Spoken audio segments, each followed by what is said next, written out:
We also have a limited number of seats available upstairs in our jury assembly room, where these proceedings will be displayed on closed-circuit TV. Please adhere to the socially distanced seating arrangements in the jury assembly area, and a court security officer will be present there to help ensure that all decorum and seating rules are followed in that room. All people must wear a face mask while present in this building. However, a witness, party, or lawyer addressing this court may remove their face mask as long as they are behind the plexiglass divider or while maintaining social distance behind the blue court floor line. As you can see, I too am maintaining social distance and will be wearing a mask in the courtroom, except for times when I must give a longer oral decision. And this mask is just as uncomfortable for me as it is for the rest of you. But for the safety of everyone, masks should be worn in this building at all normal times.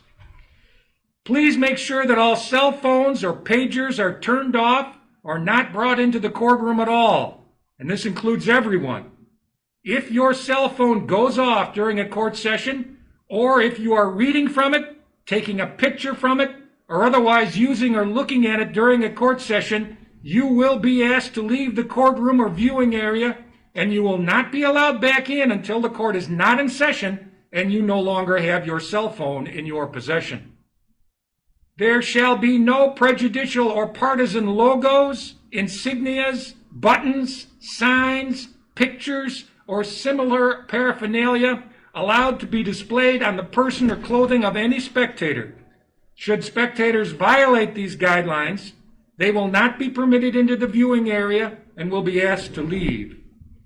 Please be respectful to all participants and do not talk, eat, drink, or make any statements or demonstrations of approval or disapproval while this court is in session. Violators of this guideline will be asked to leave. Everything said in the courtroom will be recorded by our court reporter, so please, noise rules will be enforced.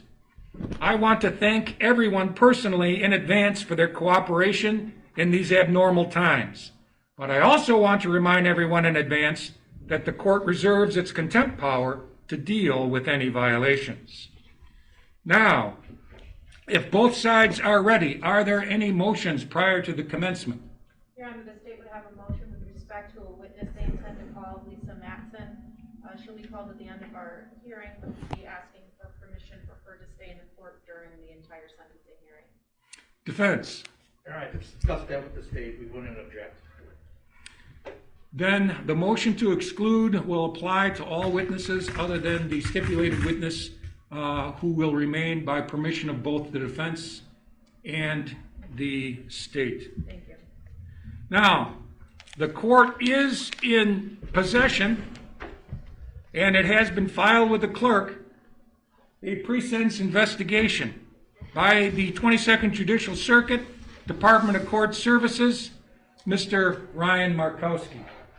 Mr. Markowski is present here in the courtroom, and I want to personally thank Mr. Markowski and the staff of the Department of Court Services of the 22nd Judicial Circuit for a extensive and, I believe, thorough pre-sentence investigation which this court has reviewed. However, at this time, I will ask if there are any additions, deletions, modifications that either side wishes to make to the report, starting with the defense. No, Your Honor. State. Thank you, Judge. Then I want to thank Mr. Markowski again for that report, which this court will consider and has reviewed. At this time, the court will ask for sentencing factors in aggravation and mitigation. And we'll start with the state in aggravation. Thank you, Judge. Judge, let the record reflect the state's holding People's Exhibit 1, as well as People's Exhibit 2. We'd ask that the court take judicial notice of these two items. The first is the factual basis that was submitted on December 5th of 2019. At this time, the state would ask to read into the record certain statements that the defense acknowledged on December 5th of 2019 with respect to certain statements that witnesses would make. The first would be Janelle Vanette. Janelle Vanette lives at 105 Dole Avenue in Crystal Lake, Illinois on October 31st, 2017. Defendant Cunningham arrived at Hang on just a second, Mr. State's Attorney. The state has offered the factual basis at the negotiated or partial negotiated plea. And first of all, I would ask the defense if there are any objections to that exhibit. No, Your Honor. Then that exhibit is offered. It is admitted. And Mr. State's Attorney, you may proceed. Thank you, Judge. Vanette inquired as to whether AJ was a mummy for Halloween. Defendant Cunningham indicated that he was not dressed as a mummy, rather those bandages were applied after AJ, quote, accidentally spilled boiling water all over himself. In addition, Janelle Vanette would testify that on a snowy winter night at around 10:30 p.m. in 2017 or 2018, Vanette was walking her dog in front of Defendant Cunningham and Defendant Freund's home. She observed Parker to be in a running car in the driveway with the doors open and only wearing a diaper. She heard Parker yelling, "Daddy, I'm cold." She heard Defendant Cunningham and Defendant Freund arguing inside the home. She then observed AJ after he jumped out from behind a pile of plastic bags and yelled, "Boo." Vanette inquired of AJ as to what they were doing outside so late. He said, quote, "They were going to a hotel if mom and dad don't kill each other." Defendant Cunningham then came out of the house and confronted Vanette. She told Vanette, quote, "You better not fucking call the cops on us." When Vanette tried to engage Defendant Cunningham responded, quote, "Leave me the fuck alone." In addition, Judge, the state would ask that the court take judicial notice of the statement of James Rossow. James Rossow lives at 105 Dole Avenue in Crystal Lake in close proximity to Defendant Freund and Cunningham. Is that also part of the factual basis? Yes, Mr. Judge. Kane? This is also, all of these statements are part of the factual Go basis. ahead. Thank you. On Halloween in 2017, AJ and Defendant Freund arrived at his home while trick-or-treating. He observed AJ to have a number of bandages on various parts of his body. Defendant Freund explained to Rossow that the injuries were caused by AJ having spilled boiling water on himself. In addition, the state would ask that the court take judicial notice of the statement of Adam Lamberti, also part of the factual basis, Your Honor. Lamberti has been employed at BCU Credit Union in Crystal Lake for the past several years. Defendant Freund and Defendant Cunningham maintained a deposit account and 2 auto loans with BCU from approximately the fall of 2016 to the spring of 2018. Defendant Cunningham would request to speak with Lamberti when conducting her affairs at BCU. On 3 occasions in the spring of 2018, Lamberti noticed significant bruising on AJ, who accompanied his mother on her visits to BCU. On the first occasion, Lamberti noticed that AJ had an extremely dark black eye and bruises on his neck and arms. Upon Lamberti inquiring as to the cause of these injuries, Cunningham stated that AJ had, quote, accidentally fallen down the stairs. On the second occasion, approximately 3 weeks after the first, Lamberti observed that AJ had a cut and black and blue bruises on his arms and face. Cunningham explained to Lamberti that AJ had entered their basement and hit himself with power tools. On the third occasion, Lamberti observed AJ to have bruising to his face. Cunningham did not offer an explanation as to the cause of these injuries. In addition to that, Judge, the state would also ask to read the statement of Scott Barfus, also part of the statement of facts. Go ahead, Mr. Thank you, Judge. Barfus is employed as a lawyer at Father and Son's Home Improvement in Riverside. Prior to the defendant Freund's arrest, he also worked at Father and Son's Home Improvement. Barfus and Freund had worked together for approximately 3 years and were the only 2 lawyers employed by the company. At the end of March or early April 2019, defendant Freund had brought AJ to work. Barfus observed that AJ had significant bruising and cuts on his forehead and the side of his face. After inquiring as to the cause of these injuries, defendant Freund replied that AJ had, quote, fell down the stairs. In addition to Judge, the state would, with respect to the statement of facts, there was also the statement of David Lewis and other staff at Gottlieb Memorial Hospital, also part of the statement of facts. Go ahead. Thank you. On March 18, 2018, David Lewis was working as a social worker at Gottlieb Memorial Hospital in Melrose Park. On that date, defendant Cunningham was transported to the ER after being found asleep in her car with fresh track marks up and down her arms. Defendant Freund and AJ subsequently arrived at the hospital. Defendant Lewis observed bruising to AJ's face and forehead. And lastly, Judge, would be the testimony of Jessica Crabtree that we'd like to read into the record. Go ahead. Thank you, Judge. Jessica Crabtree has been friends with defendant Cunningham over the past 5 years. In 2019, Crabtree observed AJ to have injuries to his face on 2 occasions. On the first occasion, defendant Cunningham claimed that AJ was burned by a pot of water. On the second occasion, defendant Cunningham stated that AJ had fallen down the stairs while sleepwalking. Judge, at this time, we seek to enter People's Exhibit 1. Defense? No objection. Allowed. Secondly, Judge, we'd ask that the court take judicial notice in Craig Summercamp Jr. petitioner versus JoAnn Summercamp, also known as JoAnn Cunningham, in 12 DV 71 in the 22nd Judicial Circuit. It's a judgment for dissolution of marriage. I'm tendering this to the defense. And would that be 2? That would be State's Exhibit 2. Court will take judicial notice of the court files of the 22nd Judicial Circuit, 12 DV 71. Judge, at this time, the State would ask to read into the record paragraph 4 of that decision. Defense? No objection. Allowed. Paragraph 4, the court thus finds that respondent, who is the defendant, JoAnn Cunningham, has been guilty of repeated acts of physical violence, including bodily harm and acts that endanger life or limb, i.e. the burning of tools, and therefore finds the petitioner has shown grounds by competent testimony. At this time, the State would ask to admit People's 2. Defense? No objection. Received. And admitted. Thank you, Judge.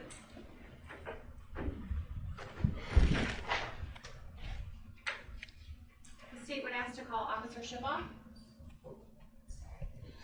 Be allowed. Ms. Fries, now representing the state. Want to step forward, officer? Yes, sir. You raise your right hand and be sworn. Yes, sir. Do you solemnly swear that your testimony in this matter will be the truth, the whole truth, and nothing but the truth? Yes, sir. Have a seat right over there in front of the mic, okay? Yes, sir.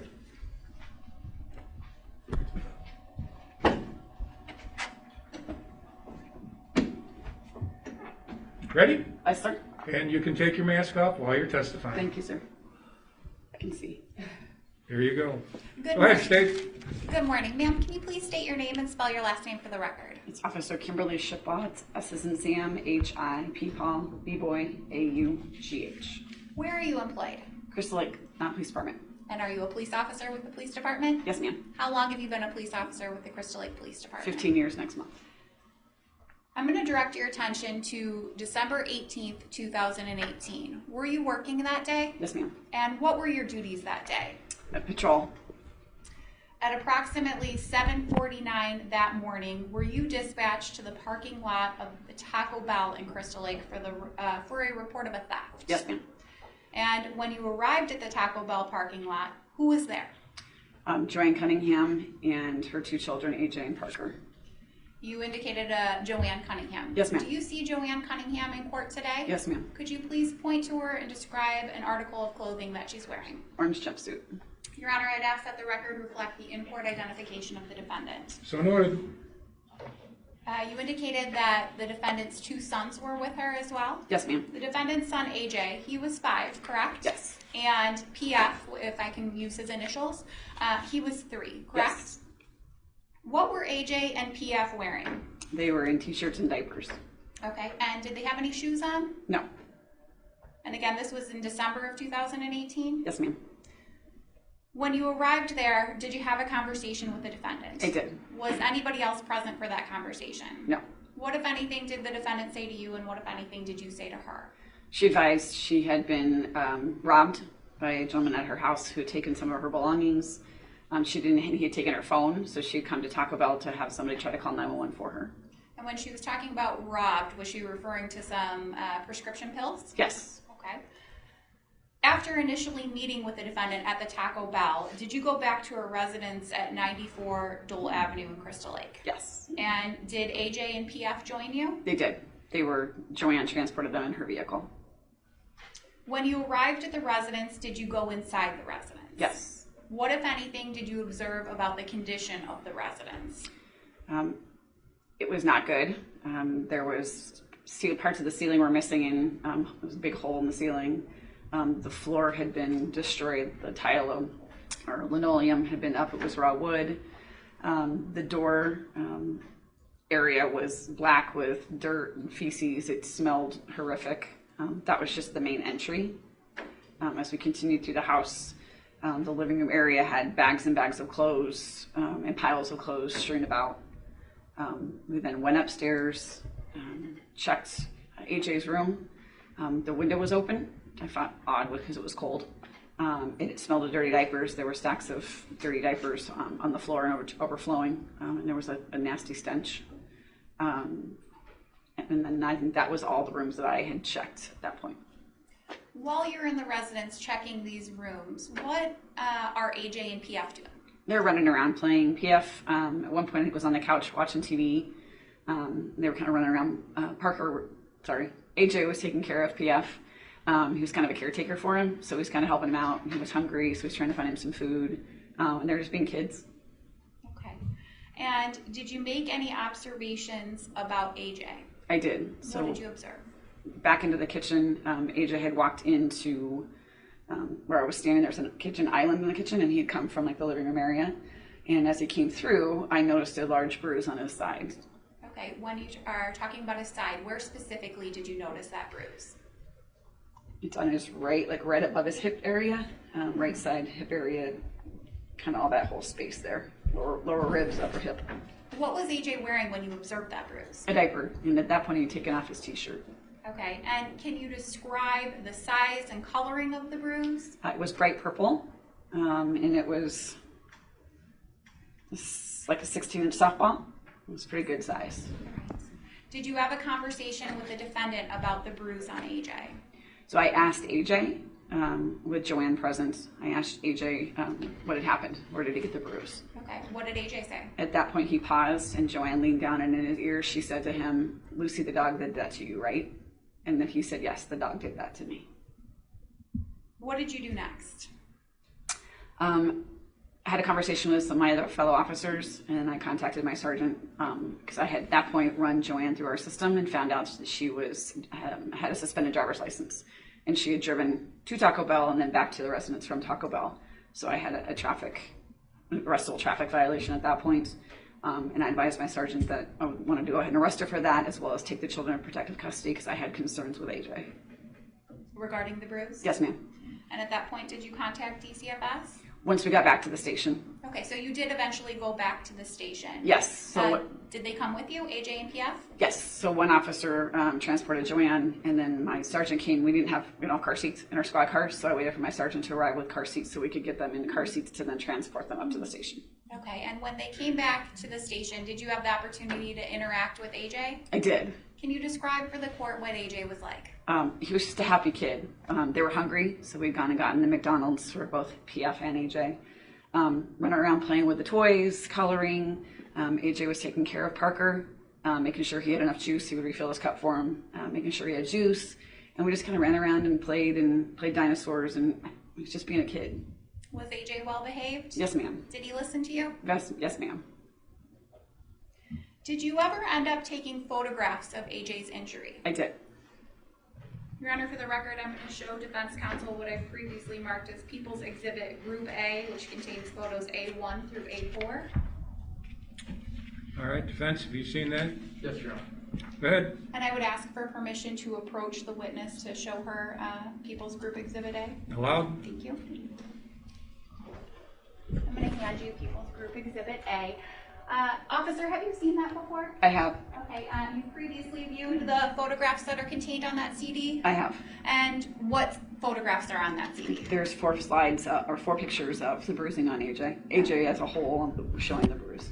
And the bruise that was present on December 18th, 2018? Yes, ma'am. Has anything been added, altered, changed with those photos? No, ma'am.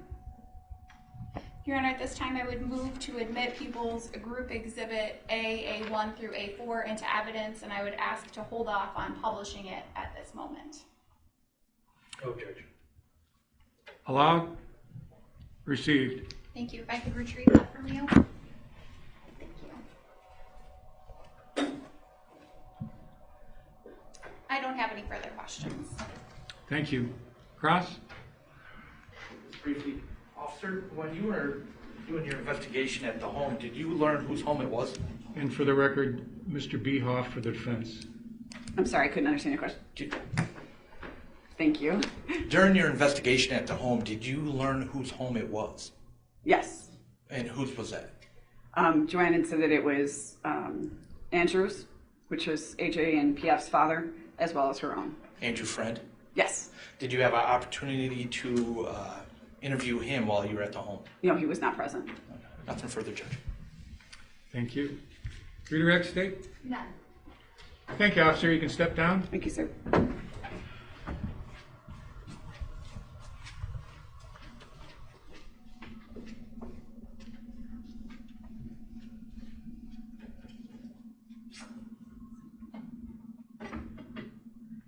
Ms. Freeze. The state would ask to call Dr. Shannon.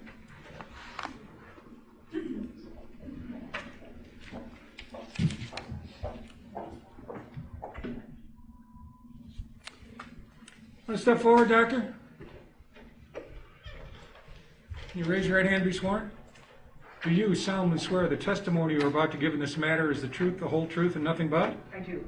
Have a seat right over there in front of the microphone, okay? Okay. And while you are testifying, you can take your mask off.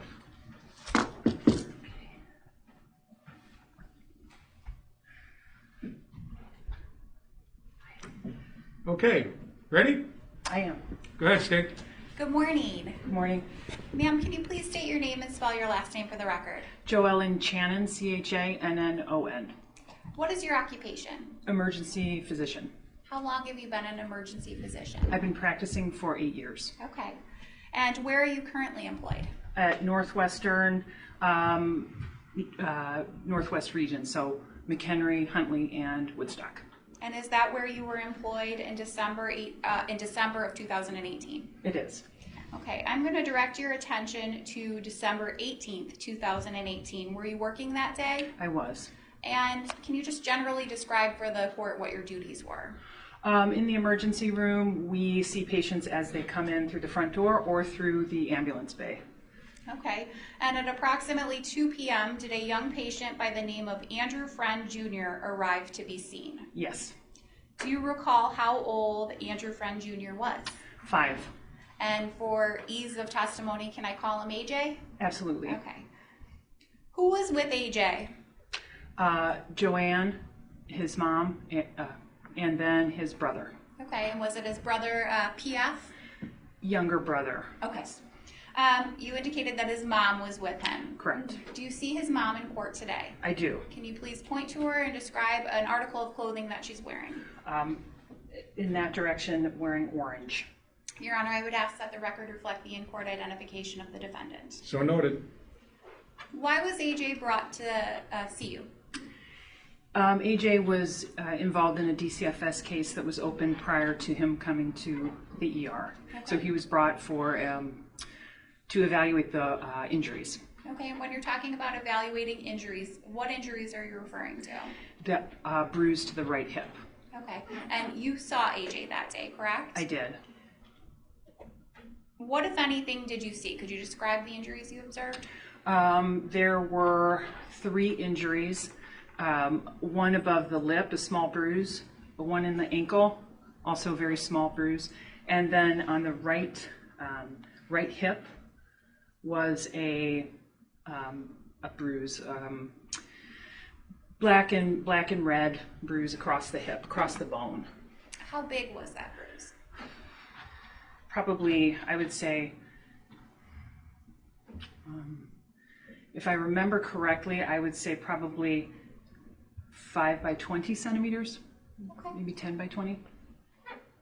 Did you speak with the defendant about AJ's injuries? I did. Where did that conversation take place? In the examining room. And was anybody else present while you were talking with the defendant? When I talked with JoAnn, the kids were in the room and potentially the nurse. What, if anything, did you say to her, and what, if anything, did she say to you? She was, she wanted to make sure that the kids could go home with her, and DCFS said, you have to bring him to the ER to get checked out to make sure he could go home with her. So she wanted to make sure that was done. And her story was that She wasn't completely sure, but she thought maybe the dog had jumped on him. Maybe they had been, the boys roughhoused, so maybe something they play football in the living room, so potentially he had injured himself in that manner. She wasn't quite sure. Did you have the opportunity to speak with AJ about his injuries? I did. Where did that conversation take place? I took AJ into a private examining room. Okay, and why do you take the child into a private examining room? It's important to separate the victim from the potential perpetrator so that they feel they're in a safe environment. Okay, and when you spoke with AJ in that separate room, was anybody else present for the conversation? No. What, if anything, did AJ tell you about the bruising? I tried to ask open-ended questions, so I started by asking him what if he had been spanked or hit. He said yes. I asked him with what, and he said a belt. I asked him who did it, and he said someone not in my family. And then he offered that maybe mom didn't mean to hurt me. Okay, was that the only thing AJ said about the bruise? Well, yeah, and then at that time he got quiet again, was not very conversational, and went back to the story about the dog. And at that point, I stopped asking questions. Why did you stop asking questions? I was afraid. I knew that I got important information at that point that I don't think DCFS had gotten, and that at this point it might behoove us to have him answer questions with a trained examiner or with a couple other people in the room, just because it was going to be an important piece of the investigation. Okay, so what did you do next? I called Mr. Acosta with DCFS, and we had a conversation. I let him know that I had some new information.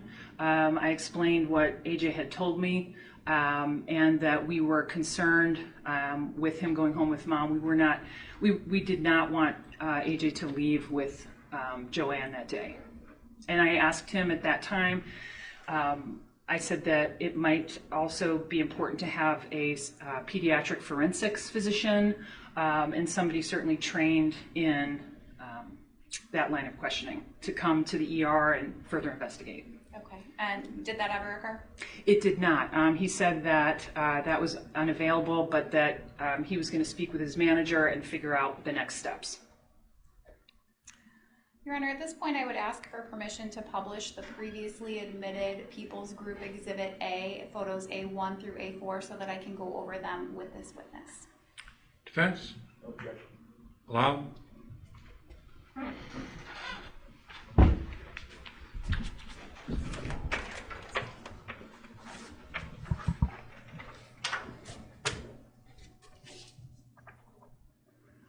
Honor, I would ask for permission to stand over in the corner so that I can direct the witness through the photos.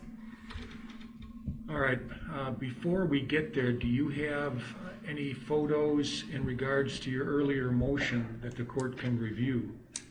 They are printed on here if Your Honor would like to view them. Yes, please. Okay. Did you want to view them while the witness is on the stand, or did you want me to excuse the witness?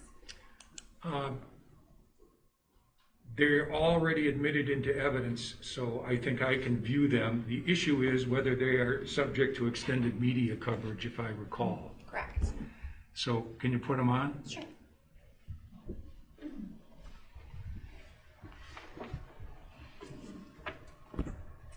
For the record, this is People's Group Exhibit A1. Okay, go ahead. Sorry. This is A2. Your Honor, may I approach? You may. Mr. Behoff is also allowed to view the, I can go back to A1. go back to A1. A2. Go ahead. A3. And A4. The court believes these photographs are indeed subject to extended media coverage. Okay, thank you. So you can place the exhibits so they can be viewed.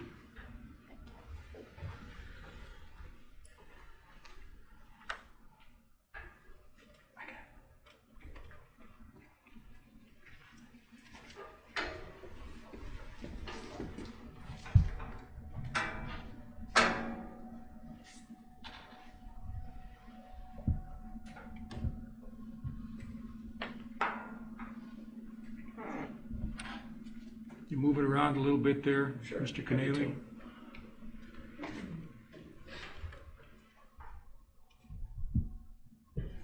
Thank you. Proceed, State. Thank you. Doctor, I'm going to show you what's been previously admitted into evidence as People's Group Exhibit A1. Do you recognize what's shown in that photo? I do. What's shown in that photo? AJ. And when we're talking about AJ, it's the same AJ that you saw on December 18th, 2018? Yes. And can you see any of the bruising that you talked about previously? I do. Will you please identify that for the court? Sure. It is over the right hip bone, Okay. or the pelvis. Sorry, the pelvis.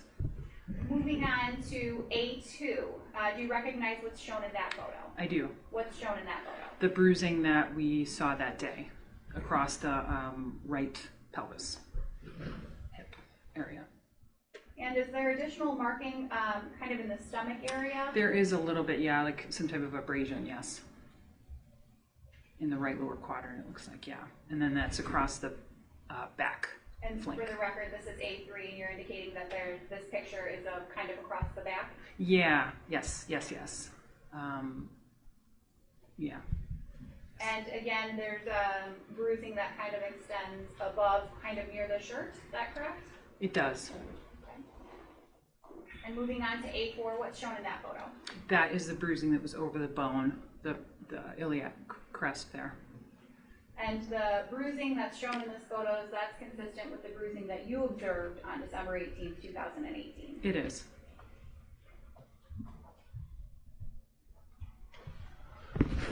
I don't have any further questions. Thank you. Cross? Thank you. Morning, doctor. Morning. Was that the only contact you had with AJ?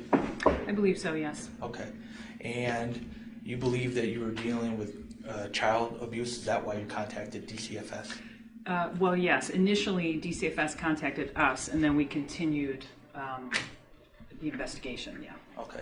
What contact, if any, did you have with AJ's father? None. Potentially on discharge, though I don't recall. I remember seeing him in the emergency room.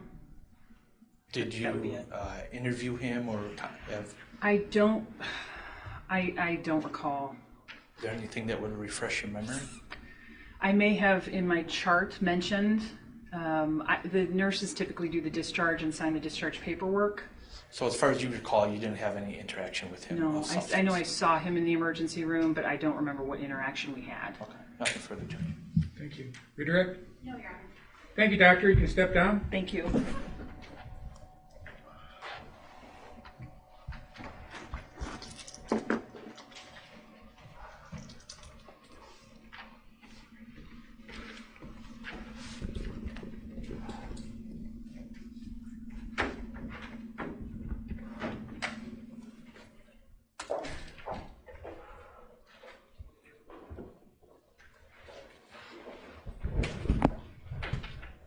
State. Your Honor, at this time I have a stipulation as well as a piece of evidence that the parties are stipulating to. For the record, I'll show defense counsel what's been previously marked as People's Exhibit 3 and People's Exhibit 4.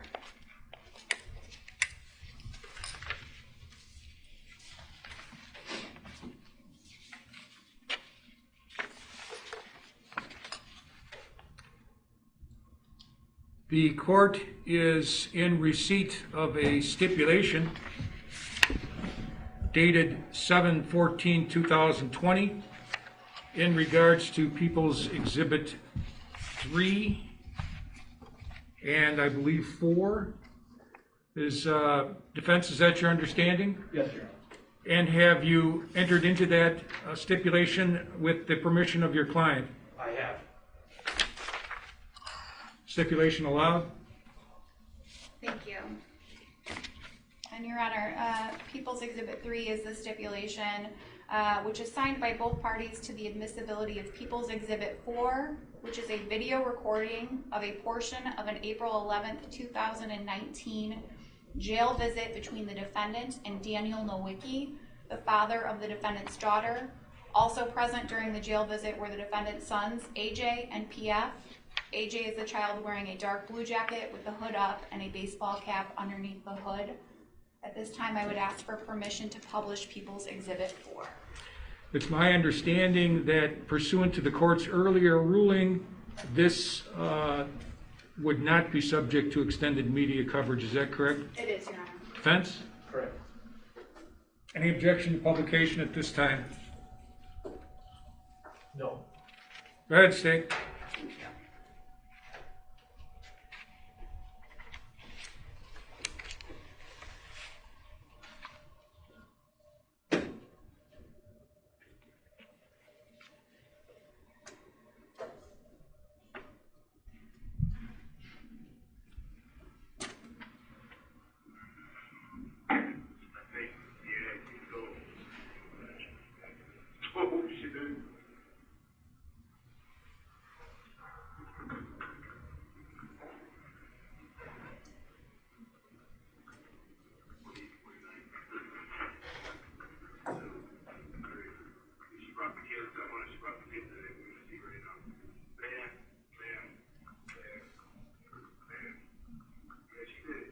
You did bring the kids. Hey. Yeah, of course. Hi. Yeah, see, hey.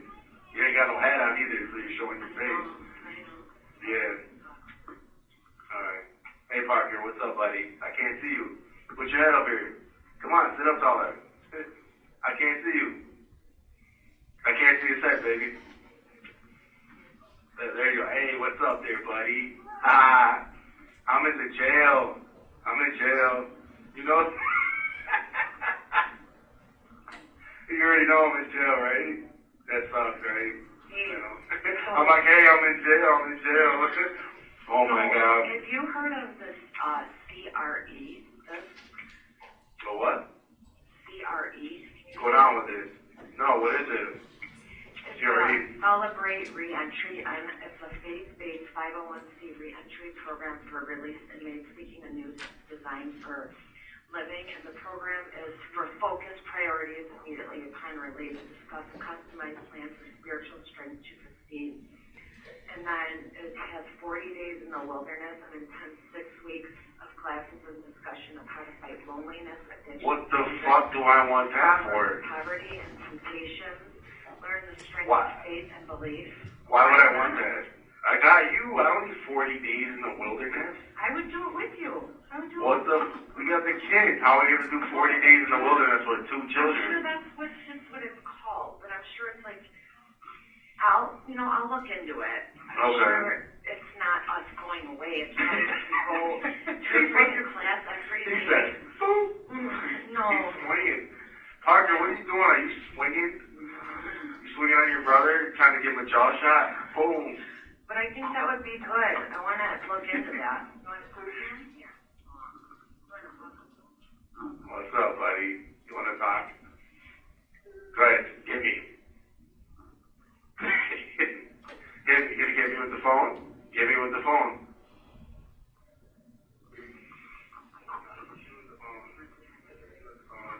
I got you. Get your nose. What's up, AJ? Hi, AJ.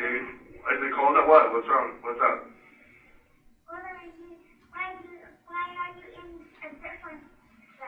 Why am I in a different place? Cause there's a lot of people in there, and I just didn't want to be over there. A lot of crazy people, a lot of crazy inmates, jail guys, bad guys. I love you too, buddy. I love you too. I'll see you soon, alright? Thank you. That concludes that exhibit. Thank you. And for the record, State, can you describe the participants in that video one more time? Sure. In the video, the defendant is seen. She is visiting her boyfriend at the time, or the father of her unborn child at the time. His name is Daniel Nowicki. Also present during the jail visit were the defendant's sons, AJ and PF. AJ is the one on the video who's wearing the hood and baseball cap the entire time. PF had a hood on, which was removed when he was talking on the phone with Mr. Nowicki. Thank you. In defense, you've seen this video before. I have. Thank you. And I'm going to tender People's Exhibit 4 to your security officer. It's admitted. For the record, I would now ask to show Defense Counsel People's Exhibit 5 and People's Group Exhibit B 1 through 4.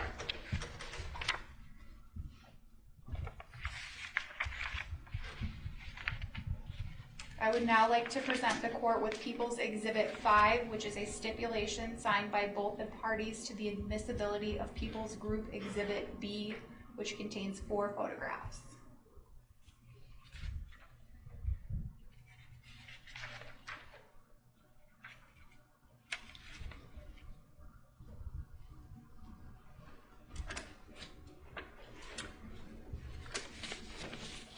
Defense.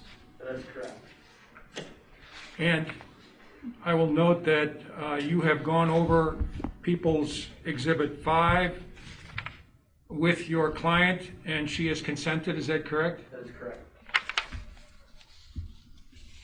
Then the court finds that People's Exhibits B 1 through 4 are offered and admitted.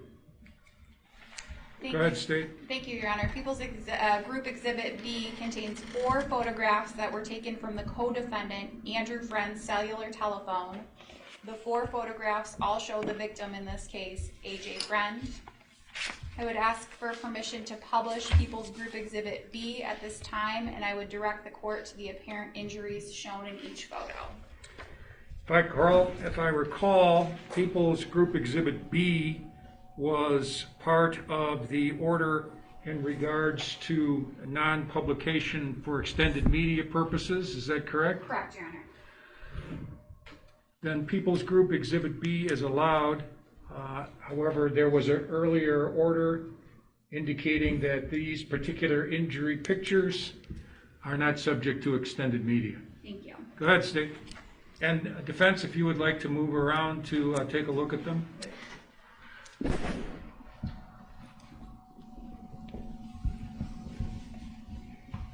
Both defense and state are present. Go ahead, State. Thank you. I'll start with People's Group Exhibit B1. Moving on to B2.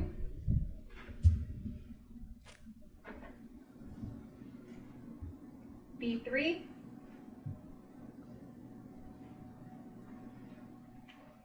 And B4. Thank you. And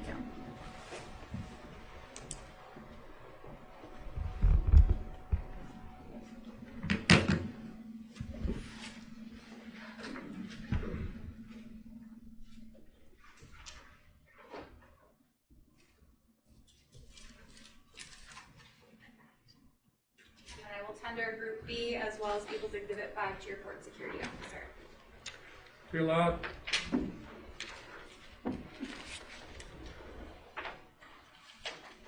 For the record, I'm now going to show Defense Counsel People's Exhibit 6, as well as People's Group Exhibit C, C1 through 5.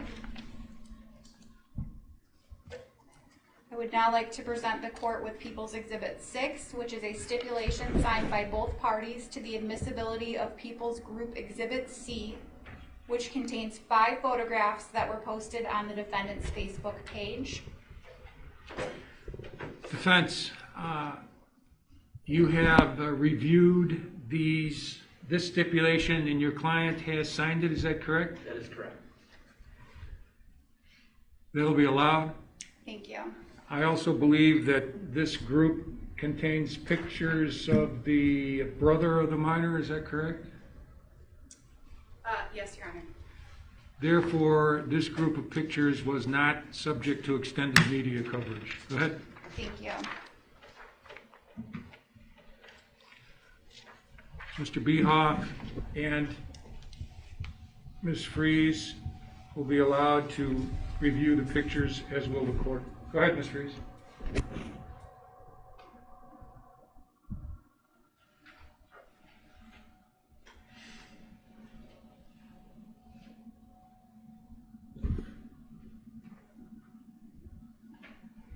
starting with People's Group Exhibit C1. Your Honor, in this photo, I would ask to direct the court to the apparent burn marks and bruising to AJ's face.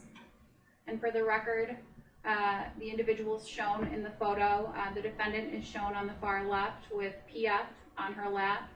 The victim in this case, AJ, is in the middle, and I believe the defendant's other son is on the far right. So noted. Thank you. Moving on to C2, it's the same parties, just a different angle. And again, I would direct the court to the apparent bruising and burn marks on AJ's face. Okay.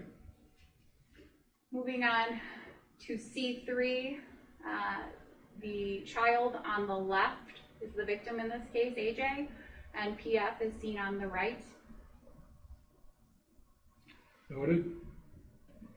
In People's Exhibit C4, AJ is on the left, PF is on the right, and I would direct the court to the bruising that's apparent on the right side of AJ's face as well as the neck portion. And moving on to C5, again, AJ is on the left with the apparent bruising to the face and the neck area, and PF is on the right of that photo.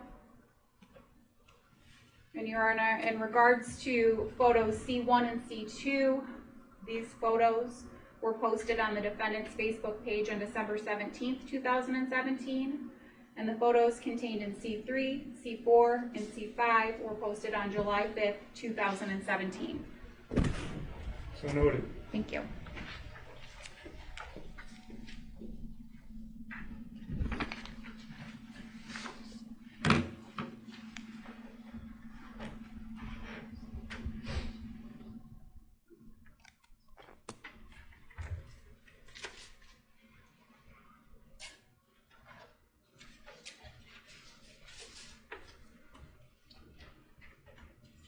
I would tender to your court security officer People's Exhibit 6 and People's Group Exhibit C.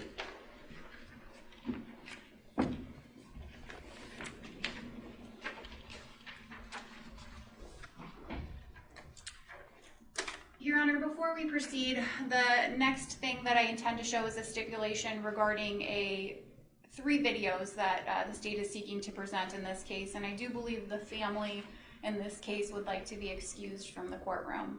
They do understand your ruling regarding not being able to come back in until there's a break. All right, so you are indicating that you wish to introduce videos? That is correct. And the family members have asked to be excused. However, they realize they will not be allowed to return until there is a break. Is that correct? I have advised them. Allowed? Thank you.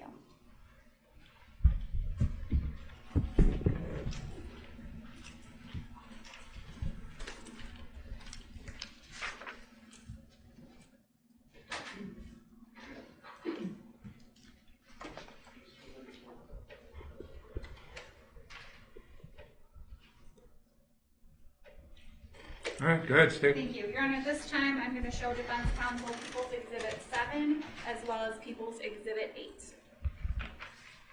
Thank you. And I would now like to present the court with People's Exhibit 7, which is a stipulation signed by both parties to the admissibility of People's Exhibit 8, which is a CD containing 3 videos that were found on the defendant's Apple iCloud account. Defense? No objection. All right. You have reviewed these videos and your client has signed the stipulation. Is that correct, Mr. Behoff? That is correct. Go ahead, Steve. Thank you. The first video contained on People's Exhibit 8 is a video titled 3/4/19.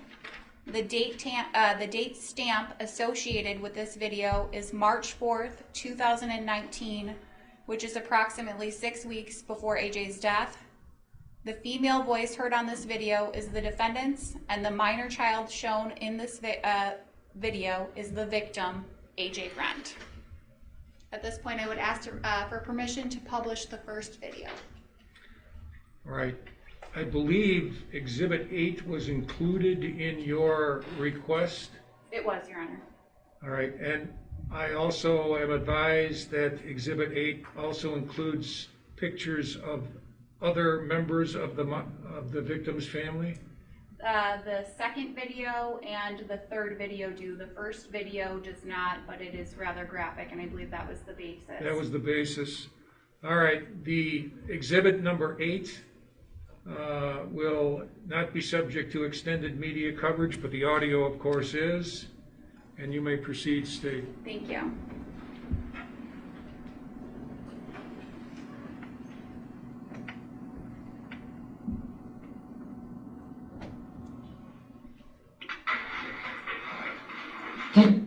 Take anything off of you? That was from the paper towel. What's from the paper towel? That piece. What piece?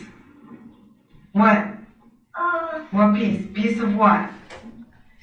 That piece of paper towel. What piece of paper towel? What am I talking about? What piece of paper? What am I talking about?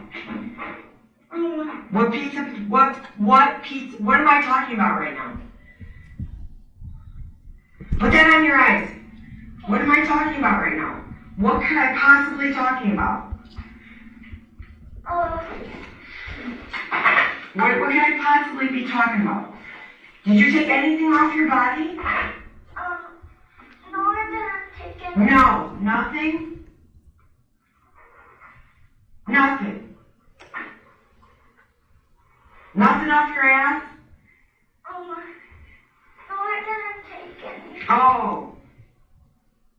Yeah? You swear to God? You swear to God? You swear on this family? I didn't. Do you swear on this family, yes or no? I do. Okay, awesome. What is this? What are those? That's from this. From the paper towel thing. This is from... No, that's from piss. That's fucking piss. Not only, no, that's not from your ass even. That is piss. Are you fucking kidding? And I just thought that was stuff from your butt. Oh, no, that's pee. What is that pee? Put that in your eyes. Is that pee? Yeah. What? Your Honor, that concludes the first video.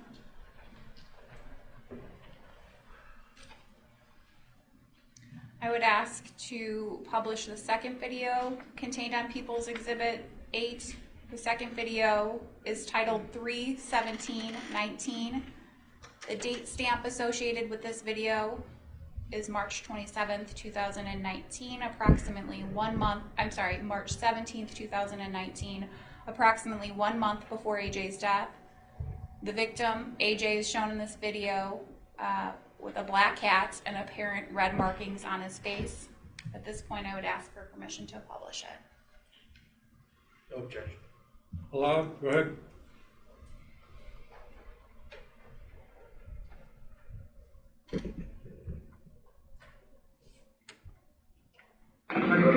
No, just say. No, I didn't want to. I don't want to. So I would look at you like I didn't hear today. Yeah. Go on. Okay.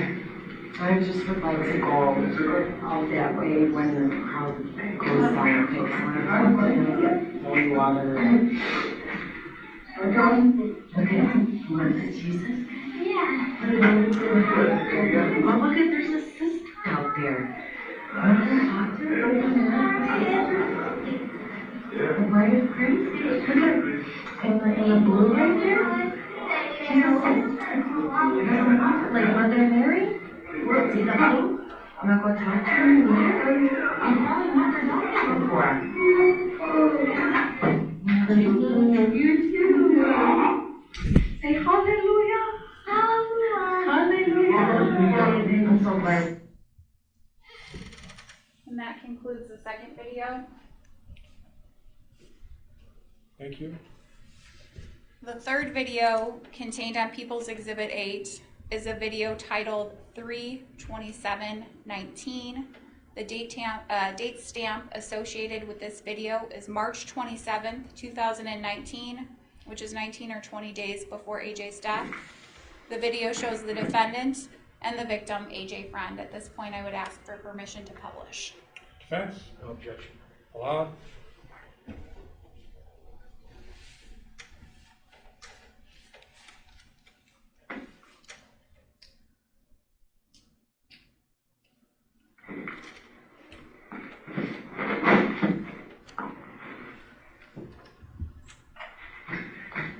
Okay. So why are you trying to hurt me and your dad? Or me and Parker, I'm sorry. Why are you trying to hurt me and Parker? So I can get you in trouble. For what? With who? Who are you gonna get me in trouble with? Who do you think you're gonna get me in trouble with? I think I'm getting you in trouble if... AJ, remember, Yes? when you tell the truth, you don't have to pause to answer. Who do you think you're gonna get me in trouble with? It's me. With you?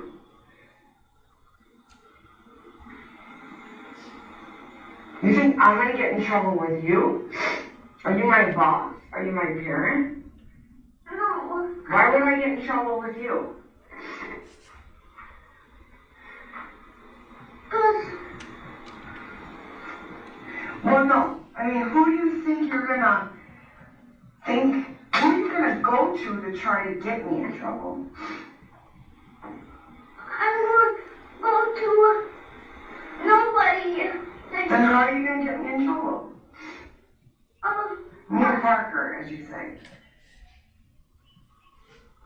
How? Who would you go to get us in trouble? Go to nobody. I just... You wanna fucking, really? Go to nobody to get us in trouble? Then how would we get in trouble? Don't bullshit me. Do you think I'm dumb or I don't even know the answers? You do know that Yeah. answer. Remember, I don't ask questions because I don't know them. Who do you think you are gonna get me and Parker in trouble with? Or what do you think is gonna happen to us when we get, if you think we're gonna get in trouble? What do you think that trouble's gonna do to us?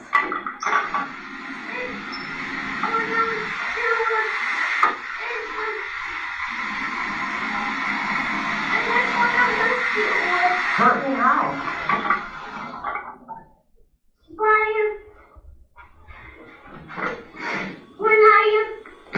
How? I know by when you tell someone, but who's that someone you're gonna tell? Or who's that someone you think you're gonna run to get me in trouble? Me and Parker. Huh? I'm gonna run to the devil. The devil?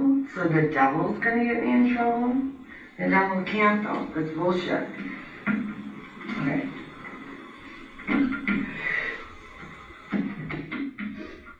Tell me the truth. I already know it. No. I'm getting you in trouble.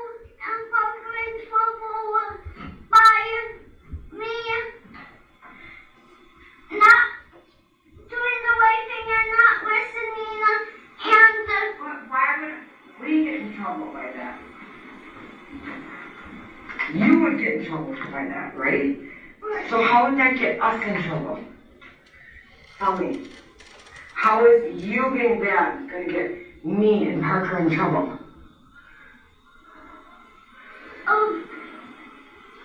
I can't.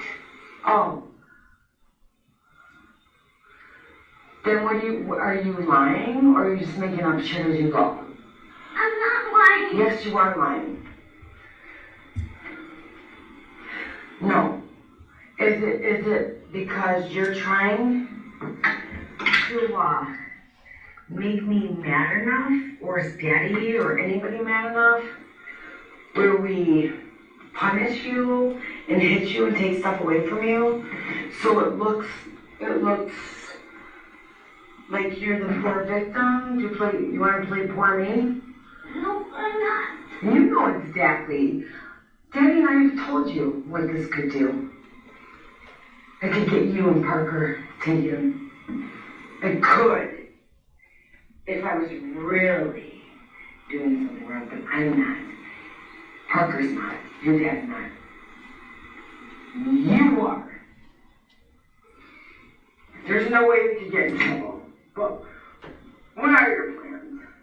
Let's just say it was our problem. Who would you go tell to get us in trouble? I would tell him.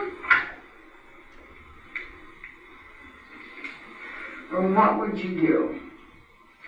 What would be your grand plan? Huh? To get us, how would you get us in trouble? With who? With what people will we get in trouble with? By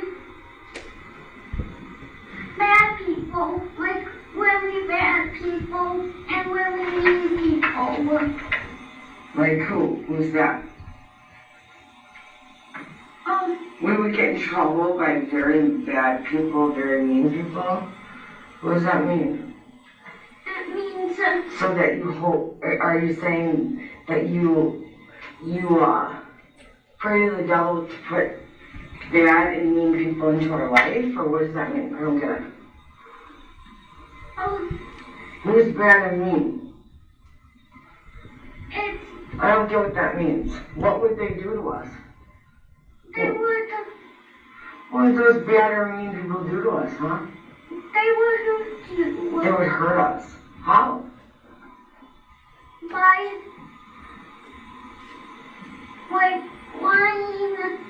like lying to you and But that doesn't hurt us. No more. Remember? yeah. What is that any different than what you do? So you wish upon us that people lie to us and hurt us? I don't wish that. Yeah, you just said you did. Then what are you talking about then? You just said you wish, yeah, that's what you would do. But you don't, that's not what you would do? Which one is it, AJ? It is I love you guys. Bullshit. You don't show it. Is this a circle? Is this a circle? You love us? How? I need to go over that with us. You just, no. You were on the right path. No. When you love someone, you don't want to hurt them. Especially like that. Oh. Do I cause evil? Or purposely do evil to you? No. To start up evil in this house? No. Does Parker? No. Does Daddy? No. Does anyone else? No. Nobody in this house does that? No, just me. Yeah.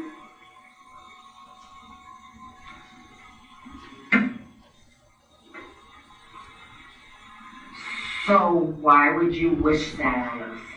Why would you want that for us?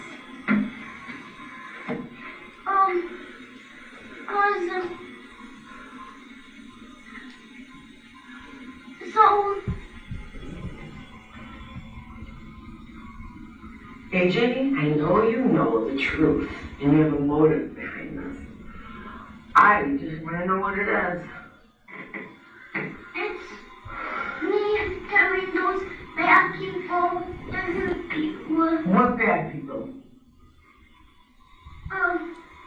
Like some really evil people.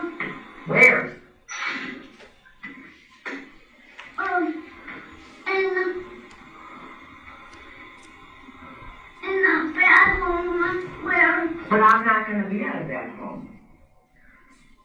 Listen, I'm in this home, and nobody here does that.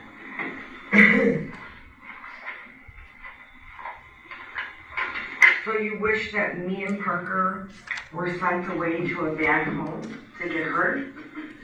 What's the difference between that and this and what you're doing here at this home?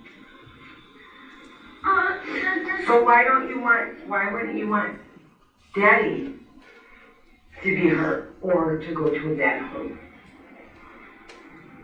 No, Just me and Parker. Huh? I want Daddy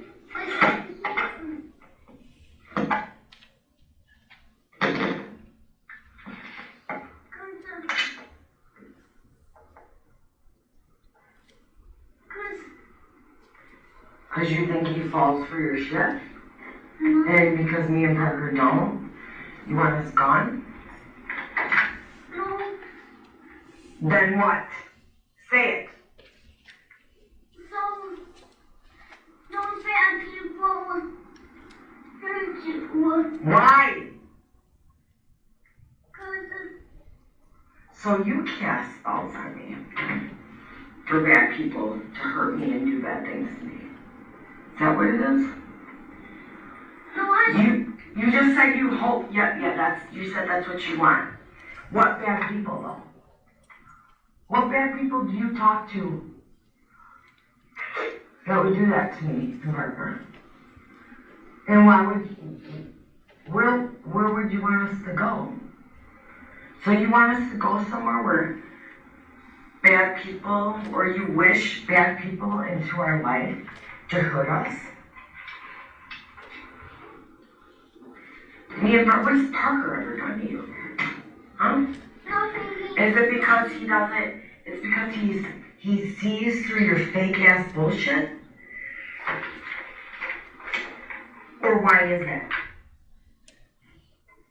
Because you think you want to rule the roost and you're going to be king of the castle? What is it? It's not that. Then what is it? You think you can manipulate your dad?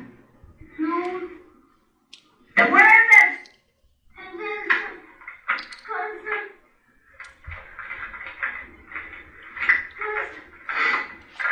it is so those bad people would hurt you. That's what it is. No shit, that's what you just said.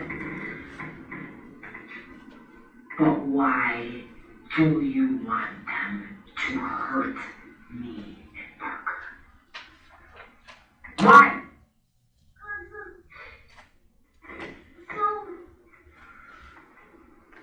So I don't ever see you again. What? What? So you don't ever see me again? Why? And Parker too? I don't want to see Parker.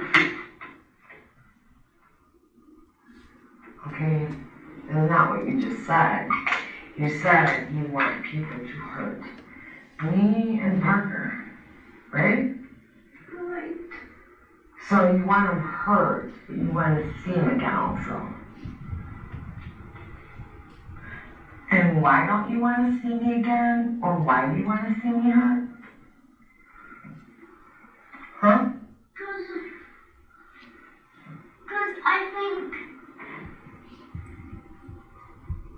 Because I think you and Parker don't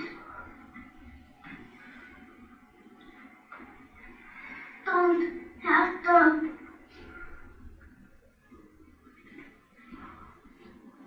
stay here.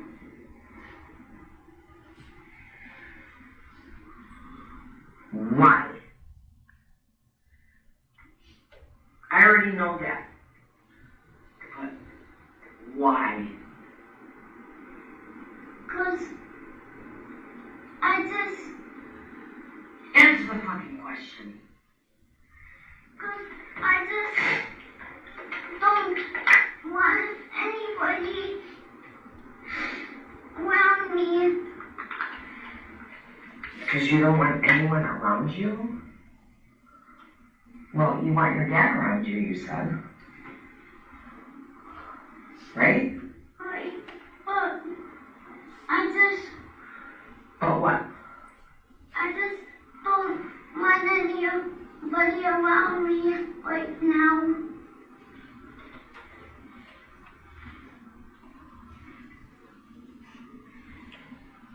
Why am I that? Because I want to be alone with nobody. Why? Because I just, So you want to live alone? Huh? yeah. Oh yeah, why is that? So you can do whatever the hell you want to do? I just want to be alone. Why? Well, you are alone in your room all day. Right? Right. So, what are you talking about then? I'm talking about, I just don't want a family, and I You want. don't have one. You already have one. Already. And that's Daddy included. Daddy, let me tell you. You got Daddy all mixed up. Do you really think he'd choose you over me and Parker? No, I don't think that. What is it? And then What? Shut up. What is it? That you want me and Parker gone and only Daddy here. So you want him to work all day and you get to stay home? Huh? no, Or is that your fascination or what? What would be your plan? my friend, Who would be the what? Who would watch you? Well, Daddy goes to work. like,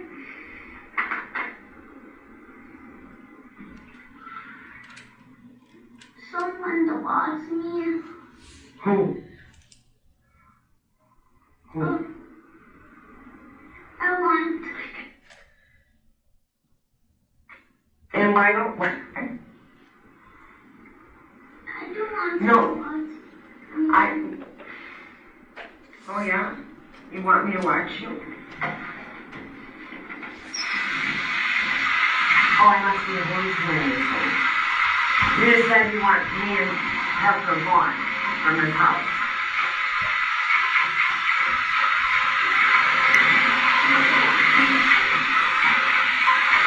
No, what you want is you think that if me and Parker are gone, that you think you have nobody to fool, because you don't fool yet. You think you don't fool Daddy, but Daddy's not fooled by you, firstly. Secondly,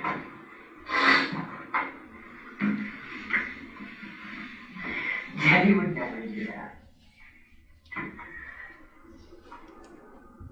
He thinks you're a liar and a manipulator.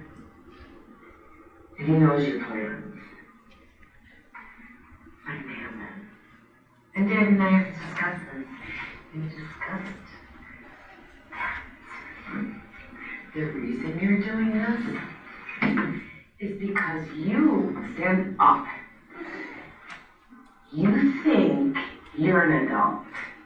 And you think you know everything. And you think that you can do whatever the hell you want. Because you're right.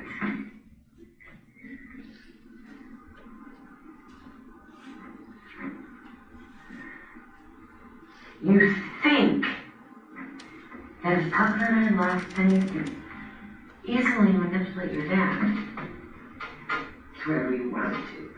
The problem is that Harry knows that he will never, ever be on your side, nor ever keep you instead of me and Parker. Trust me on that. You really think he would do that? No? Then why do you even bother trying if you don't think that? Do you think your dad is a pushover? Do you think that your dad believes you? No. Okay, so why would you let your dad here again? Because he works all day and you think you'd be home alone. Right? No, I don't think. What? I said I don't think I can be home alone.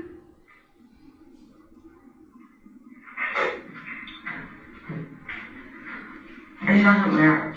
It doesn't matter. None of it's gonna happen. Ever.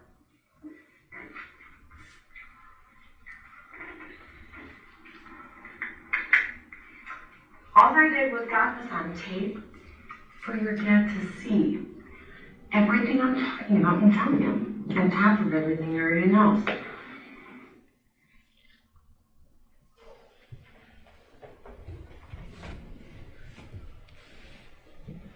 And that concludes the third video.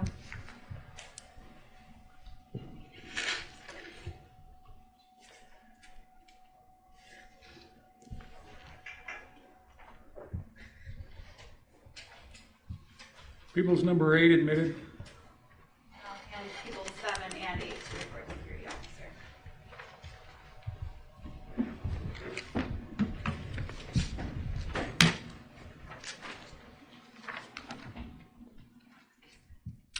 Counselor, you want to come on up?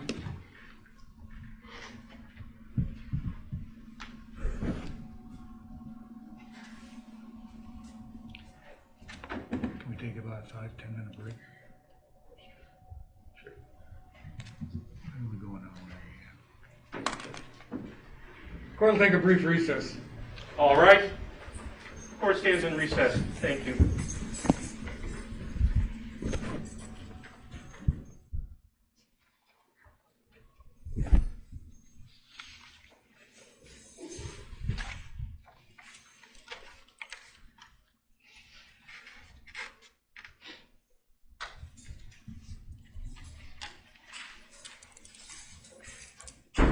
All right, we're back on the record on 19 CF 289, People versus JoAnn Cunningham. Defendant's present along with her counsel.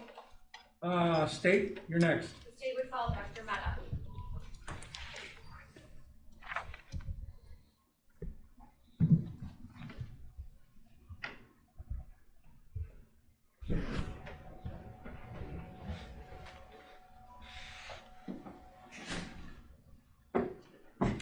One step forward. And can you raise your right hand and be sworn? Right up here, okay? You're getting there, a little closer. Raise your right hand and be sworn. You solemnly swear the testimony you're about to give in this matter is the truth, the whole truth, nothing but? Yes. Have a seat right over there in front of the microphone, okay? And you can take your mask off while you are testifying.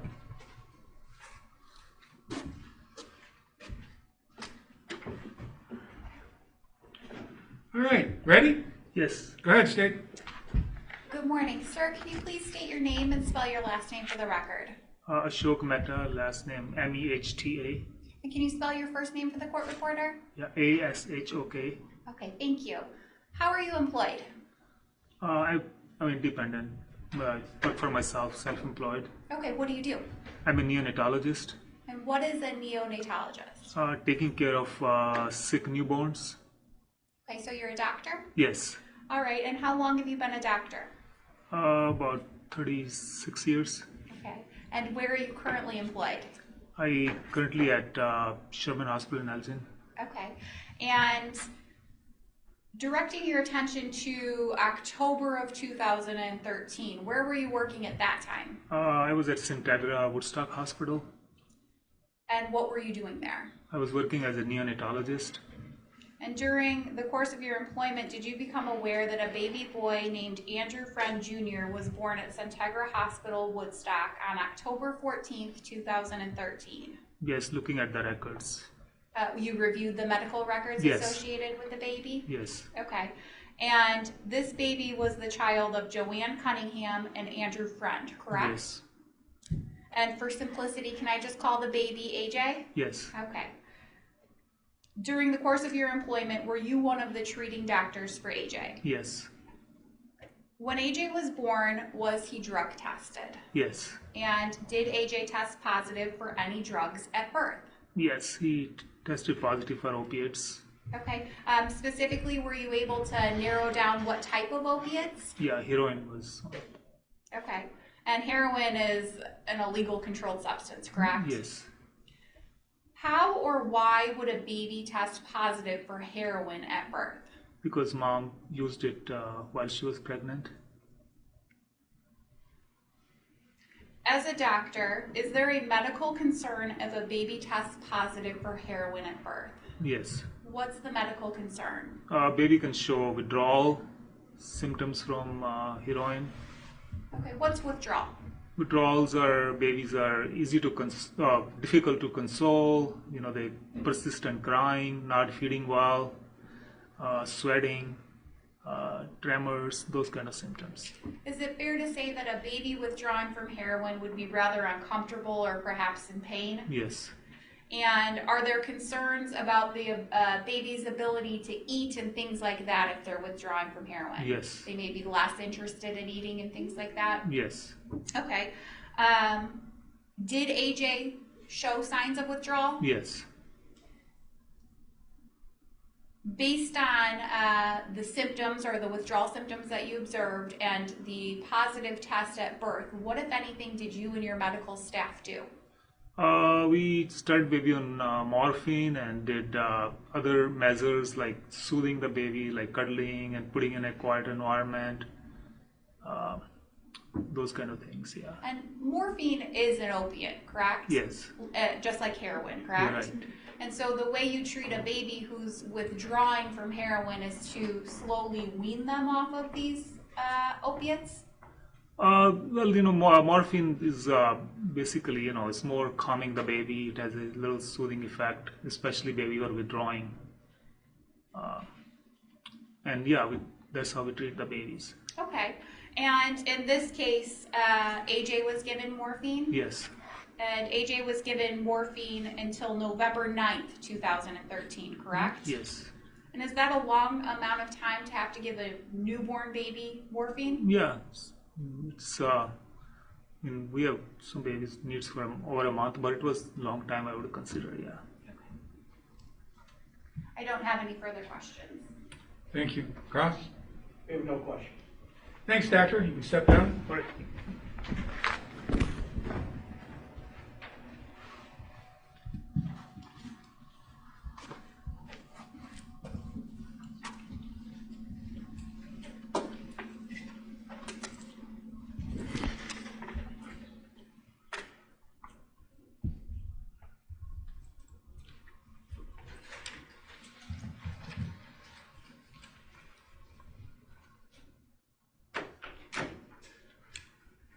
State by Ms. Guerra.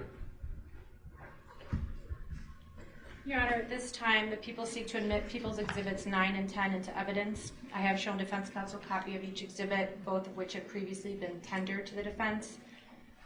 People's Exhibit 10 is a copy of a report authored by child abuse pediatrician Dr. Barbara Knox, along with a copy of her curriculum vitae. People's Exhibit 9 is a stipulation agreed to by the parties, which provides, among other things, that Dr. Knox is an expert in the field of child abuse pediatrics and general pediatrics, and it also stipulates to the admission of Dr. Knox's report and curriculum vitae. Defense? No objection. And you went over the stipulation with your client. She has reviewed and signed it. Is that correct? That is correct. Exhibits 9 and 10 admitted into evidence. Thank you, Your Honor, and I would just draw Your Honor's attention to page 3 of her report. I would simply highlight for the court Dr. Knox's clinical impression, in which she opines that AJ's death is a direct result of definite child maltreatment, which was repeated and ongoing in nature. AJ was a definite victim of acute physical abuse, blunt impact injuries, chronic physical abuse, psychological abuse, medical neglect, and child torture as a form of child abuse. The court notes that those findings are contained in People's Exhibit 10.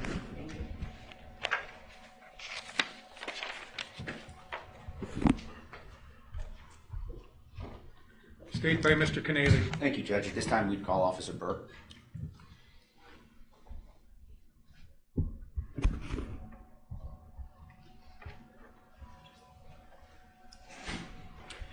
Step forward, officer.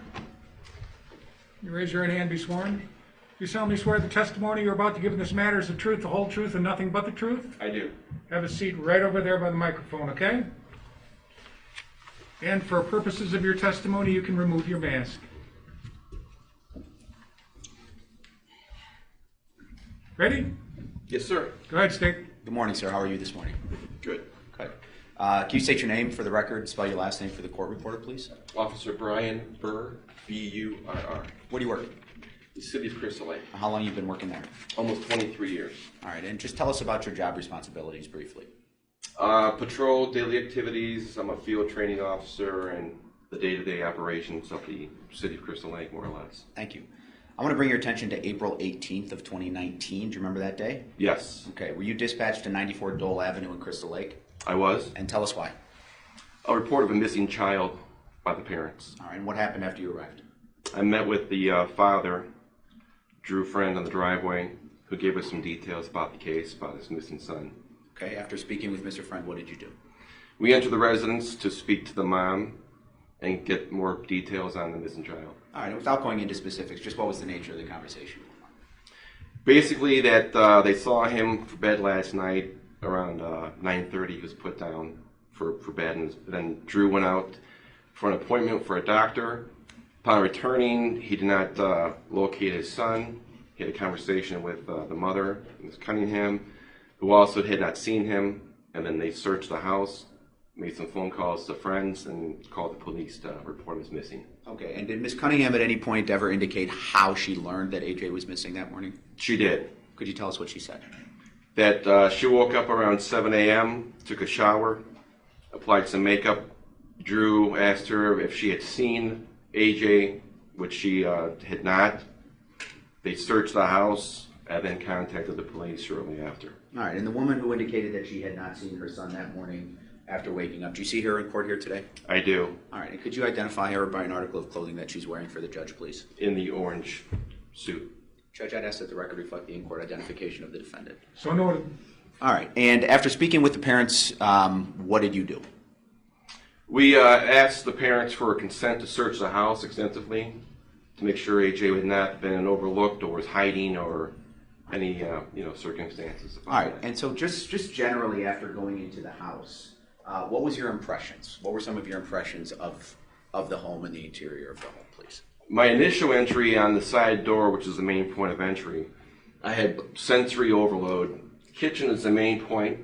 When you walk into the kitchen, the subfloor is exposed. There was no room on the counters for anything at all.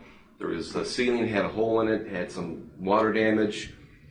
Basically, more or less just filth is how I viewed it as. What did it smell like? A stale smell, food that had been left out.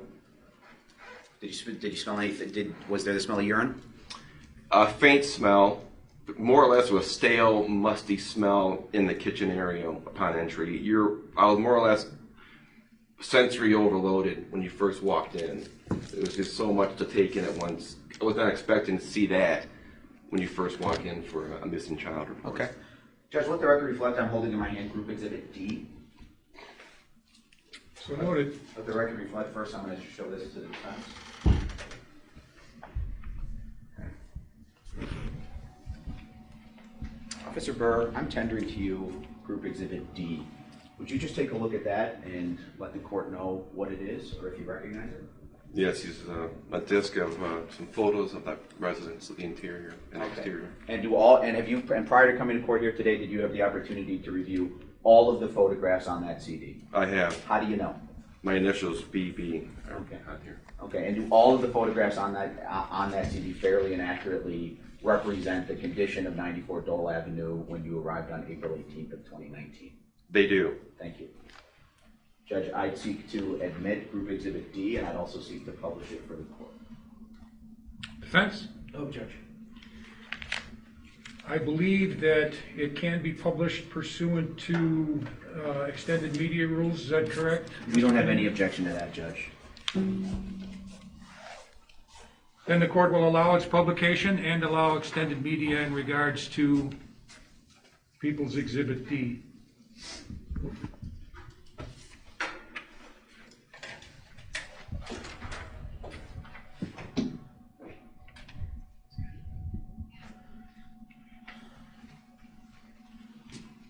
If defense would want to see it, that'll be allowed as well. Thank you, Judge. I've had opportunity to view them already.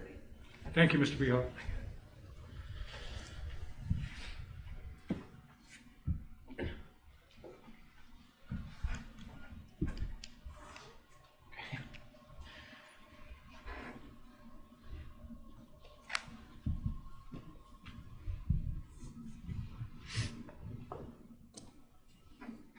All right. This is People's Group Exhibit D1. Could you tell the judge what we're looking at here? This is the actual outside of the residence if you're on the street facing the house. Judge, can you see the pictures okay? I can. All right, what are we looking at here? This is, for the record, People's Group Exhibit D2. This is the one-car garage detached from the house. Okay. People's Group Exhibit D3, what is this? This is the back of the house, backyard. All the blue tarps and bags is more a pile of garbage that was behind the one-car garage. There's actually a love seat kind of like behind the garage with a blanket tarp over it that you could not see from the naked eye. This is People's Group Exhibit D4. What are we looking at here? Just piles of garbage that was in the backyard on top of the pile. Okay, and this was in the backyard? In the backyard. Okay. All right, and now we're at People's Exhibit Group D5. Based on your training experience, you recognize what those are? Yes. Okay, what are they? Those spent used syringes. And could those be used for heroin injection? Yes. All right, and did you find these on April 18th of 2019 at the residence? Yes, I found those outside and on the couch behind the one-car garage that were scattered throughout. Thank you. All right, this is People's D6, and Officer Berg, could you tell the judge what you see here? This is the kitchen, the main point of entry from the side door. When you walk in the side door, the kitchen's there. The flooring, as you can see, the subfloor was exposed. The ceiling had damage to it. The countertops were covered with debris and just, there's no counter space at all. This is the part of the ceiling that had water damage? Yeah, there's a hole there, as you can see. And then the floor drew my attention initially because the subfloor is totally exposed to it. And is this the subfloor, this brown area? Correct. All right, People's D7, what is this? That's the hallway off the kitchen that leads to the dining room area. Thank you. What are we looking at here? This is D8. That's their dining room. It's more towards the front of the house, big enough for a dining room table, more or less, from front to back. Okay. D9, is this more dining room? Yeah, another angle of it. And this is an accurate depiction of what the condition of the house was in terms of the clutter? Yes. Okay, and what did it smell like in the dining room?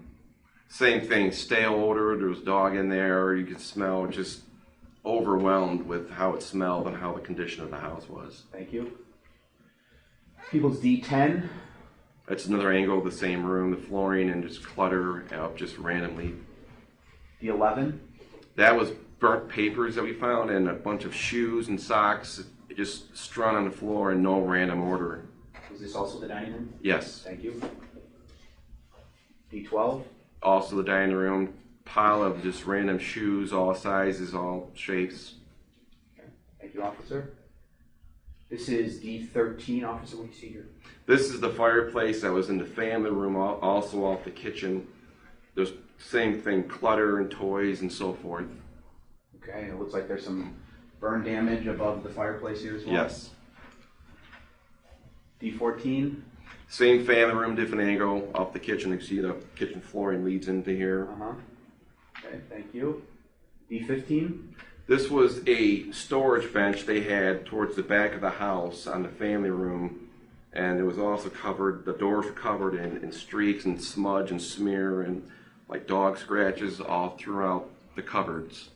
All right, and did you try to get back into those cupboards? Yeah, we Why? searched the cupboards looking for AJ because a small child we assumed might be hiding there, overlooked, so we searched extensively in the whole house. And could you tell the judge whether or not it was difficult to get back to those cupboards? It was very difficult. The toys and the furniture were blocking some of the doors, as far as access to it. It was hard to get into it. D16, what are we looking at here? Same family room. As you can see, the storage bench goes the entire length of the family room. Uh-huh. And that whole thing was searched, the curio cabinet behind it, and nothing. Okay. D17? That's their dog that was in the cage.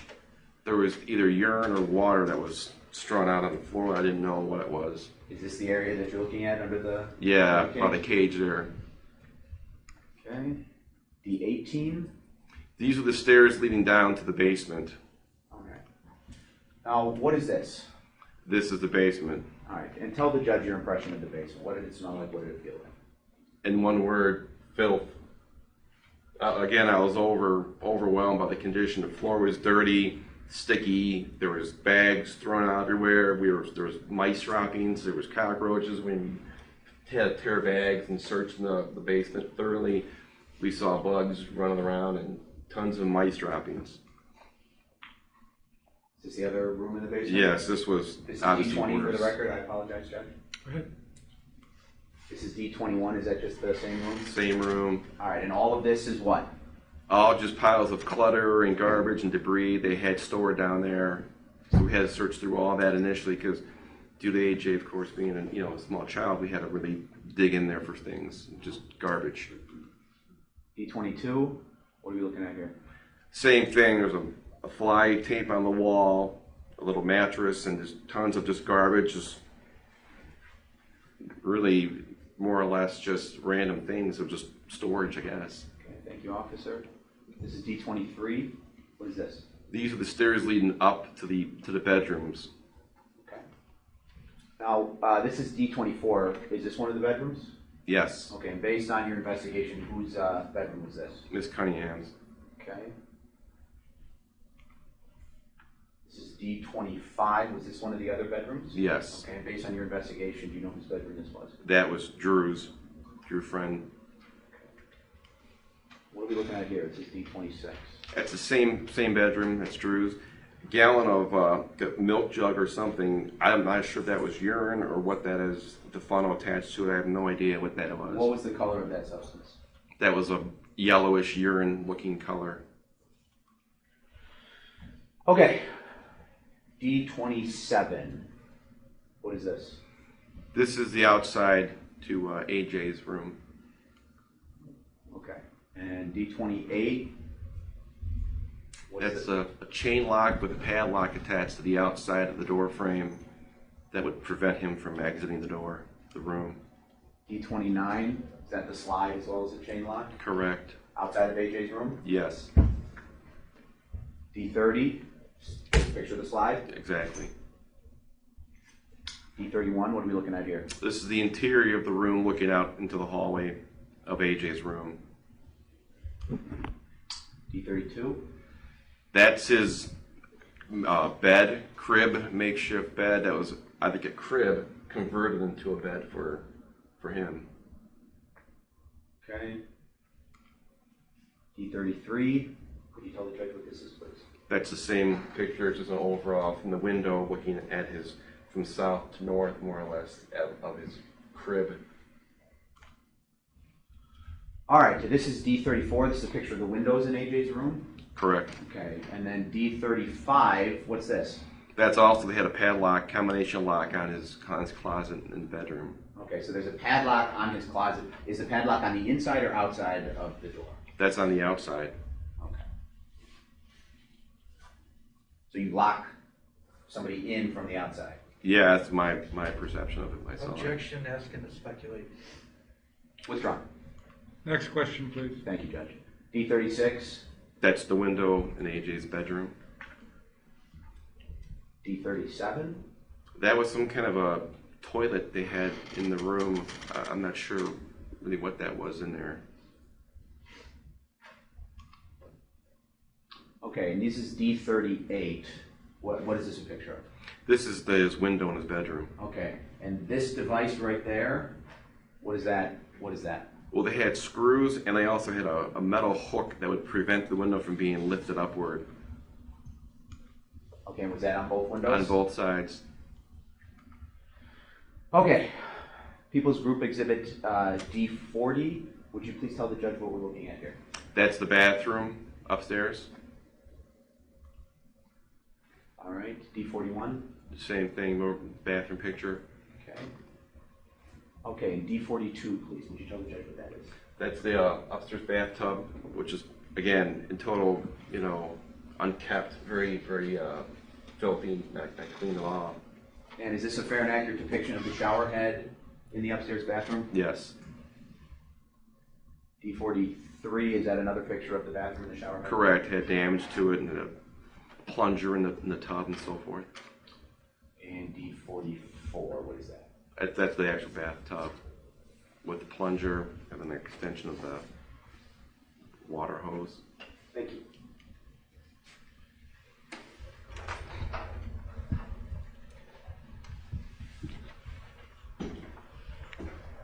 Now, officer, after you had searched the house, could you tell the judge whether or not you saw the defendant anywhere? I had, yes. Okay, and where was she?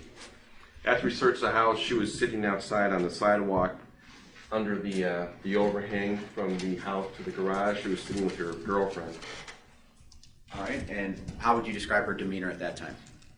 They were having a conversation and she was laughing. That's what, I'll never forget it. It was so vivid in my mind how she was sitting having a conversation with her girlfriend and she was actually laughing about whatever story they were talking about, which I have no idea what they were talking about.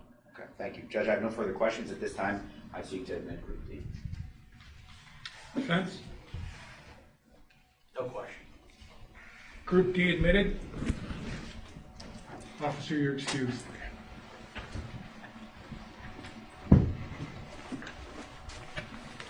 Don't forget your mask.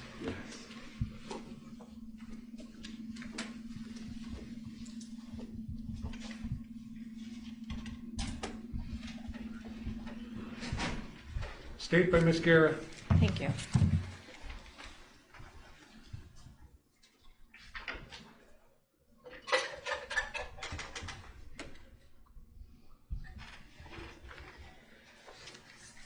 Judge, at this time, people seek to admit People's Exhibit 11 into evidence. I have shown defense counsel a copy of the exhibit which has previously been tendered to them.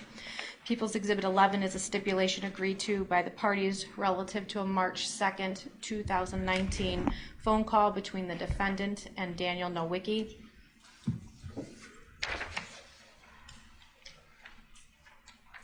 Mr. Beha, That's correct, Your Honor.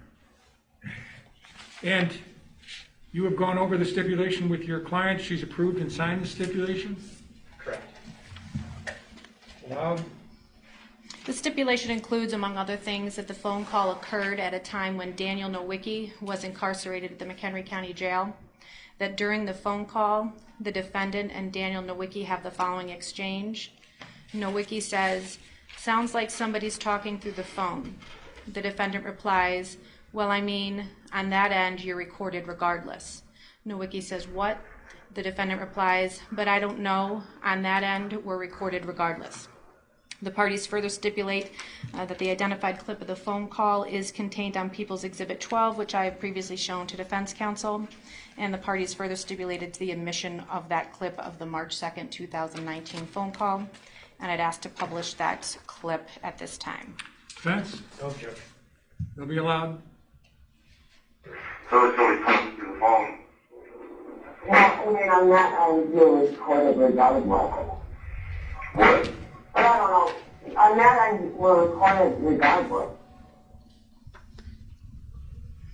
The people now seek to admit People's Exhibit 13 to evidence, showing defense counsel a copy of that exhibit.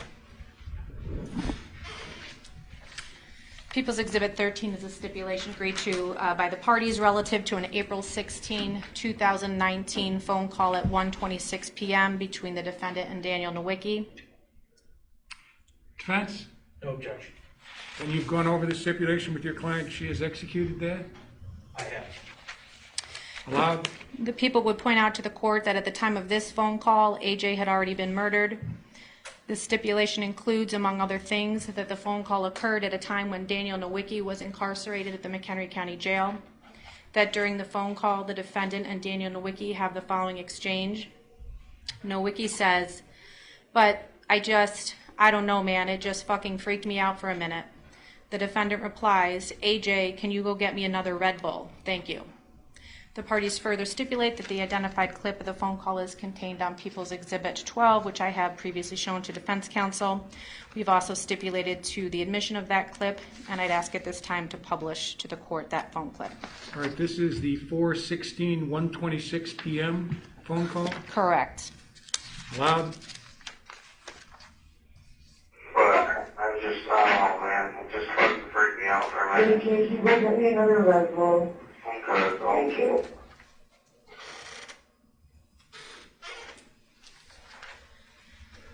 We now seek to admit People's Exhibit 14 into evidence. I have shown defense counsel a copy of that exhibit, and it was previously tendered to them in discovery. People's Exhibit 14 is a stipulation agreed to by the parties relative to an April 16th, 2019 phone call at 3:54 p.m. between the defendant and Daniel Nowicki. Defense? No objection. And you've gone over this with your attorney, with Ms. Cunningham, and she has executed same? Correct. Allowed. The people would again point out to the court that at the time of this phone call, AJ had already been murdered. The stipulation includes, among other things, that the phone call occurred at a time when Daniel Nowicki was incarcerated at McHenry County Jail, that during the phone call, the defendant and Daniel Nowicki have the following exchange. Defendant says, I haven't looked that up yet. Actually, I'm looking up some child psychiatrists. Nowicki replies, oh yeah? The defendant then says, for age, you know, just to get him in somewhere. You know, he's been really good, but you know, sometimes he acts out and he's really, at which time Nowicki says, who? And the defendant replies, you know, AJ. Nowicki says, oh yeah. And then the defendant says, so I'm going to get him into a psychiatrist and get him on meds. He has ODD. I'm doing the research right now. The parties have stipulated that clip of the phone call is contained on People's 12. We've also stipulated to the admission of that clip, and I'd ask to play it now. Defense? No objection. Admitted. Published. Yeah, none of this set up. Actually, I'm working up to a child psychiatrist for age. You know, just getting in somewhere. He's been really good, but, you know, sometimes he acts out and he's really, you know, so, AJ. Oh, yeah. So, I am going to get him into a psychiatrist and get him on meds. So, he has ODD. I'm doing the research right now. He's got it.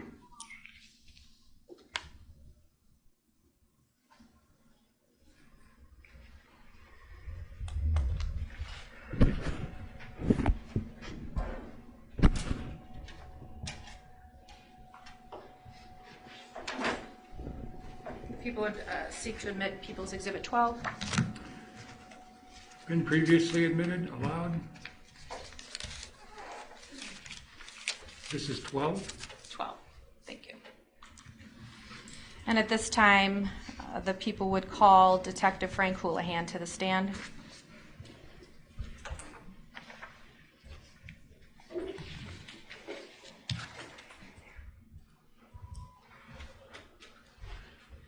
Step forward, Detective.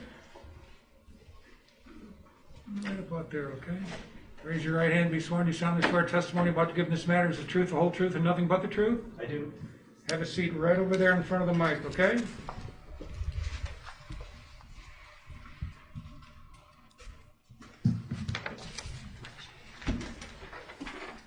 And you can take your mask off while you're testifying.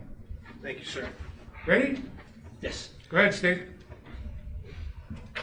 Thank you. Before I inquire of the witness, I would seek to admit People's 15 and 16 into evidence at this time. I've shown defense counsel a copy of those exhibits. People's 16 contains a copy of text message conversations between the defendant and co-defendant Andrew Freund.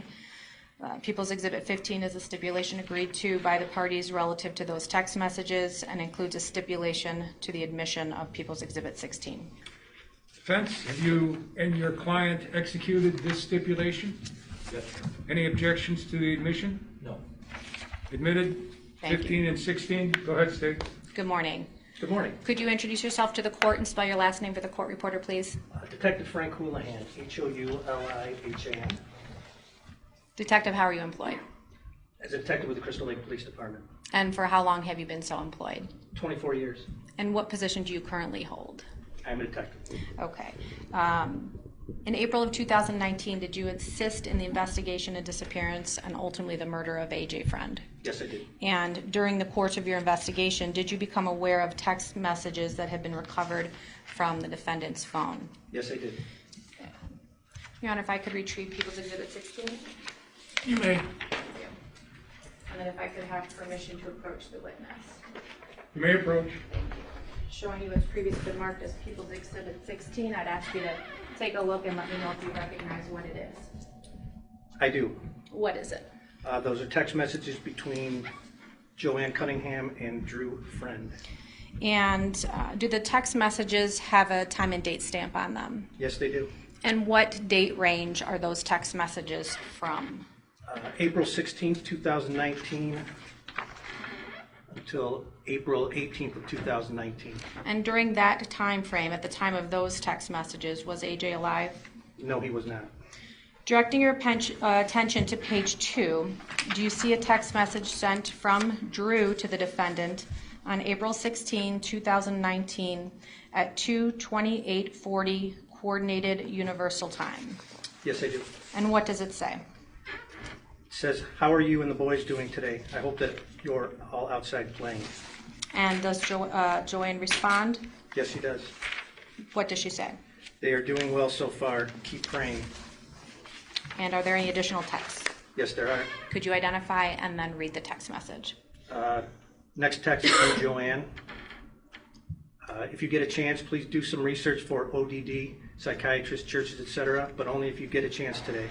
I'm still working on it. We can do this, especially with help. I feel like we have pinpointed what's happening. And then after that? Another text from JoAnn. We'll get the help this family desperately needs with the little guy, but pray for the right help, please, etc. Everything will work out. I have a brighter outlook knowing that we're both going to stick together and help getting peace back in. I think all our prayers have helped tremendously and will continue to. And is there another text? There's another text from JoAnn. God is good. And after that text? Another text from JoAnn. Just thank you for everything. Okay, directing your attention to the middle of page 4, the third text down. Is there a text message from Drew to the defendants on April 16, 2019 at 6:10:37 p.m. Coordinated Universal Time? Yes, there was. And what does Drew say? How was your day today, Mama? And does she respond? Yes. It is good. We're starting Easter eggs right now. After that? A text from Drew. Okay, good. That sounds like fun. After that? A text from JoAnn. Well, this is like a no big deal kind of one, and we're going to do all one together this weekend or something, but I just wanted to do something fun with them. After this, I'm going to hopefully get them down for a nap so I can try to put together their Easter baskets and get that out of the way too. Remember the last Easter season, and then I bought all the stuff on clearance, and I think I have it all in the closet up here. I'm so glad I do those kinds of things.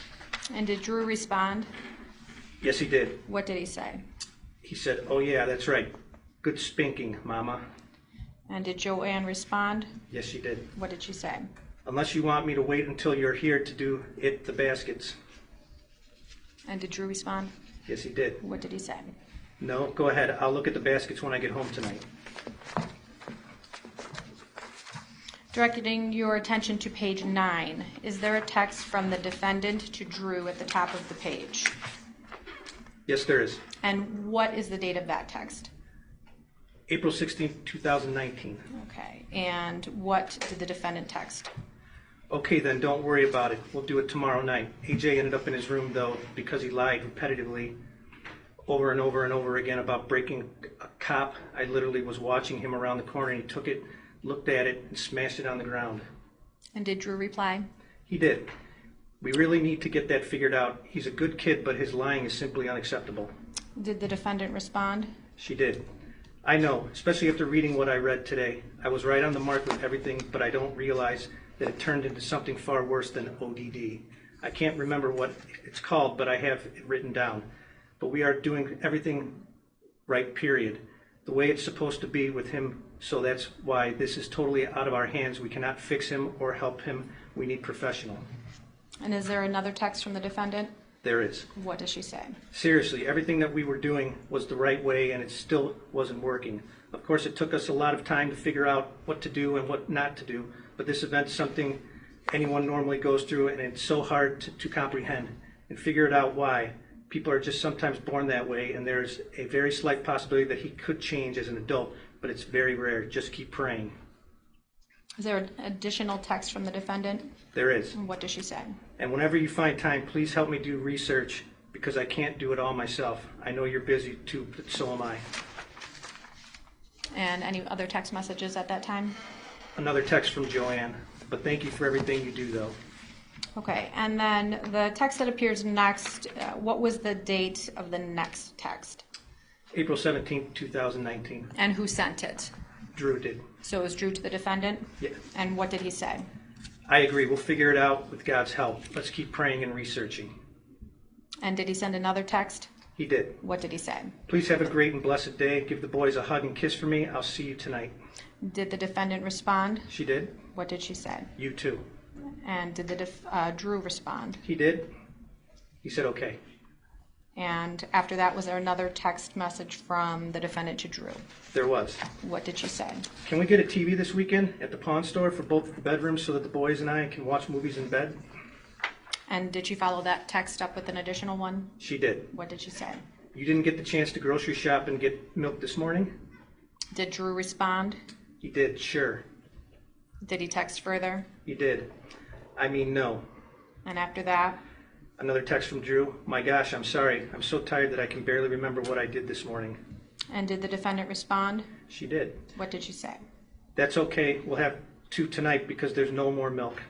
But the boys have been so good today, minus a couple mishaps. But I told them that they can sleep with one of us tonight. So they're so excited. AJ helped me clean the entire house and everything. He is such a charmer when he's good. Lots of hugs today. And Drew's response? That's so good to hear. And that group of text messages, were those all from April 17th, 2019? Yes, they were. Okay. And then if you could turn to page 13, the third text down, is that a text from the defendant to Drew? Yes. And what date was that sent? April 18th, 2019. And could you read her text message? Yes. Please also check the gas station. That's the only other place I can think of that he would know. Please ask them. And I looked everywhere, again in the house, and I told him that if he comes out, he's not going to get in trouble. Just please come out. And shortly after that, did she send another text? She did. What was that? When you get back, I need the key for the other car because it's died and I can't open the trunk. Doubt he would be in there, but I don't know. Doesn't hurt to look. And after that? Text from JoAnn. Do you know where the basement key is? I know his luck's 15 times, but I want to check again. And what was the date all three of those text messages were sent to Andrew Freund? April 18th, 2019. And so during the time frame that those text message conversations occurred, AJ was not alive, is that correct? Yes.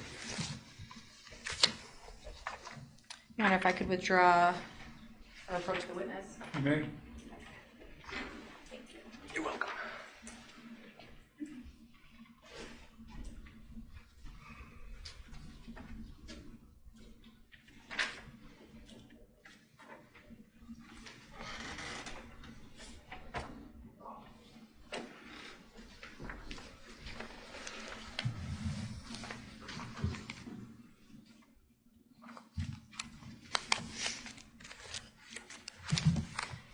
Your Honor, at this point, I would seek to admit People's Exhibit 17 and People's Exhibit 18.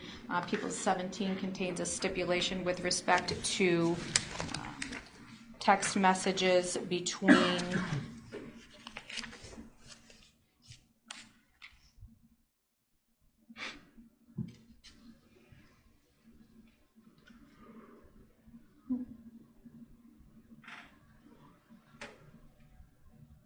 People's Exhibit 17 is a stipulation agreed to by the parties, and it provides, among other things, that in April of 2019, Daniel Nowicki, the father of the defendant's daughter, was an inmate at the McHenry County Jail, that the defendant would communicate via text message with Nowicki's defense attorney, that People's Exhibit 18 contains a copy of text messages between the defendant and Nowicki's defense attorney, and that the parties stipulate to the admission of People's Exhibit 18 into evidence. So at this time, I'd seek to admit People's 17 and 18.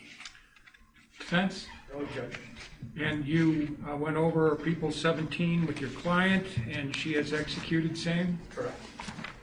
People 17 and 18 admitted? Thank you. Permission to approach the witness? You may. Detective, showing you what's previously been marked as People's Exhibit 18, if you could take a look at it.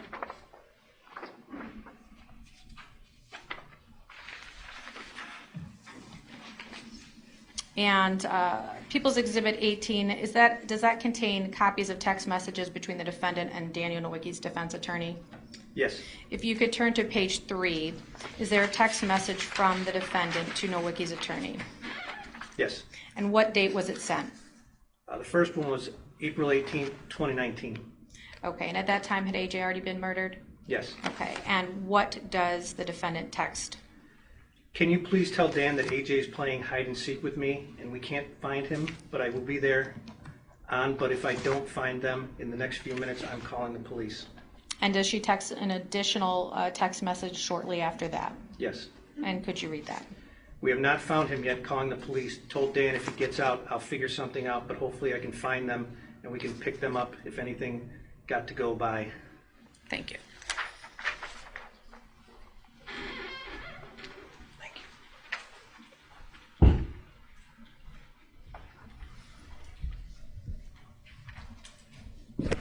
Nothing further from the detective. Thank you. Cross? No, Your Honor. Thanks. You can step down. Thank you, Judge.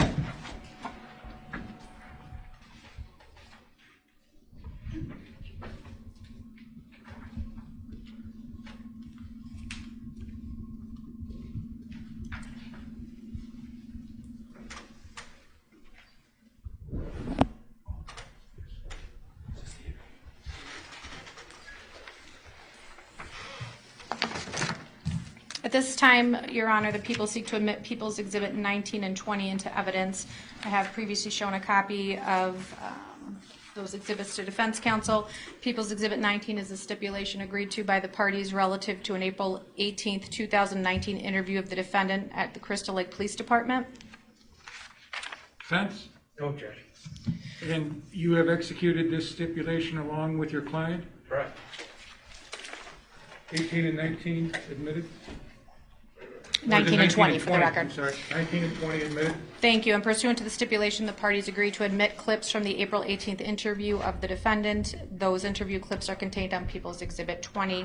We'd ask to publish those at this time. Defense? No, Judge. And I believe they are subject to extended media coverage, State? They are.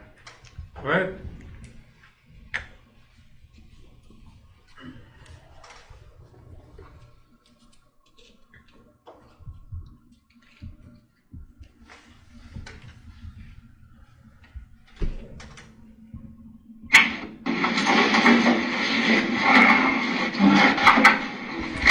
Did you want anything to drink? Like water or no hot? I'm okay, thank you. Yeah. It's... One second.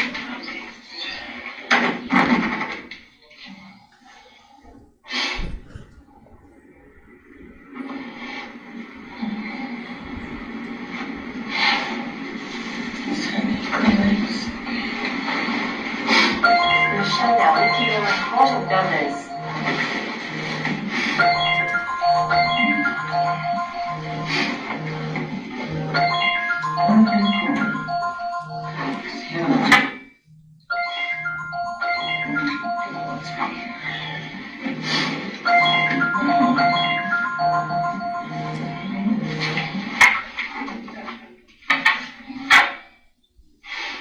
Mr. Behoff, you can move if you'd like to see it. Thank you, Judge.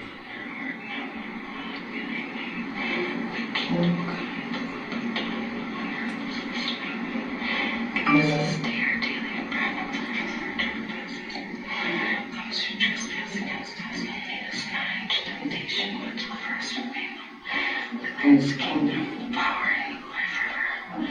Dear Father, please make sure AJ's safe and he comes home. Protect us all. Thank you. I love you. I pray this in the name of Jesus. In the name of the Father, Son, and Holy Spirit. Amen.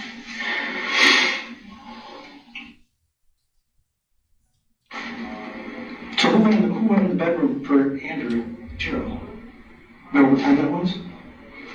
No, but I know it was close to leaving, so it had to be like 8:15, 8:30. I think, probably 8, yeah. Did he tell you that he wasn't in there? Well, I mean, pretty much, yeah, right away. He said, where's the injury? Right, he's like, Mama, he calls me Mama. Who does? Drew. Drew, okay. He said, do you know where AJ's at? And I said, no, he should be in his bedroom. And so then I stopped everything I was doing, and we looked for him through the whole house, like 15 times. Up, and we kept saying, AJ, it's okay, come. Then we went outside. Well, no, I sent Drew down. I said, you go check to the park or in the gas station. Because if he left. Well, then we went outside too and he screamed for him. Sure. He couldn't. And so he went to check there, and when he got back with no AJ, I said, call the police. Just call the police. You went to the gas station where? The gas station, and then down Oak Street, there's a park we always go to. Our church is there. Is that the, what the school is? Yes. Yeah, and Drew actually went, and I guess he talked to the principal, and he said, if you see him at this park or wherever, please call me. And then I texted him to go to I don't know if he got it, to go to the gas station, but he did. Which gas station? The one right, yeah. The one across from, Mr. Hayes? Right, exactly, yeah. Because that's the only place I could think of like that if he were to go outside the house. So while he was gone doing that, I was outside looking and inside, and then we called you. Okay. And I think I must, normally I lock the door so he doesn't get out. He doesn't get out, what do you mean? Well, because he's like, he gets into things, so I lock his door at night. Up from the outside? Mm-hmm. So you can't, Drew capable of doing something like this? No. No. He's a good dad. Okay. I'm sure as I keep going, I keep telling the officer. The more information that we have, yeah. The better off it can be, but. You have what he's wearing, right? The description of what he's wearing? Yeah, it was, blue Mario sweatshirt and blue sweatpants. Right, yes. Did anybody ask him, were his shoes still in the house? Well, they have 100 pairs of shoes, but I looked through them, and... Does he have a favorite pair that he wears? No, not really. No. Can you say for sure that he didn't take any shoes with him, or is it possible he did? I think he did. I think he took his Ninja Turtle ones, because sometimes the boys get matching sets of shoes. Uh-huh. And the only ones I could find, one of Parker's little, his, but AJ's two I couldn't find. And I do think it's strange that he didn't bring his jacket, because he's anal retentive. He's like an adult. He's smarter than most adults I know. Okay. So I don't know if he brought a hoodie. I don't know. Right. If anything, I think that he probably went to be an adult and walked out and they got lost. But I'm wondering why nobody's called him in. I know, he knows his address. I know. Does he know his name? Yes, he knows Spanish, I'm telling you. Does he know a phone number? I don't think so. I asked you. See, the problem is that any good citizen, I realize, found a 5-year-old in Lewis High, I would hope to God would be calling the police saying I just found a kid. Exactly, that's why Right. I'm so worried. Okay. And there's so many creeps out there, oh my God. I hope he's safe. He's gotta be so scared. Nope, we're doing everything we can to find him. And I don't, the only thing I can think of is he thinks he's gonna get in trouble. And, Where could he hide? He's fine. Trust me, he's like a little adult. I understand, but That's what I thought he was doing. It was like moving around. Because when we were outside, even like the gate fell in the backyard. The officers were, and I ran to the backyard, but obviously he wasn't there. But that's what I thought he was doing. I kept saying, AJ, you're not gonna get in trouble. Right. Okay. Anything else? And I could. But for my sake, you had nothing to do with this, correct? Absolutely not, no. Okay. Or could you flashlight? Okay. Is anyone at the house in case he comes home? Yeah, I'm there. Okay, good. I hope he's safe. I hope he's safe. I hope. It's gonna be so scary. Either that or he thinks he's gonna get grounded.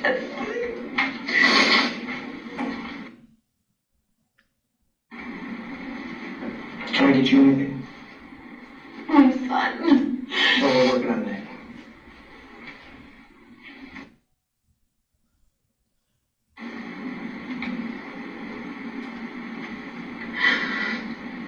You doing all right?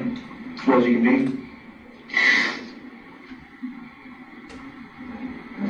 No. I'm so worried now. Even when they run 5 feet from me, I get freaked out, Mm-hmm. I can't even. Oh, God.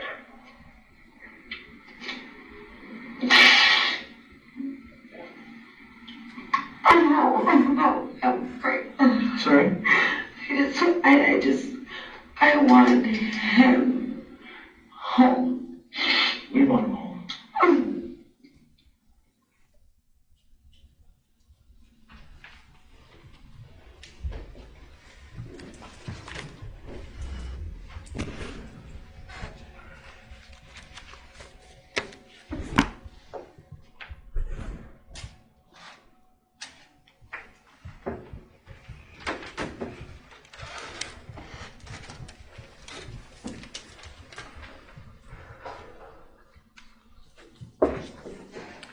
Exhibit 20 admitted.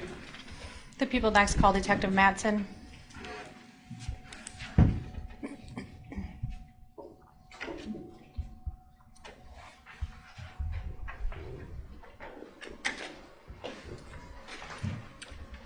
Step forward, sir. Right up here. You raise your right hand and be sworn. You solemnly swear the testimony you're about to give in this matter is the truth, the whole truth, and nothing but? I do. Have a seat right over there in front of the microphone. And while you're testifying, you can take your mask off.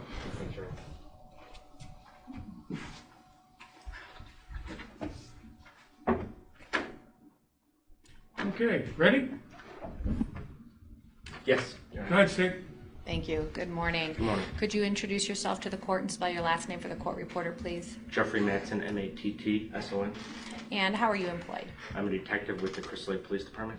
And how long have you worked for the Crystal Lake Police Department? 19 years. In April of 2019, did you assist in the investigation of a report of a missing child, AJ Freund? I did. And on April 20th, 2019, did you have occasion to attend a candlelight vigil? I did. And what was the purpose of that vigil as you understood it? To bring awareness, I guess, to the AJ case and to try to help find him. Okay, and so you attended the vigil? Yes. And how many people were there, would you estimate? Probably over 100. And what kind of activities took place during the vigil? A bunch of people just gathering, talking. Some people were talking about trying to put up like a search party to look for him. People were signing a poster card for the police, thanking them for their service, and all the other law enforcement agencies out there looking and trying to find AJ. Did they have any sort of organized activities that they were doing there as well? People were handing out candles. At one point, I believe the organizer gave a brief speech before our pastor did. Okay. And approximately how long were you there for? Maybe about 45 minutes. Okay. And did the vigil last about 45 minutes? Was it longer, shorter? It went longer. I had left to follow Andrew home. Okay. And when you say Andrew, who do you mean? Andrew Senior. Andrew Freund. Yeah. Okay. And while you were at the candlelight vigil, did you recognize anybody there? Yes. Who did you recognize? JoAnn Cunningham had arrived with her attorneys, and I believe a friend, and Andrew Freund had arrived on scene as well. Okay. And do you see JoAnn Cunningham here in court today? I do. Could you point her out to the court by describing her location in the court and an article of clothing she's wearing? She's wearing an orange jumpsuit behind you. Thank you. I'd ask the court reflect the in-court identification of the defendant. So noted. Okay. And with respect to the defendant and Andrew Freund, can you describe what you observed about them, if anything? I believe I got there around 6:30. Andrew Freund was the first to arrive. He got there alone, kind of stayed by himself, said hi to a couple people, was holding a candle.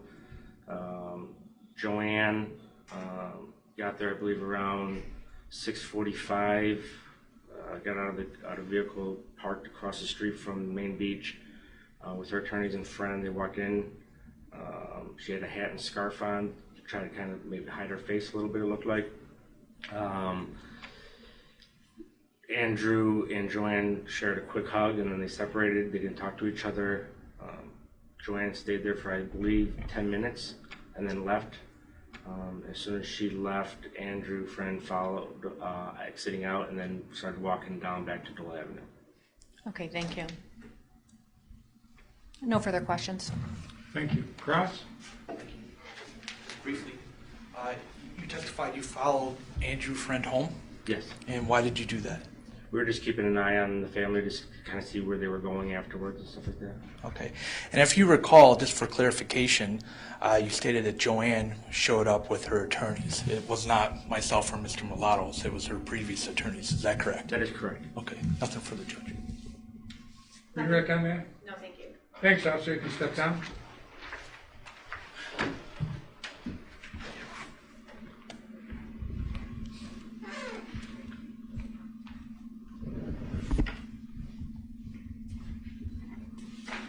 The state would next call Commander Newman.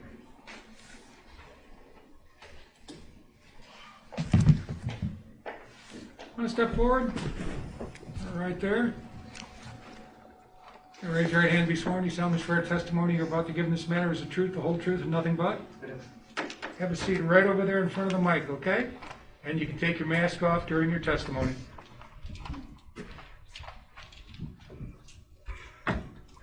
Okay, ready? Yes, sir. Go ahead, Ms. Garrett. Thank you. Good morning. Good morning. Could you introduce yourself to the court and spell your last name for the court reporter, please? Richard Newman, N-E-U-M-A-N-N, And how are you employed? City of Crystal Lake Police Department. And what position do you hold there? Patrol Commander, And how long have you worked for the Crystal Lake Police Department? over 18 years. And so April 18, 2019, you were so employed? I was. Did you respond to the report of the missing child, AJ Freund? I did. And generally speaking, what was your role in the investigation? Initial response was to assist with searching for AJ. I then set up the on-scene command post outside on the street, and then coordinated the mutual aid searches afterwards. Okay. And so on April 18th of 2019, who, if anybody, did you call to assist in the search for AJ? We called the Illinois-Wisconsin Search and Rescue Dogs. And can you describe a little bit what they do or who they are? They're a volunteer organization with specially trained dogs that help And- track people that are missing or lost. Thank you. And how many, did they show up to assist? They did. How many teams? At least 2 handlers with dogs. Okay. And what was the scope of their search on April 18th? They did scent tracks from the residents. They also had one dog that was cadaver trained in scent, and they walked the house at one point. Okay. And did you reach out for any additional assistance at that time? I did. Who else did you reach out to? We notified the Illinois Law Enforcement Alarm System, mobile field force, to assist us with an area search. We also Okay. notified If I could stop you real quick there, with respect to the Illinois Law Enforcement Alarm Services Mobile Field Force, is that also referred to as Elias? It is. Okay, and what was their role in helping in the investigation? They assisted with a search. Okay, and approximately how many people came to assist? Approximately 20. And how did they assist in searching? What kinds of things did they do? Broke down by teams, and we're doing street-by-street searches. Okay, and did they employ the use of any drones? They did. They brought out at least 3 drones. Okay. Those drones are used for area searches and searches over large bodies of water. And you said you would estimate approximately 20 people showed up. Are these sworn law enforcement officers or something else? The Elias members are. Okay. And where are they from? The specific officers, where do they come from? That day, they're from throughout the area. That day, they came from Huntley, McHenry County Sheriff's Office, Algonquin, Elgin, as far away as Aurora. So these are police officers who actually work for other police departments, is that correct? Yes. And then they just all showed up to volunteer in Crystal Lake search, fair to say? Yes. Okay. How long did they assist? Approximately 8 hours. And at some point, was the FBI called in to assist in the search? They were. Approximately how many agents would you estimate showed up to help? More than 20. And where were they stationed? They were stationed at the Crystal Lake Police Department at the command center. For what period of time? 6 days. Approximately 6 days. Approximately. And how would you describe the hours that they worked? 24/7. What kinds of things were they doing? They were assisting with organizing the incoming information and investigative leads, and then also assisting with making sure those leads and information were processed and followed up on. By April 22nd, 2019, were you still searching for AJ? We were. And did you have cause to ask for additional help on April 22nd? We did. Who did you ask for help from? We reached out to McHenry County Emergency Management to assist with a search of a few parks in the area. A few parks in the area? Okay. And how many people would you say assisted from the McHenry County Emergency Management? On the 22nd, approximately 30. Okay. And for how long were they assisting? Approximately 5 hours until the weather turned and they had to cancel the search. And on April 23rd, 2019, were you still searching for AJ? We were. What kind of outside assistance did you have on that day? We reached out again to McHenry County EMA. What did they do? They assisted with organizing volunteers to do a search of Betts Acres, Stearns Woods, and then one area of Lippold Park that wasn't searched on the 22nd. And approximately how many people were involved in those searches, if you could estimate? 70. And did you get any other assistance besides EMA? We did. We had Crystal Lake Fire Rescue had a mutual aid agreement out to help search some of the ponds in those parks. And does that mean they're getting mutual aid from other fire rescue? They were. Okay. And who else? We also had the Illinois State Police had a plane up for us to help with an overall search of the area. And again, that day we had the Illinois Wisconsin search and rescue dogs out to assist with the dense forest parts. How many hours a day would you say you, members of your organization, members of the FBI, and the other outside agencies that were assisting you on this case, how many hours a day during those first 6 days after the initial report that AJ was missing would you say people were working on this investigation? 24 hours a day. And how many people, law enforcement, civilians, how many people would you say assisted in the search? Approximately 200. No further questions. Thank you. Cross? We have no question. Thanks, officer. You can step down.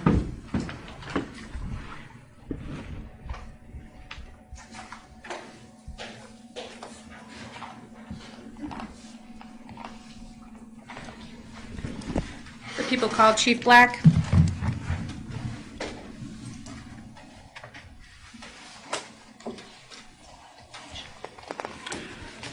Can you raise your right hand and be sworn? Do you solemnly swear the testimony you are about to give in this matter is the truth, the whole truth, and nothing but? I do. Have a seat right over there in front of the microphone, and while you are testifying, you may remove your mask.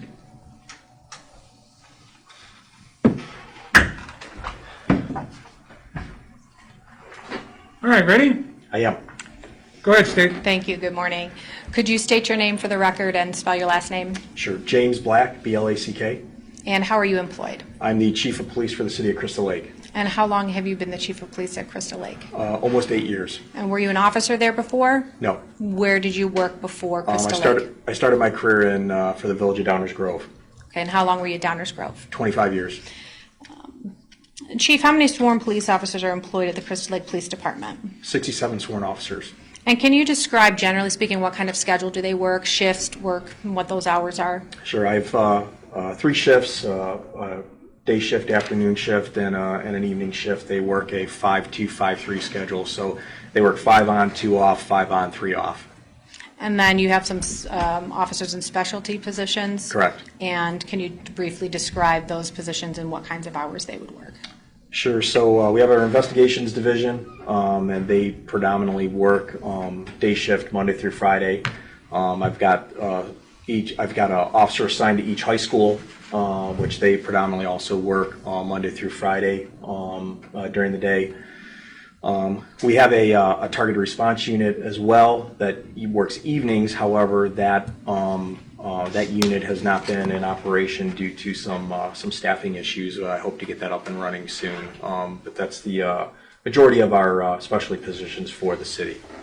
So with respect to general shift work, your 3 shifts, approximately what would be the average number of officers assigned to the day shift, the afternoon shift, the evening shift? Sure. Depending on the day and the shift, usually my shift minimums run anywhere between 5 and 6 officers on the street with 1 sergeant. Again, afternoon shift is our busier shift, and depending on the day, usually Friday, Saturday are busier, so I'll have a little bit more increased staffing on those days. And on April 18th of 2019, your police department responded to a report by the defendant JoAnn Cunningham and Andrew Freund that their son AJ was missing, correct? Correct. And your police officers investigated this case along with help from other agencies, is that correct? Correct. And approximately how long did I know in an investigation you can have follow-up that lasts months, but for the bulk of this investigation, how long would you say it lasted? Approximately 6 days. Okay. And approximately how many regular on-duty hours were spent by your police officers investigating this case during that time frame? Approximately 1,032 straight time hours. And what was the cost associated with those hours? Approximately $48,700. And how many on-duty, I know there's not an average felony investigation, but generally speaking, how many on-duty hours would you typically expect to spend on a felony investigation? As you mentioned, it depends on the actual crime, but I would say probably minimum would be 40 hours would be a good notation for that. Okay. Approximately, were overtime hours spent on this investigation? Yes. Approximately how many overtime hours were spent by your police officers? Approximately 230 hours. And what was the cost associated with those overtime hours? Approximately $15,600. And again, I know that's not a typical average felony investigation, but how many overtime hours would you expect to have on a run-of-the-mill felony investigation? Again, it depends on the crime and when it occurred. Since my detectives work during the day, if it's something that they would get called out for in the evening hours, that would be overtime. I would say, probably minimally anywhere between 8 and 10 hours of overtime per detective, probably. Okay. And the numbers in terms of hours and manpower you were describing, does that take into account any of your command staff or exempt employees who were working on this? We just averaged in what an 8-hour day would be, but obviously as salaried or exempt employees, we obviously spent a lot more time devoted to this case.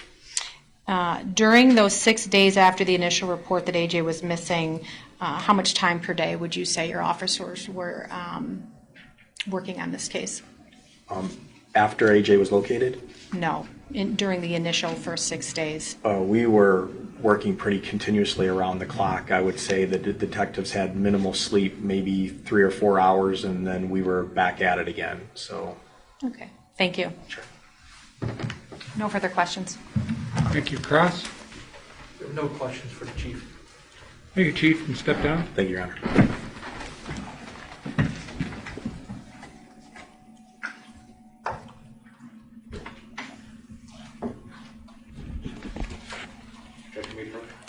want to approach?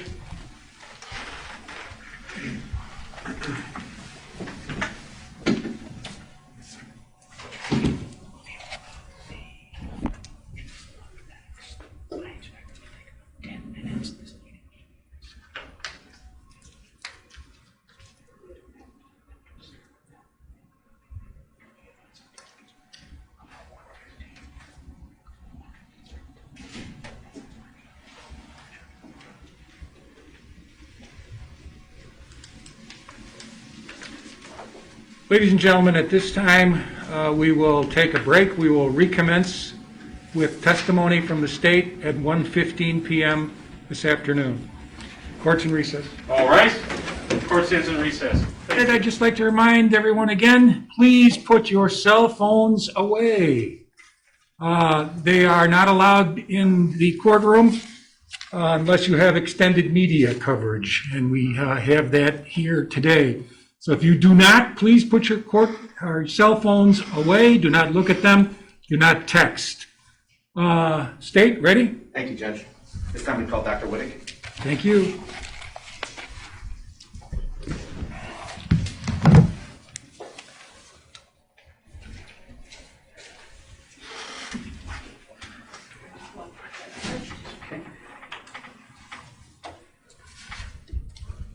Can you step forward, doctor?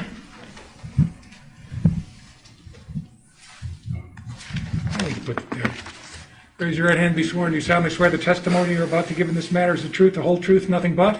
I do. Have a seat right over there in front of the mic, and you may take your mask off while you are testifying. Thank you, Your Honor.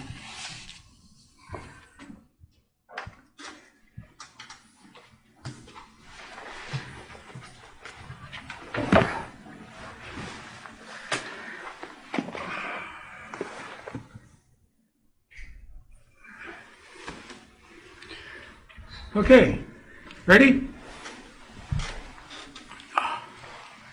Ready? Oh, yes, sir. Go ahead, State. Thank you, Judge. Good morning, sir. Good morning. Could you, or excuse me, I shouldn't say good morning. I should say good afternoon. I'm sorry. We're struggling with the change over here. So anyway, could you please state your name, spell your last name for the court reporter, please? I'm Dr. Mark Whittick, W-I-T-E-C-K. All right. And where do you live? I live in Kenosha. All right. And what is your profession? I'm a forensic pathologist. All right. So forensic pathologist needs to get an education, I would imagine, right? Yes, sir. All right. So where'd you go to school? Well, I went to medical school at CTEC, C-E-T-E-C, medical school in the Dominican Republic, followed by a general internship at St. Luke's Hospital in Milwaukee, Wisconsin, followed by 2 years of anatomic pathology, again at St. Luke's in Milwaukee, followed by 2 years of forensic pathology, 1 year at the Office of the Chief Medical Examiner for Wayne County, which is Detroit and its suburbs. Okay. And 1 year at the Office of the Chief Medical Examiner for the state of Maryland, which is actually a statewide system, unlike the county-by-county system that we have here. Okay. Are you licensed to practice medicine in Illinois? Yes. Are you licensed to practice medicine in any other states? Wisconsin. All right. And after your education, after all of your residencies, could you describe your employment history for the judge, please? I was medical examiner for Kenosha County for 10 years, but for the last 29 years, I worked in private practice for multiple smaller counties, such as McHenry County, as a forensic pathologist. Okay. And would you tell the judge what forensic pathology is? A forensic pathologist is a physician, trained just like other doctors in medicine and surgery, but our specialty is looking at people that have died and trying to figure out why did they die, and looking at the different factors. And in the case of here where there's a coroner, we would assist the coroner in determining manner of death. And then in some cases we also do child abuse cases on living children. Okay. And as part of this, do you do autopsies? Yes. Okay. Approximately how many autopsies have you done? Over 7,000. All right. And how many autopsies have you done where the decedent is a victim of child abuse? I really don't know, but at least 100. Okay. And would you tell the judge what blunt force trauma is? Blunt force trauma is where a person is struck with something. It can be something as simple as a fist. It can be a baseball bat. It can be something really hard like a tire iron. Those are all means of blunt force trauma. Even falling to the ground on the carpet here and you scrape your knee is actually a type of blunt force trauma where you get an abrasion. So it can be very simple or very complex. Thank you. Judge, at this time I'd ask to certify Dr. Whittick as an expert in forensic pathology. Defense? No, Judge. The doctor is certified. Thank you, Judge. Dr. Whittick, I'd like to please bring your attention to April 25th of 2019. Did you conduct an autopsy on AJ Freund's remains? I did. All right. And would you just briefly describe the methodology on how that autopsy was conducted, please? Well, basically, we received the body in a body bag. The body bag is opened.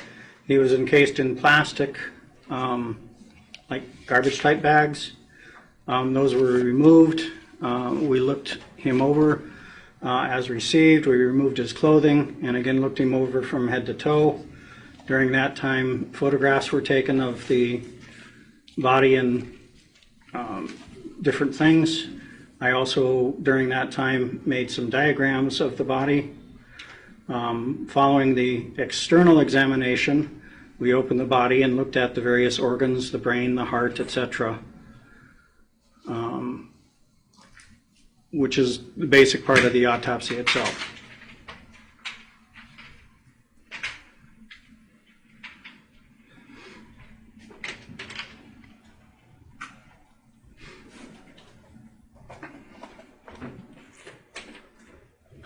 Dr. Whittick, I'm holding in my hands what's been previously marked as Group Exhibit E, 1 through 11. I'm showing this to defense counsel. Judge, can I approach the witness, please? You may. Thank you. Dr. Whittick, I'm showing you what's been marked as Group Exhibit E. Take a look at that. Have you had the opportunity to review this CD prior to coming here today? I believe this is the one that I reviewed. Okay. And are all of these pictures of the autopsy that you conducted on April 25th of 2019? Yeah, well, I believe they're all from the autopsy, yes. Okay. And based on your prior review of this disc, do they all fairly and accurately represent the remains of AJ Freund as you saw them on April 25th of 2019? Yes, sir. Okay. Judge, seek to admit Group E. Defense? No, Judge. Group E is admitted. However, the court has previously ruled that they are not subject to extended media coverage. Thank you, Judge. Doctor, I'm also showing you what's been marked as People's Exhibit 22, okay, as well as People's Exhibit 21, 21, and 22. Judge, I'm going to tender these to the defense as well. Do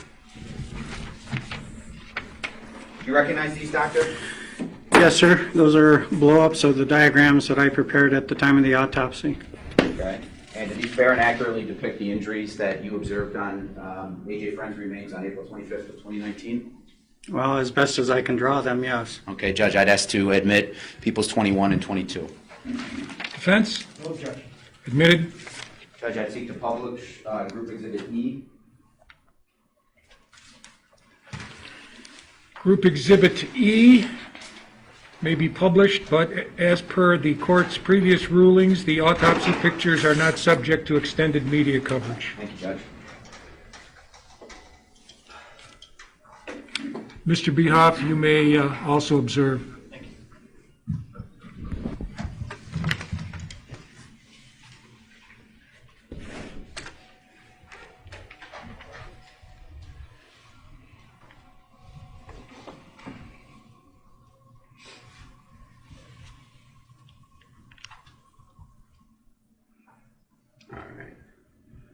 All right.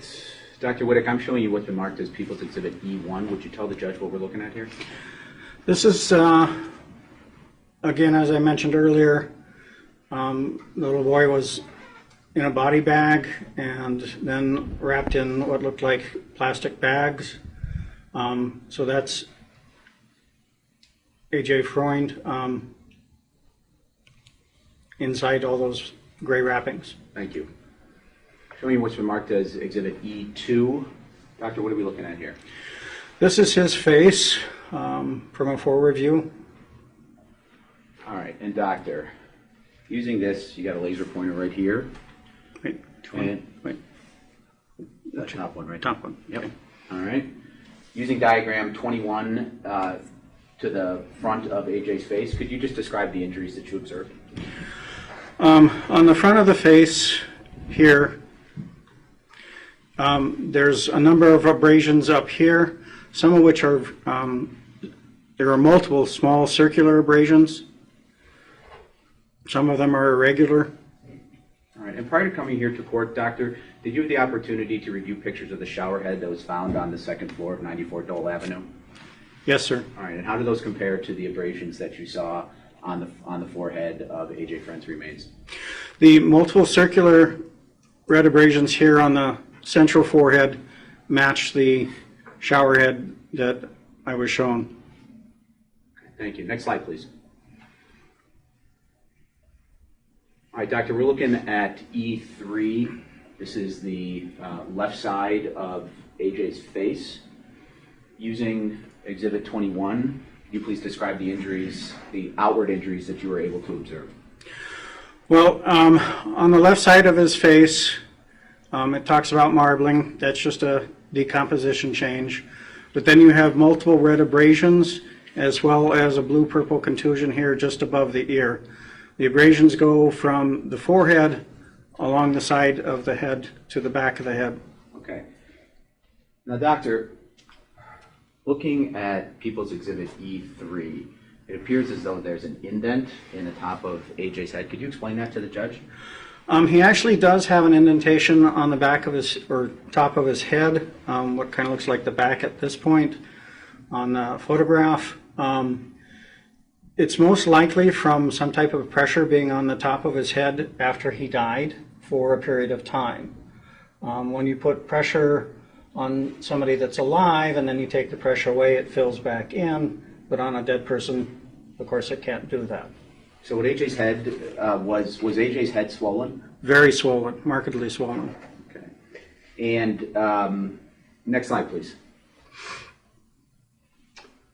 All right, let's look at, this is the right side of AJ's face. Could you please, using People's Exhibit 21, could you please point out the injuries that you observed on AJ for the judge? On this diagram, we see, again, abrasions towards the back of the head. We see multiple bruises or contusions on the right side of the face and along the jawline. Okay, and, okay. Are you able to determine how many blows AJ's head absorbed? At least a dozen, but it's really difficult to say because probably many of the injuries are overlapping. And was there one in one place, or two, or three, or more? Is hard to say for sure. Okay. Could it have been more than a dozen? Yes. Could it have been dozens? Potentially, yes. And how much force would have been necessary in order to cause the degree of swelling that you saw?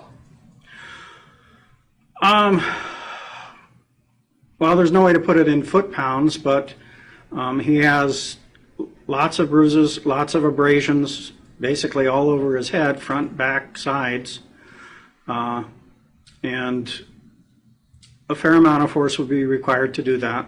Okay. Next slide, please. And doctor, what are we looking at here? So this is the back of his head, and you see quite a large abrasion. Well, I guess it's not going to show on there. Over here on the back of the head. And then there's actually an abrasion down here where the neck meets the head, and then there's more bruising behind the left ear. And are all of these abrasions consistent with blunt force trauma? Yes. Next slide, please. All right, and doctor, again, there seems to be a depression or an indent in the back of AJ's head. Could you explain that to the judge? Well, again, as I mentioned before, his head is markedly swollen, and he was at some point laying against something with the back of his head having pressure against it from some object, and so that stayed as a depression until the time of the autopsy. And does that indent just illustrate how swollen his head was? Yes. Next slide, please. What are we looking at here, Doctor? Judge, this is E7 for the record. I apologize. For the record, thank you, E7. So this is the inside of his mouth. You have little skin tags that connect the top lip and the bottom lip to the jaws. And in his case, the lips are markedly swollen, they're bruised, and then the frenula, those little skin tags that connect the tissue, are broken in on the top and bottom. Is the frenula these parts of the lip right here, sort of attaching the lip to the jaw? Yes. Okay, and those were broken? Yes. And would that result in bleeding? Yes. And what kind of and are those injuries consistent with blunt force trauma? Yes. Next slide, please. All right. For the record, that's Exhibit 8. Thank you, Judge. Doctor, we're looking at People's Exhibit 8.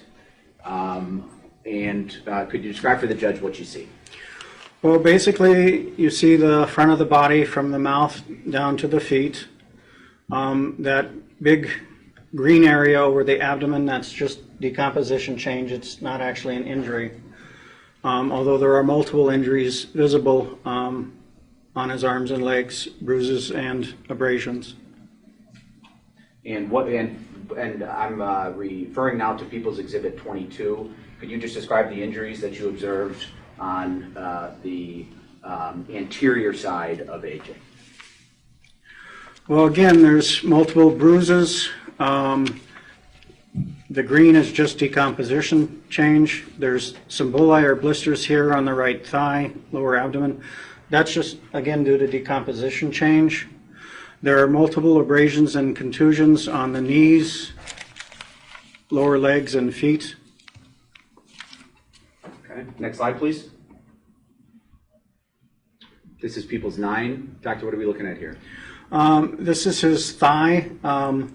At the top of the L-shaped ruler is one of the bullae or blisters that I mentioned. Those are most likely due to decomposition changes. It appears to be some bruising on the thigh. Is that consistent with blunt force trauma, the bruising to the thigh? Yes. Thank you. Next slide, please. All right, Doctor, we're looking at the posterior side of AJ. Could you describe the injuries that you see on People's Exhibit 22, and what's displayed right now on the screen, Judge, is People's 10? So on the back of the body, again, you have some of the green decomposition change, and then you have multiple abrasions on both elbows, the back, and then some excoriated areas and some red bruising on the buttocks. Okay, and what did you make of the red bruising on the buttocks, Doctor? In terms of? Cause. Blunt force injury. Okay. Now, Doctor, all of the injuries that you saw to AJ, could they all have been caused at the same time? They appear to have been in close proximity to each other, yes. Okay. Next slide, please. Okay, and this is People's Exhibit 11, and again, Doctor, that's just another picture of the posterior side of AJ's remains. Is that correct? Yes, sir. Thank you.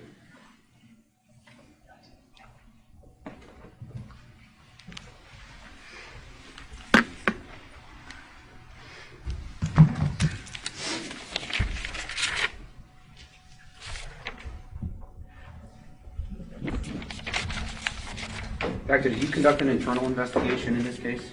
Of course. And did you observe any injury to AJ's ribs? Yes. All right, would you tell us what you observed?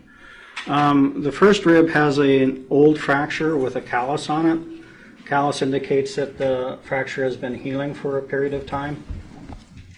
Okay, and the fracture to the ribs, could that have been caused by blunt force trauma? Yes. All right, did you examine the lungs in this case? Yes. All right, would you tell us what, if anything, that you found noteworthy? Well, both lungs showed what we commonly call leopard spots, which are are indicative of inhaled blood. And if you look at a leopard skin, it really actually looks like the spots on a leopard skin. But in fact, the spots are actually made of areas where the inhaled blood has gone into the lungs. Okay. Doctor, most people, even children, don't inhale liquid that's in their mouth, blood or saliva or otherwise. The fact that AJ was inhaling blood, what did that tell you? Well, it tells me that he's probably either mentally compromised or actually unconscious. Did you examine his skull and his brain? Yes. Did you note any bleeding below the skin? Yes. Okay, and would you describe that for the judge? Well, basically his whole head is severely swollen, and there's bleeding throughout the scalp and soft tissues over the whole head. What did that tell you, doctor? That he had massive trauma to the head. Okay, and the fact that it was all over the circumference of his head, did that indicate that he was struck in multiple areas? Yes. Okay. Was there any bleeding inside the skull that you noted? No. Okay. Did you examine his brain? Yes. Okay, and what were your findings? His brain was massively swollen and what we say, or what we call herniated.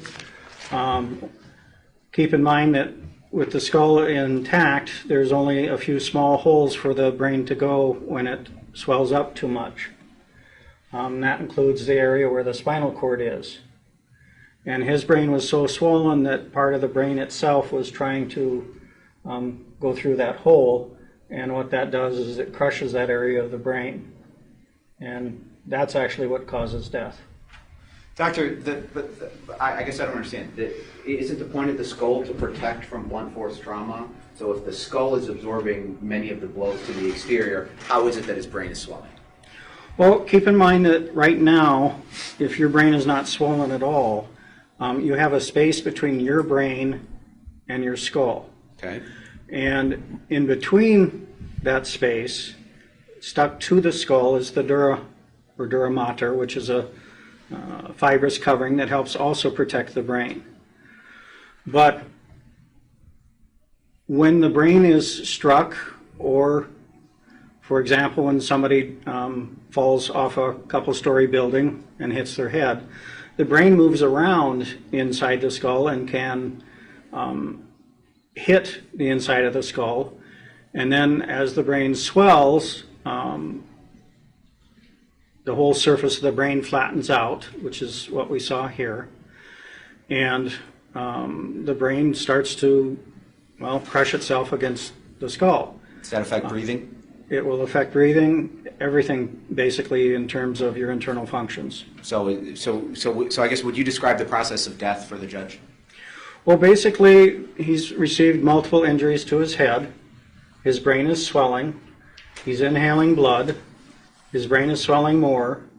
Now his brain is swollen so much that it's actually starting to crush itself against the skull because it has no place to go. And because it's crushing itself inside, well, the vital, breathing, heart, all the different organs slowly but surely shut down. And then death occurs. Would this have been a painful death? When he was actually being injured, yes. Once he's unconscious, of course, no. Okay. And then in terms of the extent of the blunt force trauma, how does this compare to other cases of child abuse that you've seen? It's a pretty bad case. Not the worst one I've seen, but very bad. Judge, I have nothing further. Thank you. Thank you. Cross? Yeah, we have no questions of the doctor. Thanks, Doctor. You can step down. You're welcome.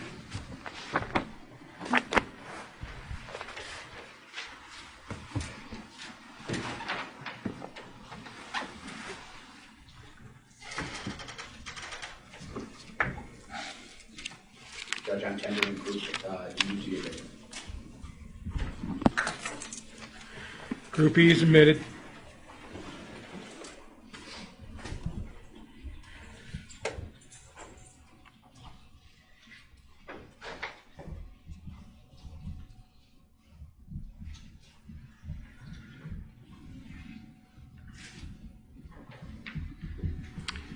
State by Ms. Guerra. Thank you.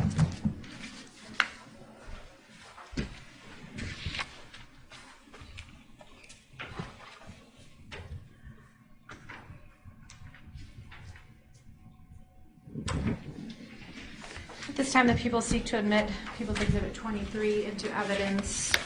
People's Exhibit 23 is a stipulation agreed to by the parties relative to a May 4th, 2019 phone call at 12:44 p.m. between the defendant and CBS reporter Brad Edwards.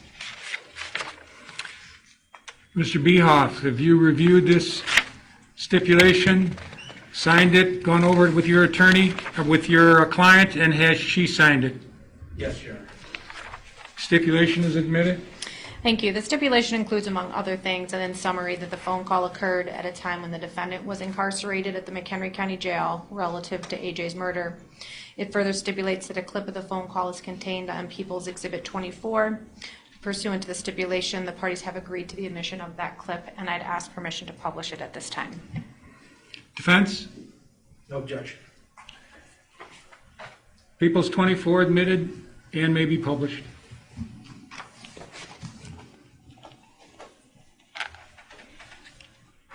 Police say on your phone on March 4th, there was a video of AJ lying on a bare mattress in his bedroom. Okay, right. And you were berating him for urinating on his bed. Well, I mean, wasn't any apparent? I mean, yeah, he was doing this multiple times. It was I thought ODB. I don't know what's what anymore. And I showed, and it's true, yeah, and I showed Drew some videos to show. Well, my question is, why would you record that? Because Drew asked me to record them and show them to him because he was gone for so long during the day. The people now seek to admit People's Exhibit 25 into evidence. I have previously shown defense counsel a copy. It's a stipulation agreed to by the parties relative to a May 4th, 2019 phone call at 6:38 p.m. between the defendant and CBS reporter Brad Edwards. Mr. Behoff, did you and your client sign this stipulation? And do you have any objections to its admission? We did sign it. We have no objection. Admitted. The stipulation includes, among other things, and in summary, that the phone call occurred at a time when the defendant was incarcerated at the McHenry County Jail relative to AJ's murder. It further stipulates that a clip of this phone call is contained on People's Exhibit 24, and pursuant to the stipulation, the parties agreed to the admission of that clip, and at this time, I would seek to publish to the court that phone clip. Defense? No objection. Allowed. I mean, there's so many things I could prove. I could prove my innocence and prove so much being out of here than being in here. And well, use me as a reporter. How would I prove your innocence? Well, I mean, DNA, first of all. I guess FBI, DNA, my whole story, me showing you, I could bring you in the house, I could give you guys the house. I wanted my own investigation done, my own dogs, my own everything, because every single thing they say on there, it's so unbelievably, I can't even. I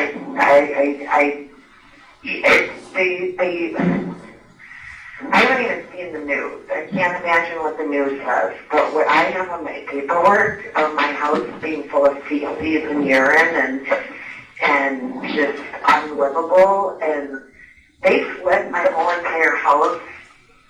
And I could bring you in there right now and show you everything that they say is they're accusing me of is a lie.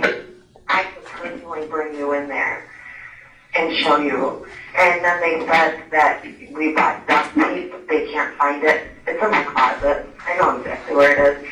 Gloves, plastic gloves, cleaning gloves. They're in the kitchen drawer, or they're either in the kitchen drawer or they're in the medicine closet. any videos I have, anything. I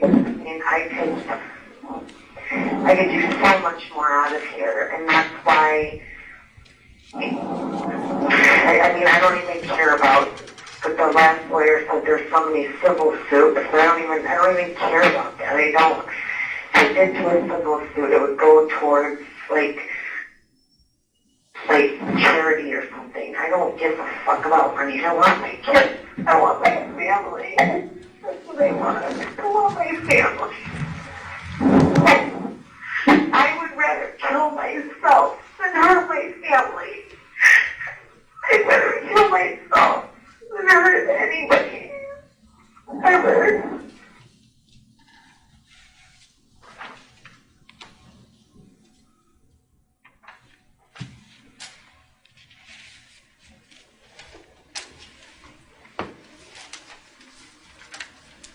State would offer People's Exhibit 24.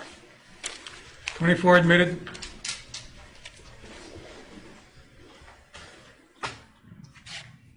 At this time, the state will call Lisa Madison.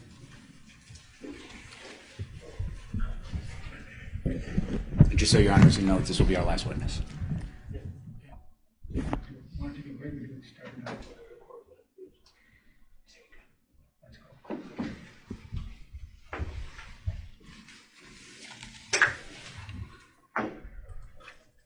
Thank you, State. Defense. Our defense would call Dr. Robert Meyer.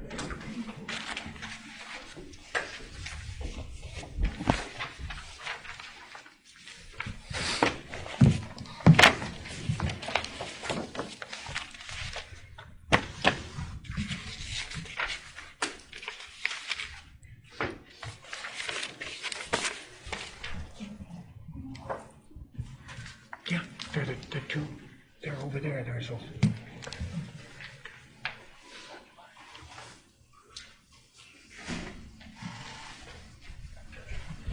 Step forward.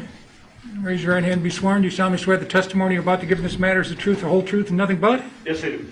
Have a seat right over there in front of the mic, and you can take your mask off for your testimony. Thank you.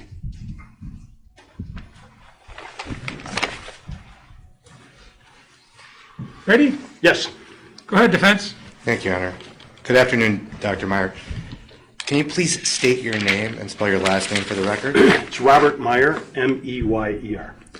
And Dr. Meyer, what is your profession and where are you currently employed? I'm a licensed clinical psychologist, and I work at Mather's Clinic. And how long have you worked as a licensed clinical psychologist for? I was originally licensed in 1983.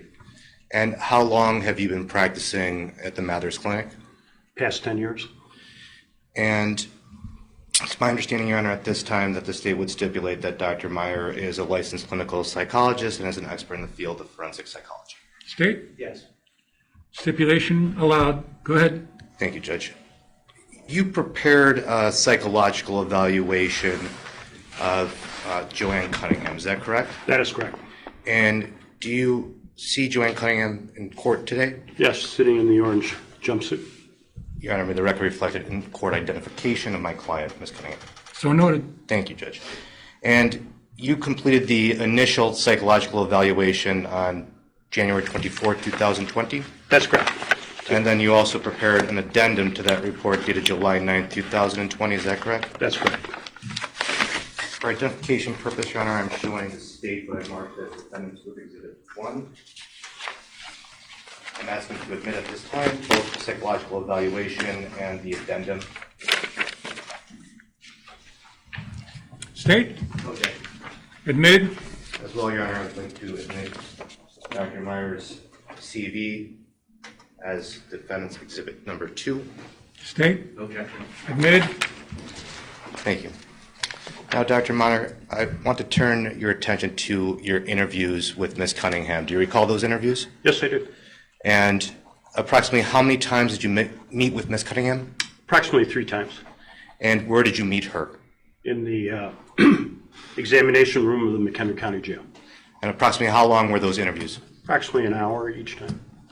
And what else did you review in terms of documentation and presentation of your evaluations and for testimony for today? I reviewed some reports we received, police reports. I viewed some videos that were provided to me, and some past medical records. And you indicated that you met with her 3 times, is that correct? That's correct. Okay. And what is the purpose of a psychological evaluation in these types of cases? In this particular case, it was for the purpose of just trying the best we can through the lens of social psychology or psychological principles to explain how a person could come to commit such an act, to become the person they were, and what psychologically may have been contributing to what occurred. And is there a clinical definition to this type of act that you refer to? It's referred to as filicide.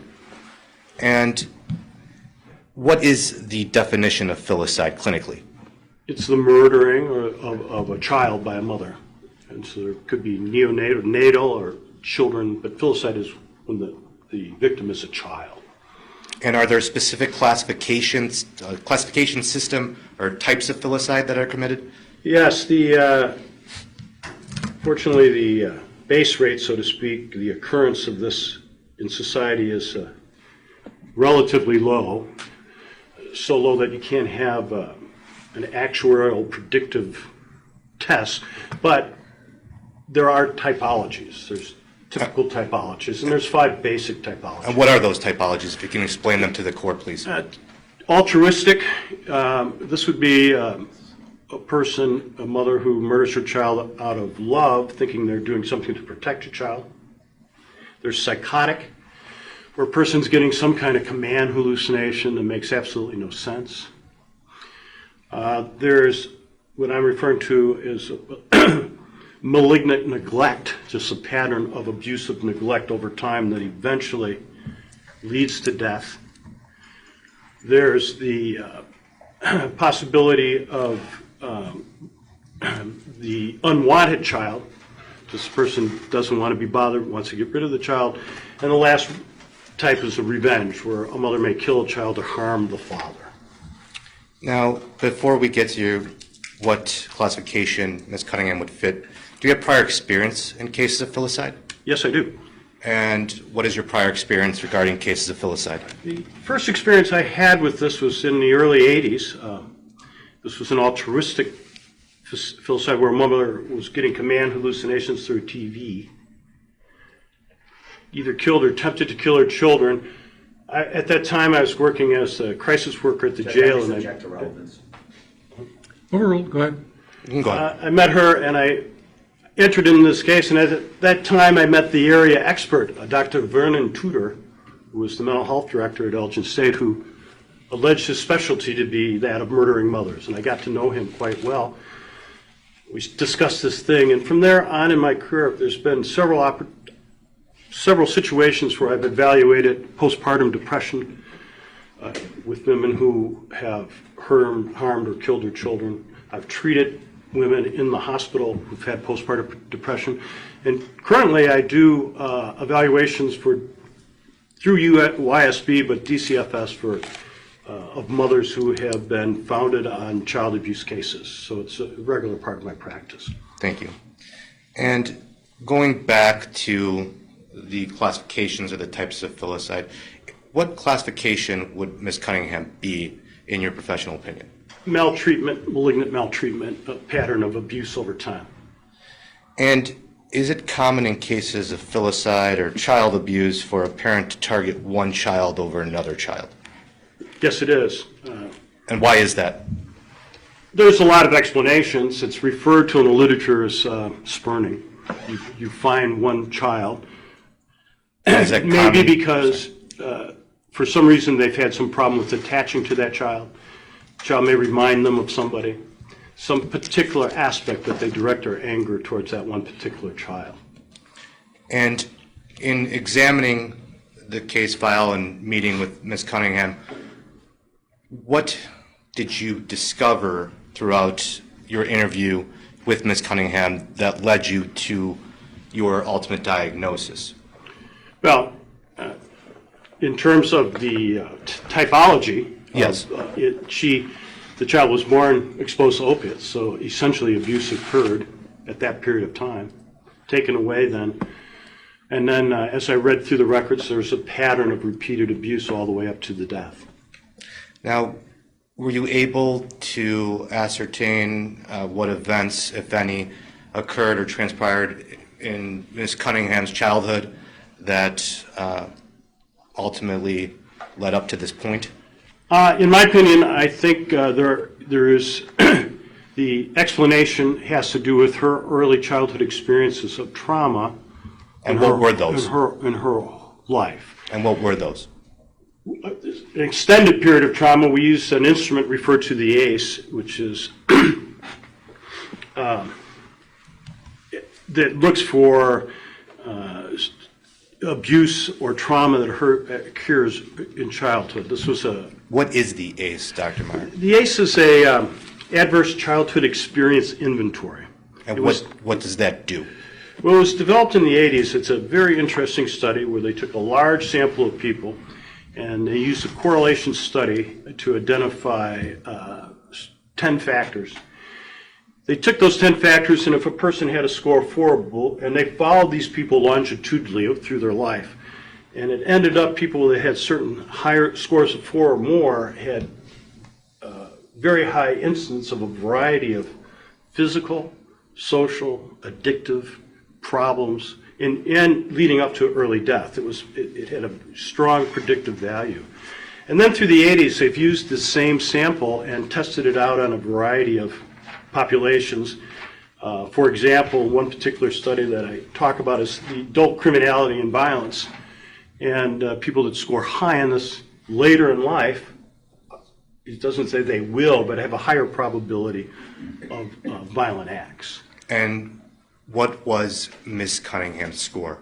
She came close to having a perfect 10 out of 10 in terms of this ACE inventory.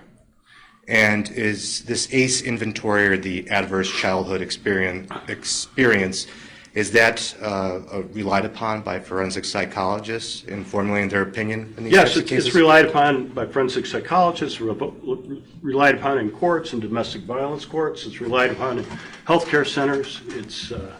It's used in a variety of situations. And what specifically did you learn from Ms. Cunningham's self-reporting about her childhood trauma? Well, her earliest memory, she reported to me, was really her father beating up her maternal grandfather. Her father being out of the picture, her mother remarrying, who she describes as, with the most vile of terms, being an addict, bringing different men in, not being there, being abusive to her and her brother. She goes on to state that in the 8th grade she was raped, and following the rape, she had a suicide attempt in the 8th grade, requiring hospitalization, at least having her stomach pumped. By 15, she's pregnant, drops out of high school, and her mother insists she has an abortion or she was going to prosecute her boyfriend at the time. She then moved in with this boyfriend who she stays with for a while, who also becomes abusive. At age 18, the one person that she kind of clung to in life through all this trauma was her brother, and he dies of an overdose. Was that by suicide, or was that an overdose? It was by suicide. And did all those factors, did you use all those factors about her childhood trauma that you just testified to in ascertaining her score, I guess for lack of a better term, on the ACE instrument? Yes, I did. And again, it's your testify that she was almost a 10 out of 10 regarding that test. That's or correct. Instrument. That's correct. Now, transitioning over to her adult life, specifically her relationships, what did you learn from her self-reporting about her relationship history? Her ability to attach appropriately in relationships was highly disturbed. In what sense? She had abuse in her first relationship. She then got married, said it was stable, but he would get intoxicated and became abusive, eventually breaking her ankle. And what was significant about her breaking her ankle? She was introduced to narcotics at that time. And what narcotics? Norco, hydrocodone, the kind of narcotics for pain medications. And those are prescription opioids? That's correct. And did she report common normal use of those, or was it abuse? She quickly began abusing them. I think her psychological makeup, the psychological pain that she experienced, she's attempted to deal with through denial and repression, to push it out. And of course, narcotics really can help that, to numb you from experiencing anything. And I think she just found that too attractive to stay away from. And did she end up divorcing that ex-husband that had broken her ankle? Yes, she did. And what specifically transpired at that point? Did she meet anyone at that point? Yes. Who did she meet? Let's just say, crying in the hallway in front of divorce court, an attorney approached her and said he would take on the case. And who was that attorney? Mr. Freund. Andrew Freund? Yes. And what did you learn about Andrew Freund and how he met her and how that impacted her psychologically? He himself was abusing drugs. He was 54, she was 29. I don't think his intentions were necessarily altruistic to help her. I think he wanted something more from it. And in fact, they ended up getting together, sexually involved, doing drugs. I'm sorry. Mm-hmm. And speaking of sexual involvement with Andrew Freund and Ms. Cunningham, how did Ms. Cunningham self-report their physical relationship and their relationship in general with one another, being Ms. Cunningham and Andrew Freund? She described it as disgusting. She didn't want it, but felt she had no alternative, so went with it. She needed somewhere to be. She found him to be just absolutely a hollow person, not there, not connected in any way, that it all revolved around drugs. And why is that significant, if any reason? It's another indication of the disturbances, one, in her relationships, the people she's with, two, the ongoing feeling of abandonment and no support. And was there also, during her marriage with Andrew Freund, was there another relationship that was ongoing as well? Yes, there was. And was that with an individual by the name of Dan Nowicki? That's correct. And what was unusual about that ongoing relationship with Dan Nowicki while she was married with Andrew Freund? Well, I found it unusual that they lived in the same house. They had a relationship together, all three of them. He tolerated and paid for it to a certain extent. As though he was ignoring really what was the dynamics of what was going on. For clarification, you said he paid Andrew was paid for what? Hotel room at one time. For whom? For JoAnn and Mr. Nowicki.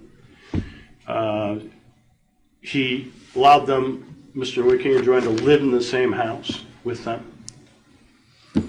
And what does that say about Ms. Cunningham's mental health? I have felt her personality her character of her personality is highly disturbed. Her object relations, asking how she feels about herself and others, is extremely disturbed. I think there's an underlying rage. I think there's a lack of being able to trust, and a great deal of pain, and that is emerged in almost every relationship she had. And was that prior to the death of her son? Yes. And that was ongoing for a long period of time? That's probably been ongoing throughout most of her life. Now, you mentioned Ms. Cunningham's substance abuse history. What specifically, I guess, stuck out to you while you were evaluating Ms. Cunningham? What stuck out to me is a couple things. One, she stated that she was found in contempt, spent 30 days in jail, something to do with the divorce. Do you remember when that was? That would have been in 2012, I believe. And was that prior to her meeting Andrew Freund or after? That was after meeting Andrew Freund. Okay, and what was significant about her being incarcerated? While incarcerated, she alleges she met another female inmate who introduced her to heroin, and she began doing heroin while incarcerated. And about how much heroin did she self-report using, do you recall? At some points, she was using 6 bags a day of heroin, not while incarcerated, but after her release. And And this was around the time that she was pregnant with AJ? That's correct. And did she maintain any sobriety, in your opinion? But not after the child was born and taken from her, that was her first rehab. And there may have been a period of sobriety a year or two after that. But sobriety, in her mind, is freedom from heroin. She was using other substances. What substances was she using? I believe at that time she was using Xanax and Adderall, and possibly Suboxone. Suboxone may have come in later. And what is the significance, if any, of the use of Adderall, Xanax, opioids? How does that help formulate your opinion? As I viewed it, the real change in her, she would use the opiates and it numbed down the pain. It to some extent helped her cope with all this inner turmoil in her head because she numbed herself to it. Once that was taken away and she began an Adderall, she didn't use Adderall as prescribed. She very quickly used it like an addict does. And when did she start using Adderall? Do you remember approximately what year that was? I believe at least 2012, it may have been even before that, there had been some use of it. Certainly was by 2015, she was using it, abusing it. And how much was she prescribed? Do you recall? As best that I can recall, her prescription amount was somewhere between 20 and 40 milligrams, which is an average, normal. And how many times a day is that? Once a day. And how much did she report using Adderall? By the time of the death, she stated she was up to 120 milligrams, if not more, every day. And why is that significant? It's a terrible... Adderall's a Schedule II narcotic. Adderall's a stimulant. It's methamphetamine, basically. It deregulates a very delicate balance in the limbic system. And people who are abusing Adderall oftentimes become highly aggressive and have violent outbursts. And is that the limbic system that you mentioned? Why is that significant that it alters the limbic system? The frontal cortex is, so to speak, it becomes more complicated, but if you think about a car, that's the brakes. You have an emotion, and that part of your brain can kind of put the brakes on your responses. The limbic system is just raw emotion. She had no brakes. She just had the emotional action. She had no way of... She had lost the ability to control those impulses at times. And that is because of the abuse of Adderall? In my opinion, it had a lot to do with it. The abuse of Adderall was the fuel, the rocket fuel, that lit the underlying personality and rage that had been buried throughout most of her life. And did Ms. Cunningham self-report to you while she was abusing Adderall changes in her personality? Yeah, she reported that she recognized something had changed and she had become a more angry, violent person. Other people around her began saying that to her, even Mr. Nowicki. And she actually indicated to you, and you, I believe, wrote this in your report, that she was having episodes of rage. Yes. And anger. That's right. And in your expert opinion, what does JoAnn's substance abuse illustrate in the overall picture? It was one of the pieces that led to this extreme violent rage episode. It was the charge behind it. And after reviewing the case file that was presented to you, you also reviewed videos of Ms. Cunningham, and those videos contained her with AJ? That's right. And you reviewed those in preparation of your testimony today? Yes, I did. And do those videos depict an individual that, in your professional opinion, was under the influence of controlled substance? The videos were obviously horrible, difficult to watch, very violent, very abusive, and even her appearance, her demeanor, her actions were very different from anything I had seen when she's not been on Adderall. And again, after reviewing all of these documents and meeting with my client, what would your expert opinion be regarding the diagnosis of JoAnn Cunningham? Well, I think diagnoses are based on the DSM-5 and the ICD, and she meets the DSM-5 diagnosis. And what is the, I'm sorry. Well, the Diagnostic Statistical Manual. That's how we reach diagnosis. And when you say that's how we reach, that's... I'm psychologists and psychiatrists, mental health people. And that is relied upon by experts in your field? Yes, it is. Okay. And I think she meets the diagnosis under child abuse and neglect as child abuse confirmed, without question. I think, in my opinion, she has a cluster B personality disorder. What is that? That is a character disorder, a disorder in character that is including antisocial, narcissistic, and borderline, particularly borderline traits. Borderline traits are people that seem, even without substance, they have impulse control problems, that have extreme emotional mood deregulation issues. She had that, and she meets stimulus abuse disorder, without question. And then it would be opiate abuse disorder as well, now controlled in a controlled environment.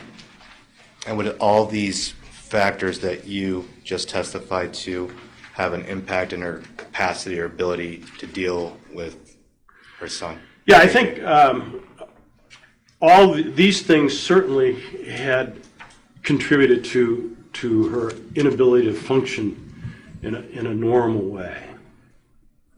If I may have a moment, Your Honor. You may.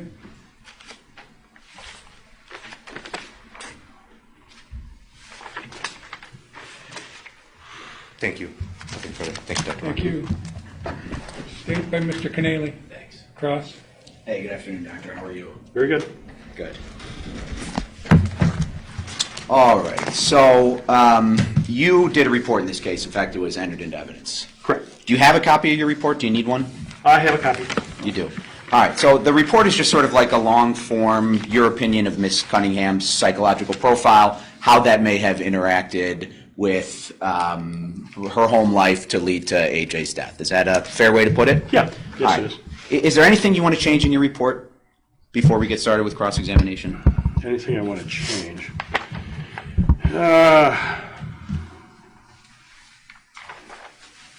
Or is there anything in there that's not relevant to your opinion today? I don't believe so. All right. So you talked on direct examination about typology and the various types of types that women that commit filicide can fall into. Where in your report do you talk about that? Either the first one or the second one? Well, I don't believe I had that in the report. You didn't talk about that in your report. Right. Okay. You also talked about how Adderall can. We also talk about how Adderall can affect or overcome the limbic system. I know that you did talk about Adderall, but did you ever talk about the limbic system in any of your reports? No, I did not. All right. And in any of your reports, did you indicate that you were going to diagnose her with this cluster B or antisocial personality disorder? No, I did not. Okay. So these are all new statements? Yes. Okay. So, and you knew that when you were creating your report that the defense, that the state, and that the judge was going to be relying on that report and sort of trying to understand what your opinion was. Well, I can't say I knew that was going to happen. I didn't really know the purpose of why they requested it. Okay. Now, you make some very specific and some very detailed statements about Ms. Cunningham's personality. So, how do you have your pages numbered there, Doctor? Because I'm going to be referring to your report. Yeah, unfortunately, I didn't number them. So I started with page number 1. Gotcha. And then I just went through, and so I see 9 pages. Do you want to just take a second just to number it so you can flip back and forth?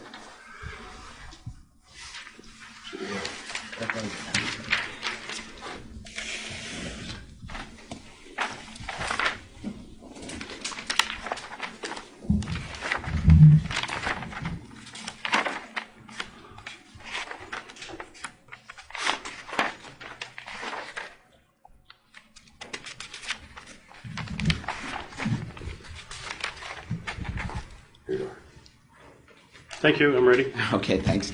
Doctor, I'm on page 7, paragraph 3. Yes. personality pattern. So you say that her profile is suggestive of significant personality dysfunction. Ms. Cunningham's responses indicate that she has a strong anxious need to conform to the expectations of others, but she anticipates criticism, derogation, and abandonment by those with whom she is close. She has a fear of expressing emotions and of losing control, and maintains a facade of control, rigidity, compulsiveness, and defensiveness. Through this facade, she tends to deny or repress, and it goes on and on for the rest of the paragraph. So again, a very sort of nuanced understanding of the deepest, most intimate parts of her personality, but you only met with her 3 times, right? That's correct. And that's for a total of 3 hours. Correct. Okay. And you would agree that there's probably a lot about Ms. Cunningham's psychology and profile that you can't really ascertain in 2 to 3 meetings. Would we agree on that? Yes, I'd agree with that. Okay. And so much of your opinion is sort of to the best of your to the best of your knowledge, based on the limited information that you have, is sort of to speculate as to how this may have happened. That's correct. All right. And you don't object to the word speculate? No, I do. All right.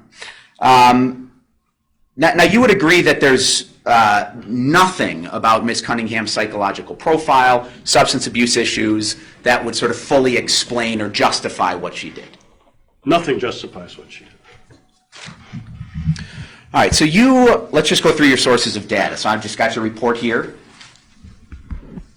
and I'm on page 1. So the first thing that you did was a clinical interview and mental assessment, and that was sort of the 3 meetings? That's correct. All right. And then you did a Million Clinical Multi-Axial Inventory. Is there an acronym for that, or do you just... The Milan and CMCMI. The MCMI, okay. And then you did the Minnesota Multiphasic Personality Inventory. Is there an acronym for that one, or is... MMPI. MMPI, thank you.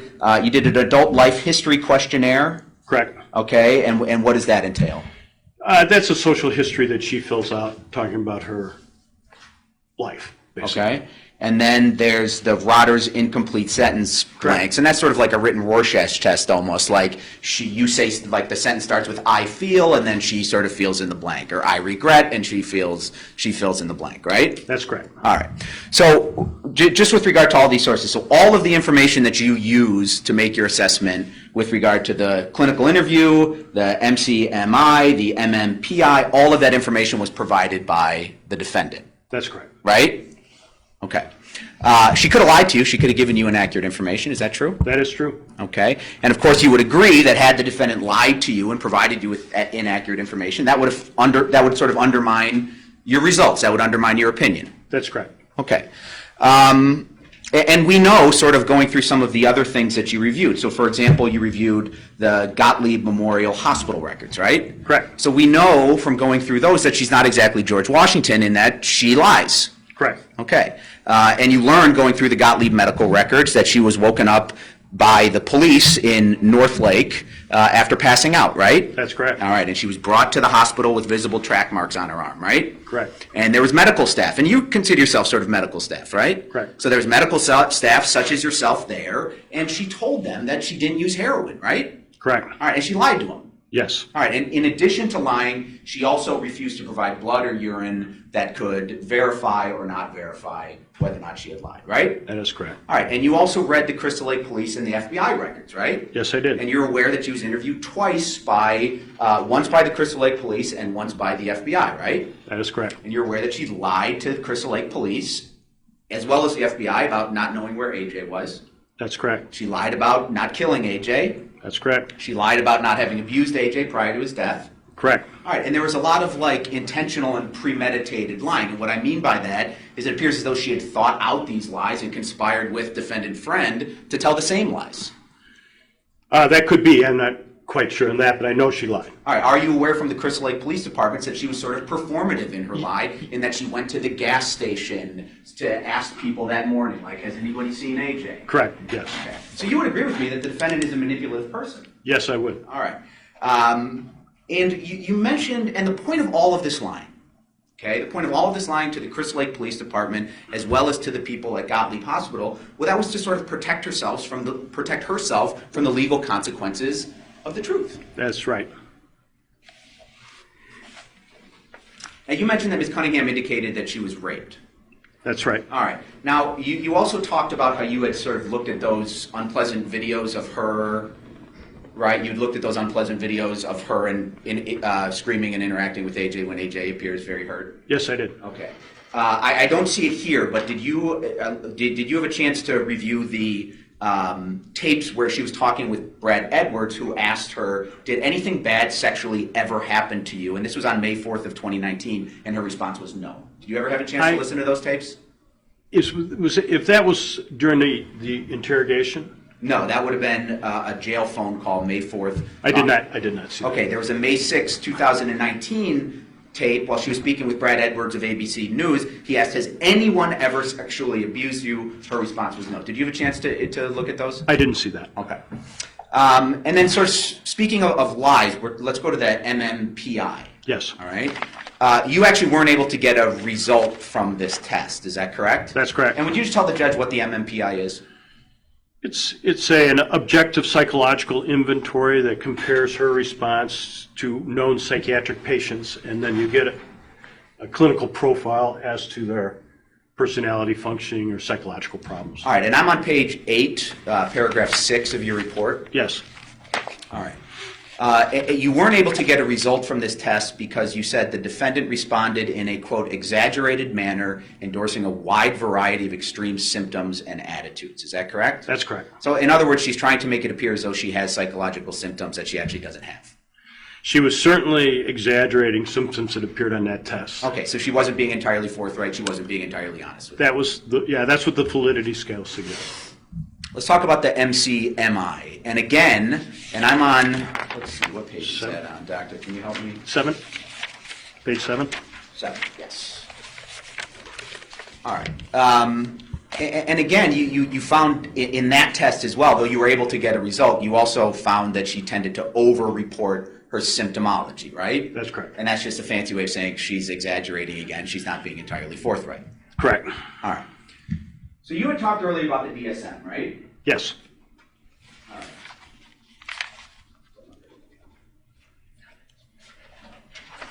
And the DSM you recognize as an authoritative treatise in the field of psychology?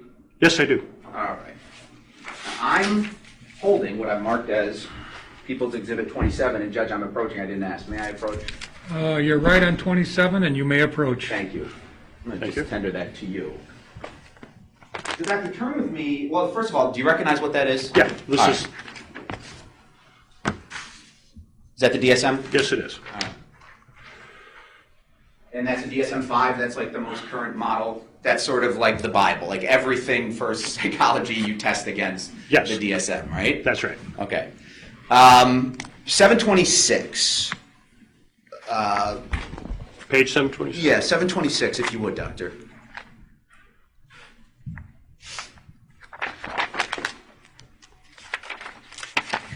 Yes. All right. Bottom of that page, malingering. Yes. What's the definition? Malingering is, well, I'll read it to you from here. The essential feature of malingering is the intentional production of false or grossly exaggerated physical or psychological symptoms motivated by external incentives such as avoiding military duty, avoiding work, obtaining financial compensation, evading criminal prosecution, or obtaining drugs. Okay. Let's just stop right here. Is there any objection to the court taking judicial notice of this learned treatise, or is it going to be introduced into evidence? I'm not going to introduce it into evidence, Judge. I'm just going to use it for purposes of cross-examination. Well, then the issue is, why is he reading from it if it's not introduced into evidence? It goes to the nature of his diagnosis. He's acknowledged that this is an authoritative treatise, that the material in there is authoritative. He's made certain psychological diagnoses, and I'd like to test that against some of the other diagnoses Defense? in the book. All right, go ahead. All right, and then the DSM, there's certain criteria for when you should strongly suspect whether or not somebody's malingering, right? Correct. All right, and the first one is medical, and I'm quoting, medical legal context of presentation, e.g., the individual is referred by an attorney to the clinician for examination, or the individual self-refers while litigation or criminal charges are pending, right? Correct. Okay, that's a check, right? Correct. All right. And the second one is a marked discrepancy between the individual's claimed stress or disability and the objective findings and observations, right? Correct. And we kind of have that here, going back to the MPMI as well as the what's the other one, doctor? As well as the MCMI, in that she sort of over-report. There's a discrepancy between what the results of those tests say and what she's reporting, right? Correct. Okay, so that's a check. Correct. All right. And then number 4 is presence of antisocial personality disorder, which you talked about on direct examination she may have. Correct. Okay, so based on the DSM, malingering should be strongly suspected in this case when she was talking to you. Is that fair to say? Well, malingering of child abuse is confirmed. Okay. Simulant abuse, is confirmed, and the personality is sort of antisocial is consistent with a liar. So the possibility for the other part of malingering is for some gain, and I don't see how my report benefited her in any manner. Well, why don't we talk about that, doctor? I mean, you understand that the purpose of a sentencing hearing is for the judge to hear evidence in aggravation and mitigation, right? Correct. Okay, and you weren't called to provide evidence in aggravation, right? Correct. Okay, and you certainly understand the general premise that the more somebody is sort of suffering from psychological difficulties or disorders, some might say they're less culpable for their crime. I suppose. Okay. Now, I'm going to refer you to page 7, paragraph 3. Of my report? Yes, sir, and this is your first report. Okay. I'm there. All right. And you say that, and so what you're talking about here is the Million Clinical Multi-Axial Inventory and the results of that test, right? That's correct. Okay. And the results of that test, and you relied on that test in order to formulate your diagnoses. Yes, I did. Okay. And the results of that test were based on that test, you were able to glean that she has a strong and anxious need to conform to the expectations of others, right? Correct. Okay. Well, you would agree that others would expect her not to use and abuse heroin, right? Correct. Okay. You would agree that others would expect her not to use heroin while pregnant. Correct. Okay. You would agree that others would not expect her to use or abuse heroin while she's taking care of children. Correct. All right. You would agree that others would expect her not to beat her son to death, right? Correct. Okay. So she didn't exactly conform to the expectations of others based on your test, right? Correct. Okay. Again, you also talk about, I'm on page 7, paragraph 3, beneath this controlled facade are feelings of insecurity that surface in the form of self-blame and self-punishment, right? Correct. Okay. Well, when talking about AJ, she described him according to you. On page 4, paragraph 7, she said that AJ was difficult from birth, right? Correct. She talked about how he never listened, right? Correct. She talked about how he stole, right? Correct. She said that he was a very defiant and oppositional child, right? Correct. All right. She said that she described AJ as doing a lot of bad things, right? This is page 4, this is the bottom of page 4 of your report. Correct. All right. She said he would steal money. Correct. Ms. Cunningham reported to you that he would break stuff. Correct. Sneak out of his room. Right. Wouldn't listen. Correct. Always had to have his way. Correct. All right. So in your report, she didn't really seem to have any problem assigning blame to AJ. No. Okay. And nowhere in your report did she explicitly or verbally blame herself for AJ's behavior, right? That's correct. Okay. And nowhere in her report did she ever say anything nice about AJ, did she? No, she did not. All right. So she never said that he was handsome. No. She never said he was good at Legos. No. Never said he had a good sense of humor. No. Never said he was a good big brother. No.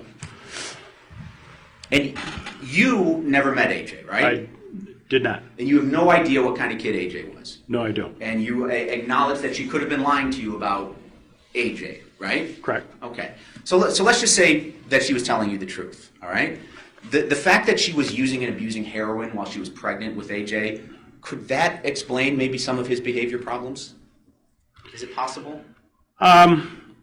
Well, it's possible. I don't know if AJ was ever diagnosed with any condition himself. Okay, well, the fact that she was abusing benzos, amphetamines, and opiates while she was supposed to be caring for AJ, might that explain some of the behavior problems? It certainly could affect AJ's brain chemistry and his behavior and defiance. It could.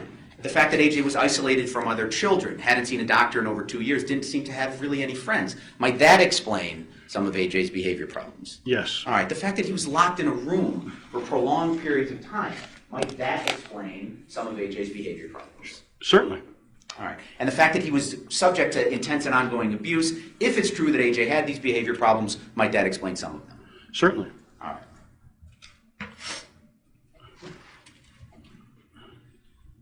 Now, doctor, you also diagnose the defendant with major depressive order, and you also diagnose her with generalized anxiety disorder. Is that correct? Is that on the last page? Yeah, I believe that is. It was in your first report, doctor. I don't know the exact. All right. page. At the time of interviewing, we felt she was suffering from major depression and anxiety. Okay. And so just looking at major depressive disorder, that's sort of somebody's in a depressed mood most of the day. That's right. Right? Significant weight loss might be a thing, slowing down of thought and reduction of physical movement, fatigue or loss of energy, feelings of worthlessness, etc. That kind of explains it? Correct. Okay. Generalized anxiety disorder, excessive anxiety or worry, difficult to control worry, restlessness or feeling keyed up or on edge. That's correct. Okay. But aspects or criteria of these two disorders don't include likelihood to engage in violence, right? That's correct. All right. Doesn't include uncontrolled rage. That's correct. Okay. And just talking about these disorders, a tragic, life-changing event could bring about major depressive order, could bring about anxiety disorder. Yes, it could. Okay.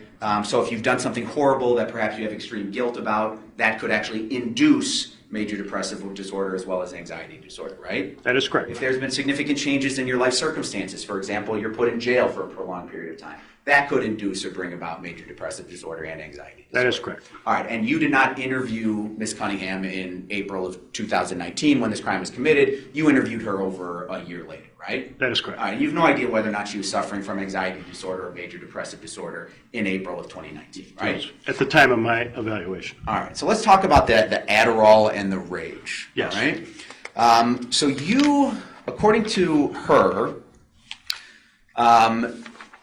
she started reporting having rages in 2017, right? That's correct. And she was actually very specific about the date. She said that her personality began to change in December of 2017, right? That's correct. So prior to that, her personality had not changed caused by the Adderall abuse, according to her. According to her. Okay. And she was initially prescribed Adderall by a physician in 2017. Is that correct? That's correct. All right. Now, did she complain to her physician about the side effects of Adderall? I highly doubt that. She was abusing it and buying it on the street to supplement it. Well, did you ever, as part of preparing your opinion here today, did you ever talk to her doctor that had prescribed her Adderall? No, I did not. Did you review any of her medical records wherein she was prescribed Adderall for what, why, when, how much she was taking? I did not see those. Okay, so all of her reports of Adderall, that's based on what she told you. That's correct. All right. And she wasn't, and what she reported to you was that she was actually abusing Adderall. Is that correct? Yes. So not only was she getting prescribed Adderall, but she was also buying Adderall off the street, right? Correct. All right. And had she been taking Adderall within sort of the therapeutic ranges of her doctor, she likely wouldn't have suffered from these rages. Yeah, if she had been taking it as prescribed, we most likely would not have seen these adverse side effects. Okay. So again, December 2017 is when her personality changes, but she was abusing Adderall well in advance of 2017, right?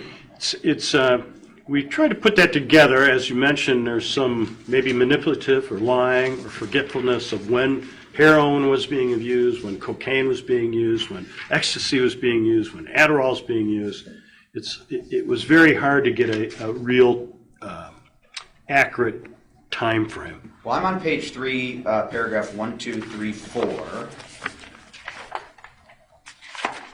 And she seems to indicate, as stated, she was on Adderall and Norco. Mr. Freund was on cocaine, right. And this is on or about the time that she moved into his house in 2012, right? So she was abusing Adderall as far back as 2012. It could be. All right, but between 2012 and then conveniently December 2017, no change to her personality.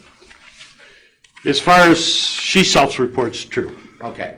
Are you aware that in December of 2013, which you should be because you reviewed the Crystal Lake Police Department, the Crystal Lake Police reports, that she was charged with domestic battery?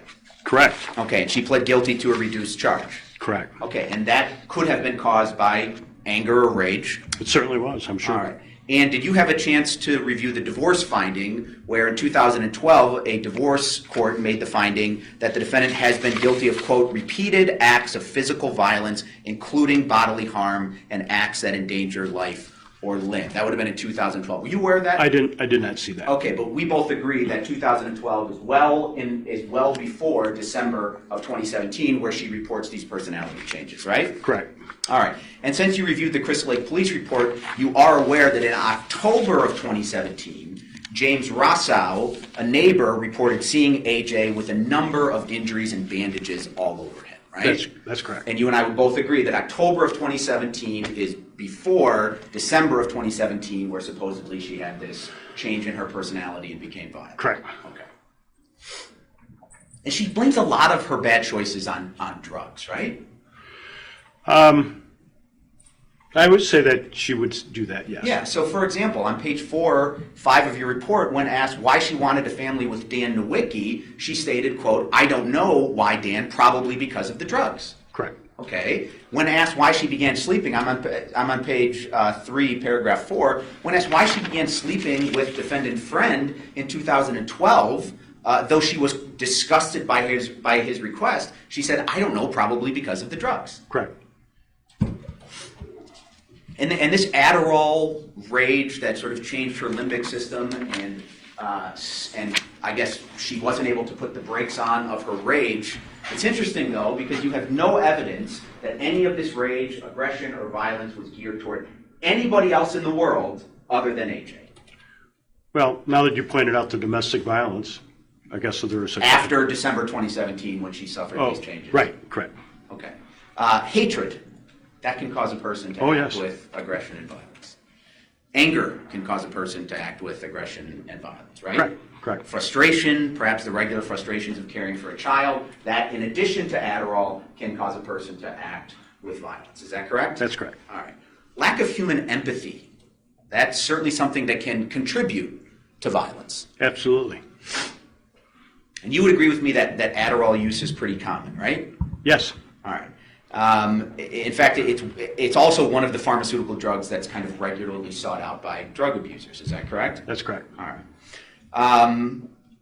And you would agree with me that sort of the vast majority of people using or even abusing Adderall, just the vast majority of people don't commit child abuse, right? That's correct. Okay. And you would certainly agree with me that the vast majority of people using and even abusing Adderall don't murder their children. That's correct. Okay. And you would agree with me that Adderall doesn't fully explain what Ms. Cunningham did. That's correct. Right? And you would certainly agree that Adderall does not justify what Ms. Cunningham did. I would agree with that.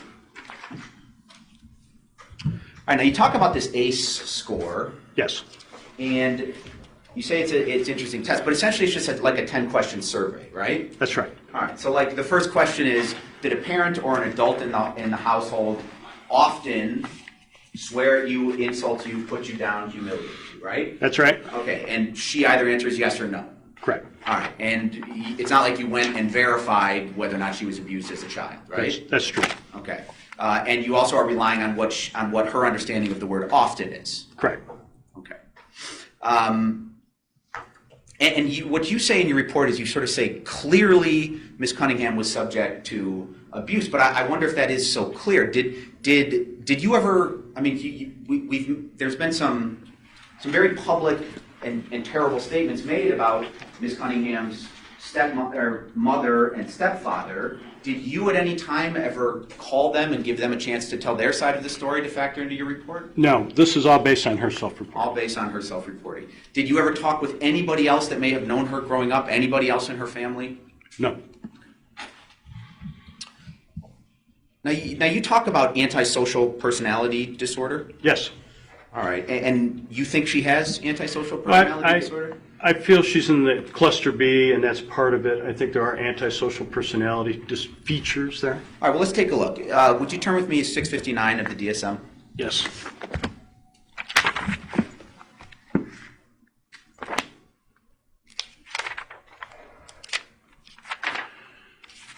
Okay. All right. So, and antisocial personality disorder, those types of people, sociopath is kind of an anachronism. Would you agree? Like, there's no diagnosis for sociopath. The only, sociopath would fall under antisocial in this. All right, and what sociopath means is they can't empathize with other people. So, or am I missing, is there other features of it? Well, they're completely self-centered and they take what they want, fundamentally. So I'm just looking at the diagnostic criteria for antisocial personality disorder. A is a pervasive pattern of disregard for the violations of the rights of others, occurring since age 15 as indicated by 3 or more of the following. And the first one is failure to conform to the social norm with respect to lawful behaviors as indicated by repeatedly performing acts that are grounds for arrest. Check. Yes. Deceitfulness as indicated by repeated lying, use of aliases, or conning others for personal profit or pleasure. Check. In terms of deceitfulness. Correct. Okay. Impulsivity or failure to plan ahead. Correct. Okay. Irritability and aggressiveness as indicated by repeated physical fights or assaults, right? Correct. Check. Reckless disregard for the safety of self or others. Check, right? Correct. Consistent irresponsibility is indicated by repeated failure to sustain consistent work behavior or honor financial obligations. Were you aware that she wasn't working at the time that this happened? She was in serious debt. I mean, that's probably a check as well, right? Correct. Okay. Lack of remorse is indicated by being indifferent or rationalizing having hurt, mistreated, or stolen from another person. We already talked about she never expressed any regret or remorse to you, right? Correct. Check. The individual is at least 18 years old. Check. Correct. Okay. There's been evidence of conduct disorder with the onset before the age of 15. Conduct disorder means problematic behavior, right? Correct. Okay. So we know that she ran away from home when she was a kid, right? That's right. Pregnant at 15, apparently had an abortion, Correct. according to her. Depressed prior to 8th grade. Correct. So that's a check, right? Correct. Okay. So, I mean, it seems like she very well may have antisocial personality disorder. That's why we put her in, as you see here above it, cluster B. Okay. I think she also has the characteristics, some of the other characteristics as well in this category of personality dysfunction. What's the cure for antisocial personality disorder? Age. Okay, and there is some evidence that the symptoms reduce with age, but they don't entirely go away. That's correct. Right? So she's going to be a danger to herself or others to an enhanced degree for the rest of her life. She would carry this personality disorder, correct? Okay. Moment, please, Judge. Sure. Nothing further, thank you. Redirect. Briefly, Your Honor.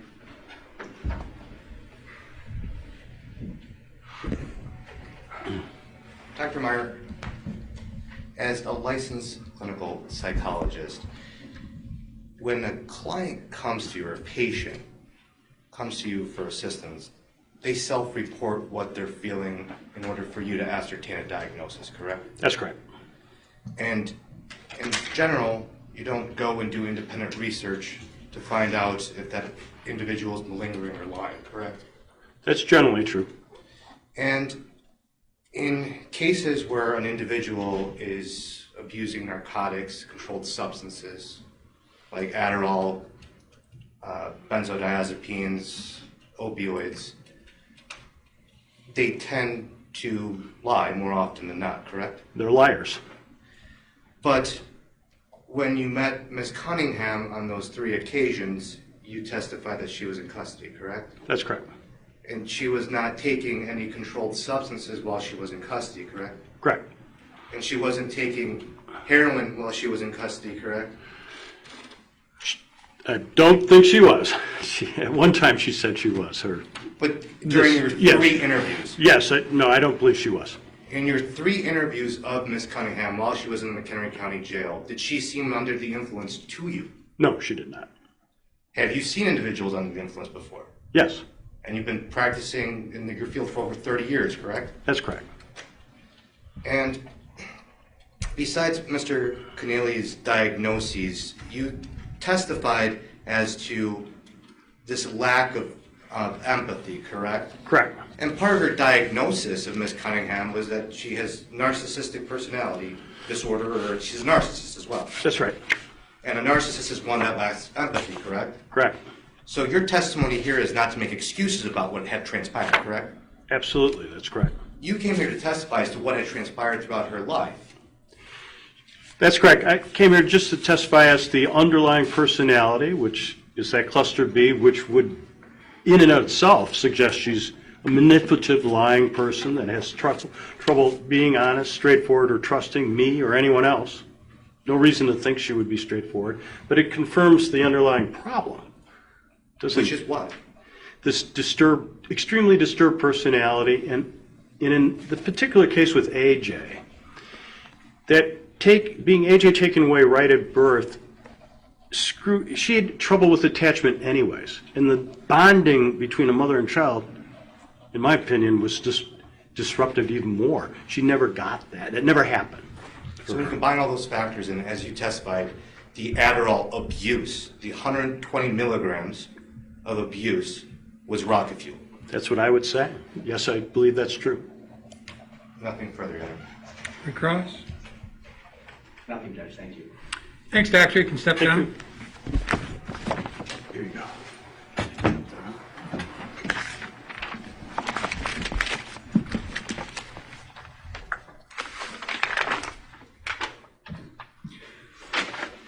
Mr. Keneally, I assume DSM-5 is not being offered? If we could withdraw that, can I go retrieve it, Judge? Be withdrawn.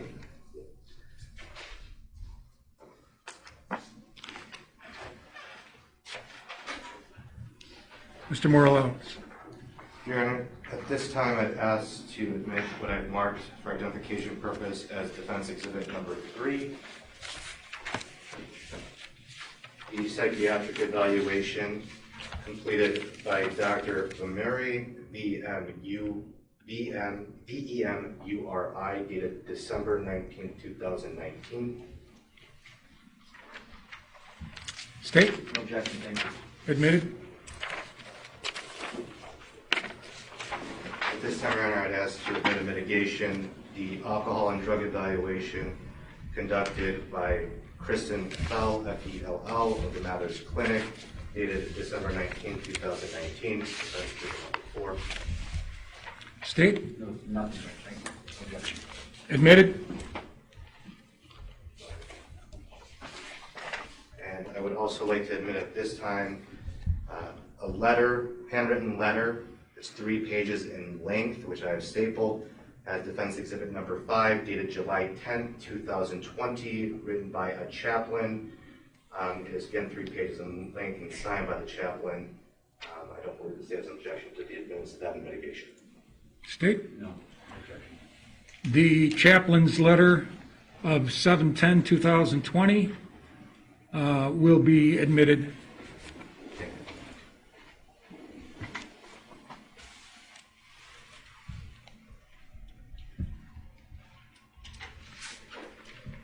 If I may, we also have a stipulation from the Crystal Lake Police Department personnel would testify to.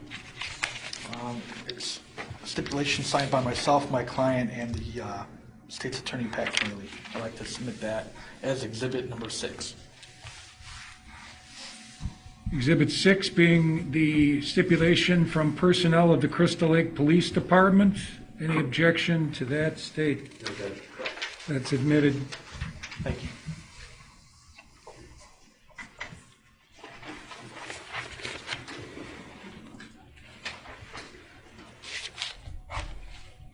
Defense? We would rest. Okay. Attorneys want to come on up?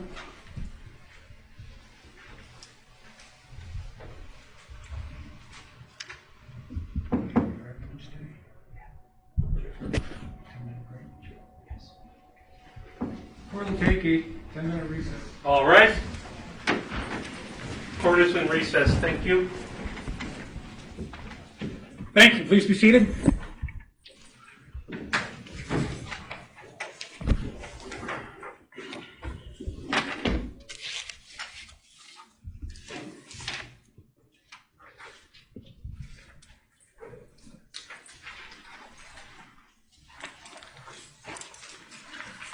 Okay, back on the record on 19 CF 289, people of the state of Illinois versus JoAnn Cunningham. Defendants present with their attorneys. States present. Both sides rest. Defense? Correct. State? Yes. Ready for argument? Yes. Factors in aggravation and argument, State.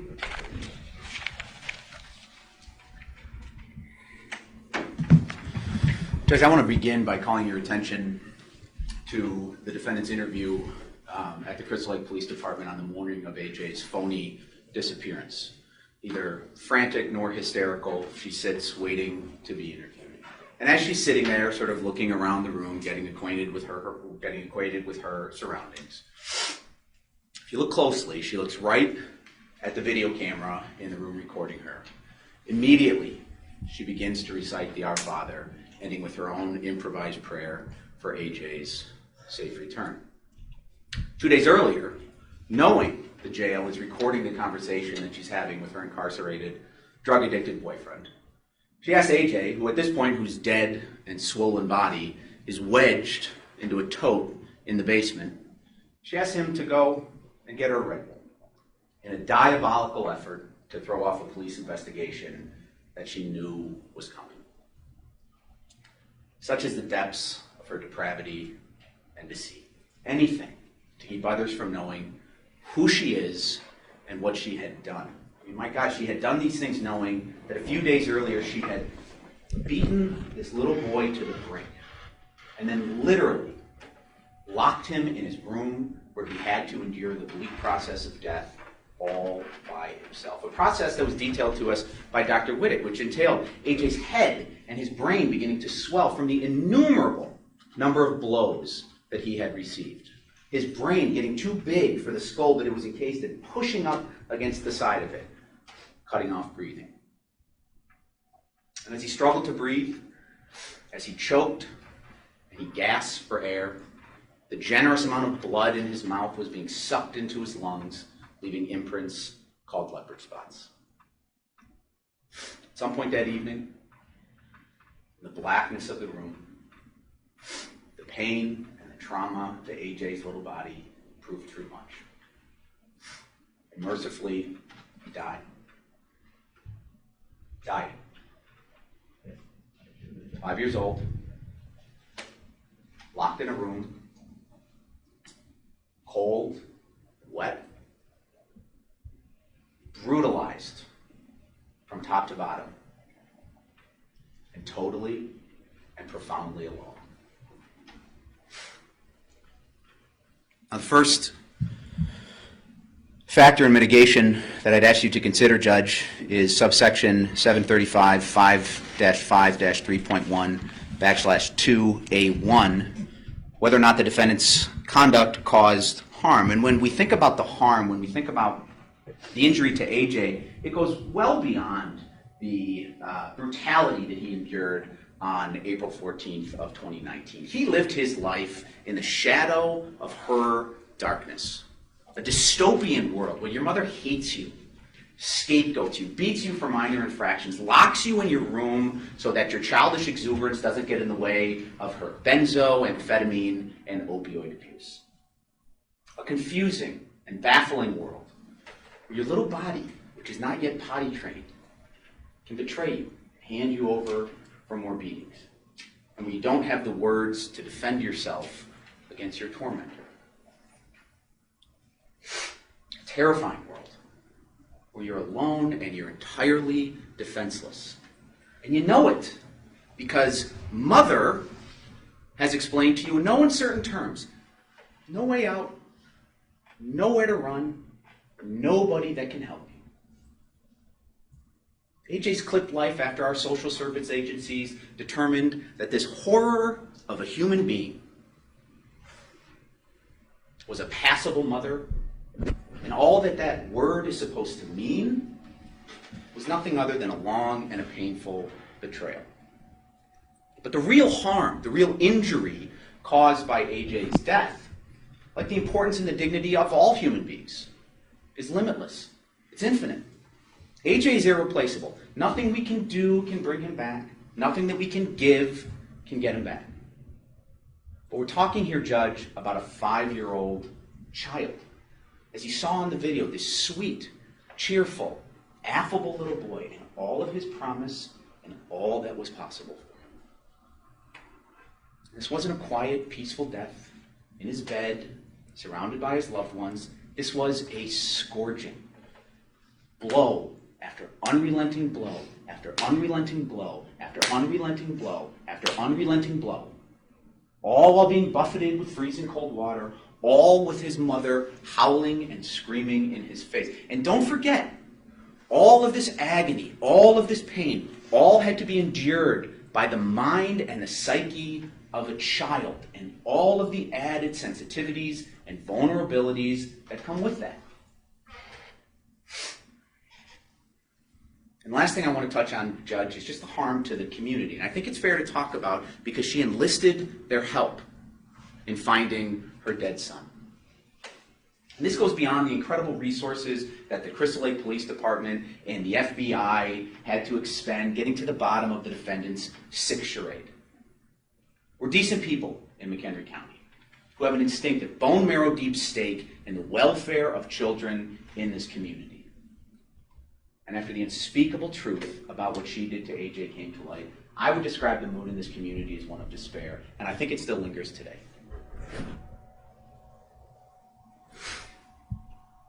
Touching on some of the factors in mitigation, question is under 735-5/5-3.1A1, whether or not there are substantial grounds tending to excuse or to justify the defendant's criminal conduct. We also need to consider section 5-5-3.1A8, whether or not the defendant's criminal conduct was a result of circumstances likely to reoccur. And when we think about whether or not the defendant should be excused for her conduct or whether or not these are circumstances that are likely to reoccur, we really need to ask ourselves, well, who is this person that's sitting before us? And when we do that, I think we should ask ourselves, well, how was it exactly that she was able to get away with the sickening abuse and imprisonment of AJ for so long? And I'll tell you why. Because she is extraordinary at playing her public persona. The unassuming, sheepish, religiously devoted, long-suffering victim, as we saw with all of those tears during the interview, as we saw with all of those tears at the candlelight vigil, as we saw with the Red Bull stunt, as we saw with the stunt where she's texting her defense attorney about not being able to find AJ, how he's playing hide and seek. I mean, did you see her pre-sentence investigation? Just this long tale of woes, where she's just this object being acted upon, and nothing is ever her fault. A tale in which AJ is hardly even mentioned except to insult him. No remorse, no regret is expressed. And she still will not let us write the final chapter of AJ's life by coming clean on what she ultimately did to him. Oh, but Judge, she was abused as a child by her mother and her stepmother. Allegations that are denied. Oh, but Judge, apparently she's been the victim of domestic abuse in every single relationship that she's ever had. Allegations that are also denied. She's the one that got arrested in 2013 for domestic battery. She's the one in 2012, a divorce court made the finding that she's guilty of repeated acts of physical violence. Oh, but Judge, her personality changed in December of 2017 because of the Adderall. She's been abusing Adderall since 2012. And this rage is not directed at anybody else but AJ. Oh, but Judge, she started using heroin in 2012 when she was put in jail as part of the divorce proceedings. And though she was pregnant with AJ, though his life and his health should have been preeminent, she starts using heroin and she continues to use throughout her pregnancy, such that she gets AJ taken away as a baby. Well, she gets him back as a little boy. Little boy getting in the way of benzoamphetamine and opioid abuse, lock him in his room. Little boy locked in his room, can't figure out how to potty train himself. Beat him. Tough little boy, stands up to you, isn't just going to lay down for your tyranny. Beat him harder. Well, now we got little boy's dead body getting in the way of benzoamphetamine and opioid abuse, and magical new life with drug-addicted, face-tattooed, incarcerated boyfriend. Put him in a tote, hide him in the basement, and then bury him in a shallow grave. I mean, my God. We can begin. Somebody can begin to try to understand this, but you got to do a couple things. The first thing that you need to do, Judge, is you need to completely suspend your humanity.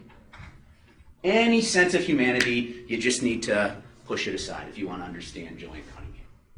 The second thing you need to do is you need to appropriately prioritize her self-love. You have to ask yourself, what's best for JoAnn? And then watch, through the tears, through the pleading looks, through the soft-spoken voice as she tries to wriggle off her hook, if she tries to wriggle off the hook for her radical selfishness. She hasn't been sitting here crying for AJ. She's been sitting here crying for herself. What she did goes beyond any category of wrong, or bad, or very wrong, or really bad. It cannot be understood by the clinical pathological language that Dr. Meyer wants to attribute to her. It's evil. It's evil. And trying to understand evil, showing tolerance in the face of this type of evil, only begets more evil.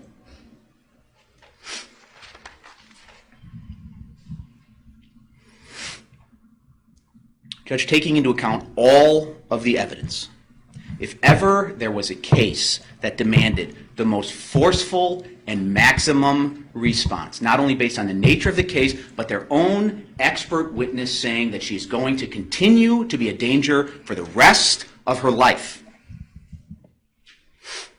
it is this case.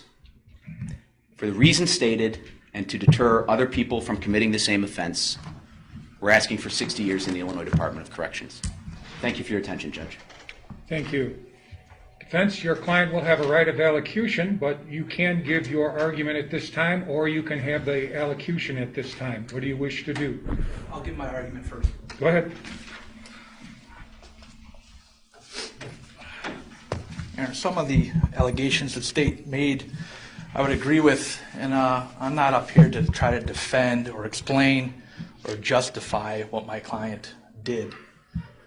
But I think it's important for the court to consider, why is she in that chair right now? And although the state would like us as her attorney to brush over her childhood or her choice in men, we can't do that without trying to see why she ended up where she's at today. And it's pretty much like a timeline in her life. You heard, and there's documentation that's been submitted to the court, at the age of 3, her parents divorced. Her father's abusive physically and verbally, not only with JoAnn, but other members of the family. Her mother remarries, kind of the same relationship with her stepfather that she had with her father. Her relationship with her mother is pretty much non-existent. There might be some mental abuse involved, but she's not close to anybody in her family except her older brother. Her older brother is her rock. He's about 3 years older than JoAnn. And going through life in a dysfunctional household, she relies on her older brother. However, at the age of 15, her brother moves out, leaves JoAnn alone in this house. JoAnn, about the age of 14 to 15 years old, in 8th grade, goes through a traumatic experience in school. She decides to drop out. She moves in with her boyfriend Christopher and his family. Also gets pregnant at the age of 15 and also has an abortion. This is all done while a freshman in high school. At the age of 17, she gets pregnant again. Her and Christopher decide to have this child. However, this relationship is also built with some verbal and physical abuse, and it just doesn't work out, and they split. Chris ends up dying a few years later of a drug overdose. JoAnn now is at the age of 18, and she finds out her brother, the only person she's close to in her family, commits suicide. JoAnn goes into a tailspin, feels a great amount of depression, and seeks help. Goes through counseling, tries to get back on her feet. She meets a gentleman by the name of Craig. She ends up marrying Craig for a few years. And this, too, is a relationship built on verbal abuse and physical abuse, so much so, as the state points out, as far as a divorce, but leaves out the fact that he breaks her ankle. In 2011, shows here up in this courtroom, or this courthouse, to seek an order of protection. In 2012, she comes to this courthouse to receive a divorce. She ends up meeting Andrew Freund. Andrew Freund offers to help her in her divorce for free. He's much older, wiser, highly intelligent divorce attorney, and he offers to help her for free. His motives were somewhat suspect, but he helps her. Now at this time, for her broken ankle, she's been prescribed pain pills.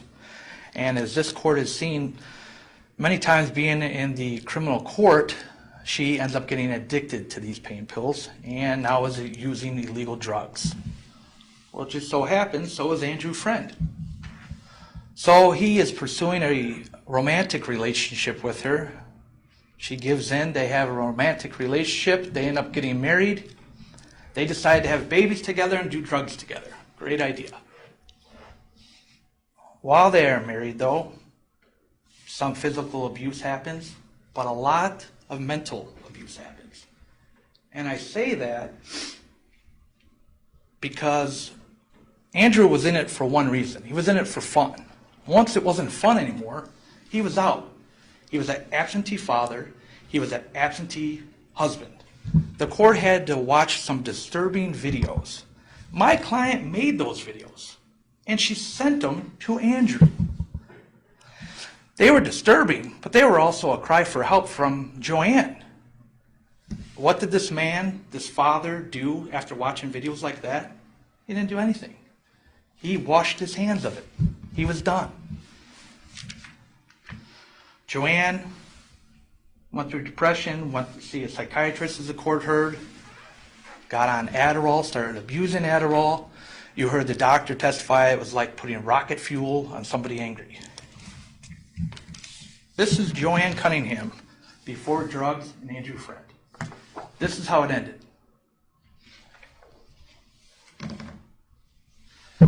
He was so passive that she begins having a relationship with Dan Nowicki.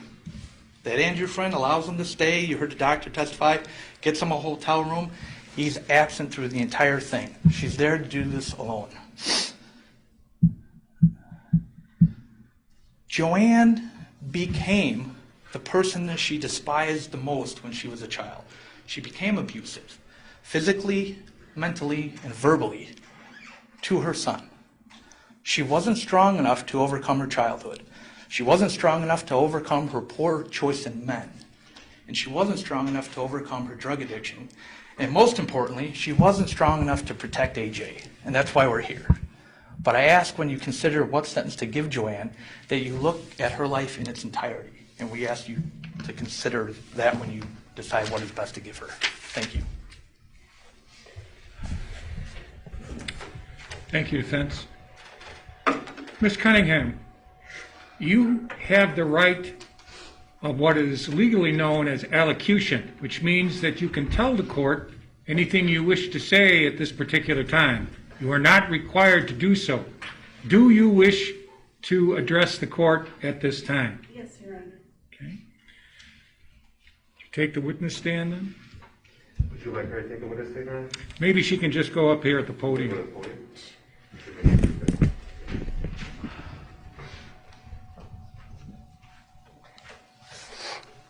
At this time, you have the right to address the court, so go ahead.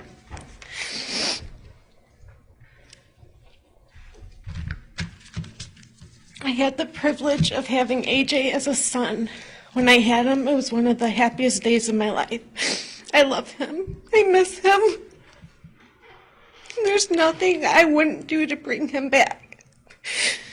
My children are the greatest gift God could have ever given me. They're my whole world. They're the reason I breathe. Anyone who truly knows me can see how much I love being a mother more than anything in the world.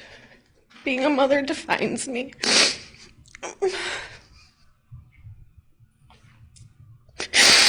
My children gave me a singleness of purpose, a love and inner joy that can never be replaced. My heart belongs entirely to them. All of my children are sacred, most precious treasures. I miss all of them so much. Words cannot describe it. AJ is smart, brilliant, handsome, funny, loving, special, beautiful, courageous, driven, talented, and absolutely loved. AJ carried a briefcase around every day because he was going to be a lawyer. He also wanted to be a garbage man, gas station attendant, doctor, and to work at the local donut shop. And he was convinced, along with all of us, that he could be anything that he wanted to be. I raised all of my children to do everything with love and joy. AJ's favorite donut is chocolate sprinkles. His favorite color is green. His favorite food is all food. He could never pick a favorite because he loved to eat everything. His favorite toys are Legos. And he also loved playing Archangel Michael with the sword. My heart and my mind are consumed with despair, pain, sadness, grief, unceasing anguish, and extreme remorse. There's a great sorrow in my heart. I will never be able to justify anything, nor do I ever want to. Through my negligence, my weaknesses, and failures, it created a host of problems for me. It's difficult to understand or describe, but I'll try. I've always felt abandoned, unloved, insignificant, forgotten, and rejected. I've been mentally and physically abused, all without a single moment of encouragement, which slowly drained my heart of joy and peace. We all thirst for love of others. I've always been made out to be society's throwaways or outcast. I spent a majority of my life on autopilot, hanging on by a thread. My needs were enormous and my strength dried up. I had become a stranger to myself, a total stranger in my own mirror. Nobody will ever understand unless they've walked in my shoes or know the torment I've suffered, and I will try to rise above human scorn and judgment. I've never thought of my own well-being, and even if I did, I couldn't help myself. I was mentally unavailable even to myself. Unfortunately, I managed to dispel my anxiety, depression, and pain with drugs. Drugs were a Band-Aid, something to take my pain away. There's a pain inside of me that words will never reach. Only love knows the way. With a clear, sober mind, I know that God will never impose on me anything that I cannot bear. But sometimes I wish He didn't have such great confidence in me. We are all equal in God's sight. We all have done nothing to deserve God's love, but He loves us.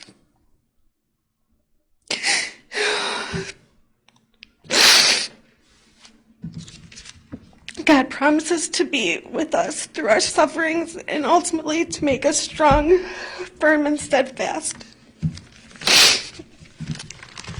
God wants us to persevere and persist through pain, through sufferings, and through trials of life. I may not understand why God allows certain struggles in our lives, but I will put my trust, wisdom, power, and understanding in Him. God uses us imperfect human beings in order to manifest ourselves. I am living proof of what mental and physical abuse can create in someone. I plead with everyone to help me tackle this cancer. I beg you with all my whole heart. Through this, I am more than ever moved by the grace of God. I have vowed to take this tragedy that I created and help whoever I can possibly help. I am a child of God. I am a loving, kind, passionate woman who has feelings and loves deeply. I'm human. I ask God to make me a better person every day and to give me my heart and joy back. As much as I deserve punishment, I believe I deserve help. Please help me. For we all are fragile instruments in God's hands and in need of God's mercy.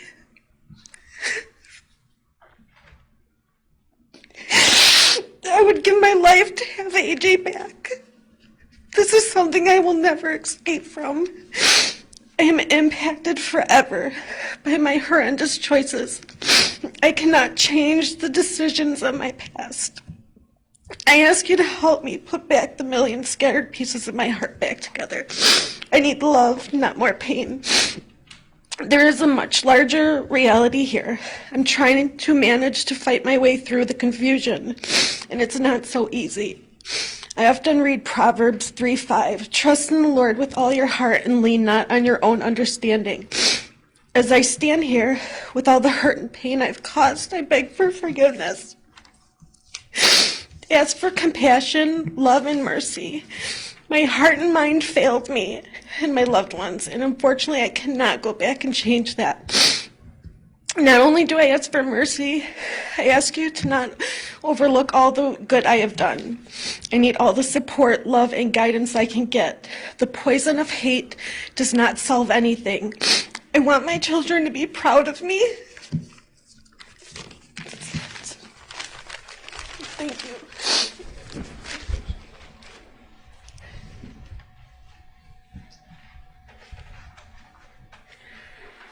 This court has heard the testimony and the evidence presented both in aggravation and mitigation.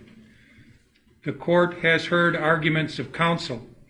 The court has given the defendant a right of allocution, which she has exercised. This court at this time will adjourn and consider the evidence and will take this matter under advisement until 1:30 tomorrow, Friday, July 17th. Court's in recess. All right. Court stands in recess. Thank you.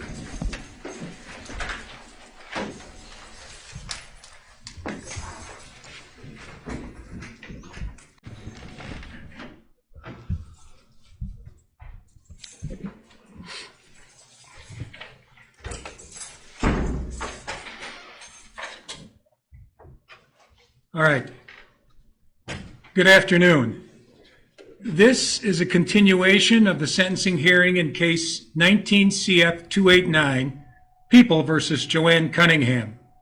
Present at this time are the defendant, her attorneys, Mr. Rick Behoff and Mr. Angelo Moralatos, the state represented by Mr. Patrick Canale and his assistant, Ms. Rita Guerra. This hearing was and is held pursuant to the extended media coverage rules of the 22nd Judicial Circuit, Local Rule 1.15.5.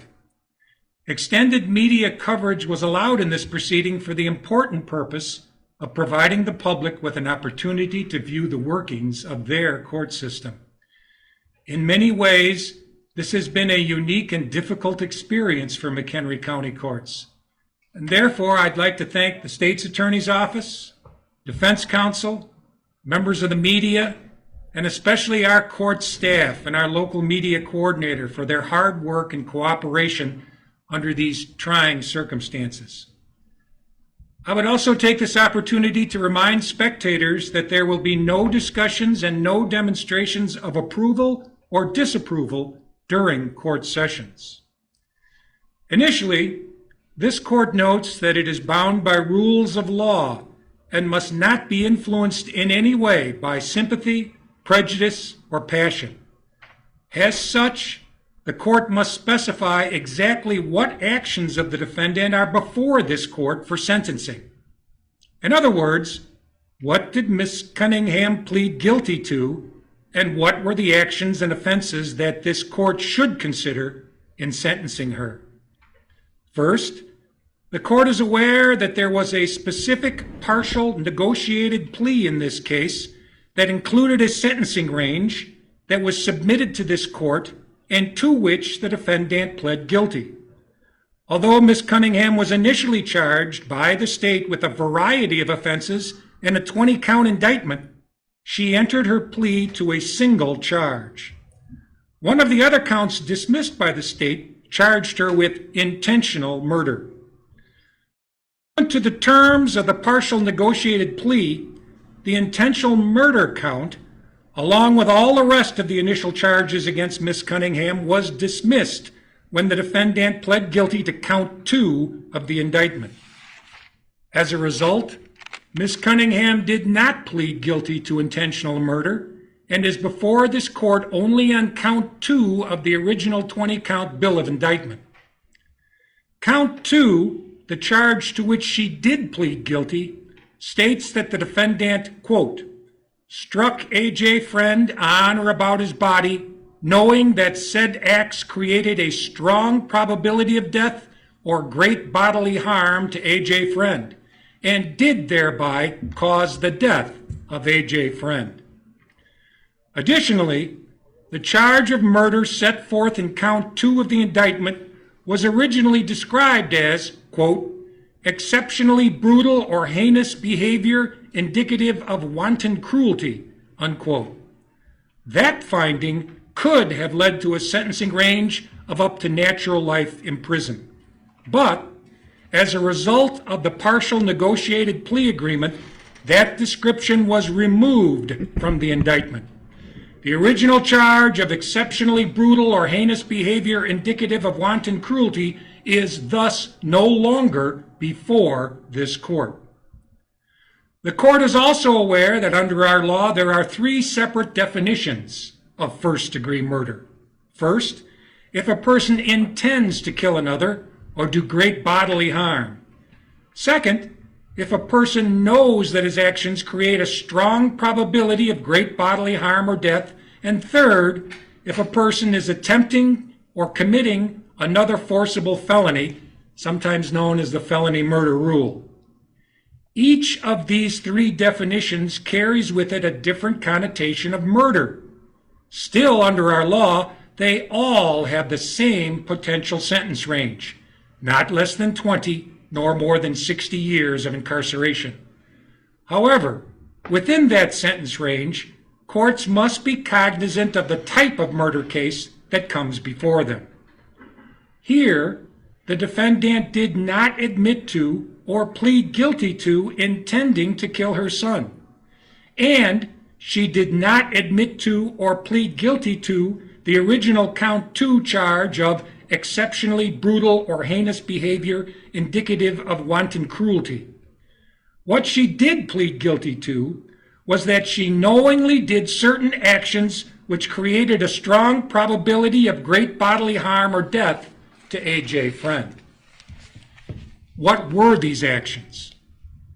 The evidence presented here indicates that she repeatedly struck her son on the head with a metal shower sprinkler, took him out of the shower while he was still alive, locked him alone in his room, and then AJ tragically died from the after effects of blunt force trauma. It was a horrible death preceded by a horrible life. Still, to be clear, the single crime that is before this court today for sentencing has no finding that Ms. Cunningham intended to kill her son, and no finding that she committed the type of wanton cruelty that could have resulted in a sentence of imprisonment for natural life. This court has considered all relevant statutory factors of aggravation and mitigation and the evidence presented by both prosecution and defense. The court notes from the family history contained in our pre-sentence report that Ms. Cunningham's brother suffered from mental health and substance abuse issues and committed suicide in 2001. The defendant herself dropped out of school in the 10th grade, and shortly thereafter she left her family home and began living with a series of male friends. Upon reviewing her history and her psychological status, there is no question that she has led a difficult life and has made a series of poor choices. Still, she worked hard to obtain her GED and successfully complete her studies at the Crystal Lake Cosmetology and Spa School. For a time, her life seemed to be looking up. And then came the drugs. Pursuant to People v. Smith, 214 Illinois App 3rd, 327, 2nd District, 1991, this court will consider in mitigation the factor of Miss Cunningham's long and sordid history of drug abuse that worsened her own mental health issues. It is clear that Miss Cunningham has been addicted to heroin, Adderall, and various other illegal substances for a number of years, including those years when AJ was in her custody. As we know, AJ was born with heroin in his system. Still to her credit, she sought treatment for her addiction several times, but unfortunately, these treatments were not successful. she lapsed back into living in what can only be described as drug-addled filth, lying, cheating, and manipulating her way through life while terrorizing her small son. While her addictions do not justify her appalling behavior towards her own son, they perhaps do help explain why she engaged in what Dr. Meyer has described as filicide, the inhumane, repulsive, and frankly shocking course of conduct that ended her child's young life. The use of illegal drugs most certainly played a leading role in that tragic story. This court is also cognizant of why this sentence is necessary to deter others, and how we all hope that through examining the history and the missed signals involved in this case, that other young boys and girls might somehow be spared this horrifying result. The heartbreaking story of 5-year-old AJ Freund has spurred our community to seek new ideas and look for new ways to prevent similar abuse in the future. And this court can only hope that such efforts will ultimately be successful, and that children now and in years to come can be spared the disastrous life that befell AJ. Miss Cunningham was responsible for that life, and now she must be responsible for his death. Although the court recognizes that she was not convicted of intending to kill her son, and she was not convicted of wanton cruelty, after considering all the statutory and relevant sentencing factors, including the emotional harm done to the family and AJ's siblings, the court will sentence the defendant as follows. The court notes that the defendant was born on February 28, 1983, and she is now 37 years old.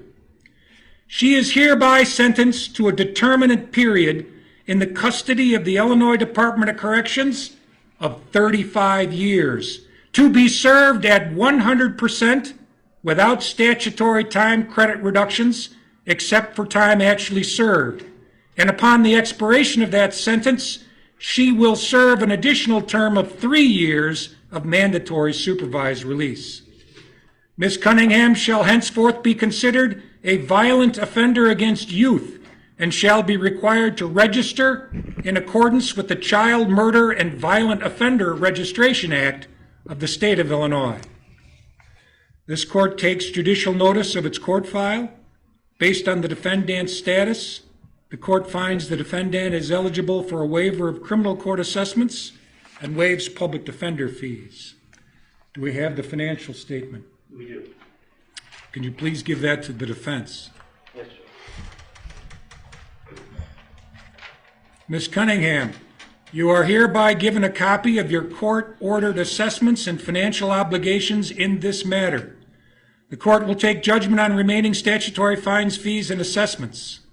The court finds it has now complied with Supreme Court Rule 452. Ms. Cunningham, you have a right to appeal. Before taking an appeal, you must file in the trial court within 30 days of today a written motion asking to have this court consider this sentence and to have the judgment vacated, and for leave to withdraw your plea of guilty, setting forth the grounds for your motion. If your motion is allowed, the sentence may be modified, or the plea of guilty sentence and judgment may be vacated, and a trial date may be set on the charges to which your plea of guilty was made. Upon the request of the state, any charges that may have been dismissed as part of your partial plea agreement may be reinstated and set for trial. If you are indigent, a copy of the transcript of your court proceedings will be provided without cost to you, and counsel may be appointed to assist you in the preparation of any motions or appeal. In any appeal taken from a judgment on your plea of guilty, your sentence, or your sentencing hearing, any issue or claim of error not raised in a motion to vacate the judgment and withdraw your plea of guilty may be deemed waived by the appellate court. Court will now be in recess for entry of orders. All right. Court stands in recess. Thank you.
handful of AJ supporters are out here this morning saying they just felt that they needed to see what they've been calling a house of horrors finally be torn down. The demolition got started a little bit before 8 o'clock. This is a live picture, obviously. We're looking at it right now. Looks like they're spraying some water on it for something. I'm not quite sure why.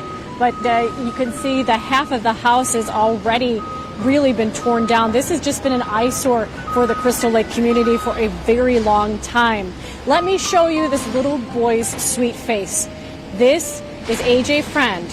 He's 5 years old. He was beaten to death inside his home at 94 Dole Avenue in Crystal Lake last year, allegedly at the hands of his parents.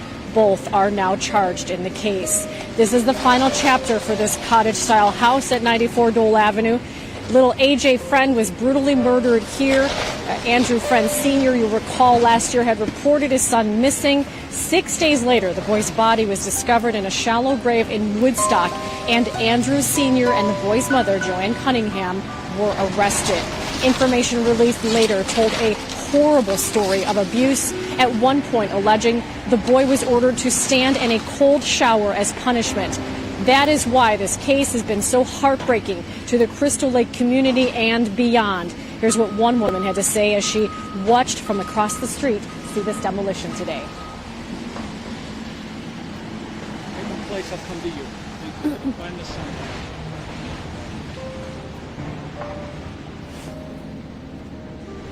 Okay.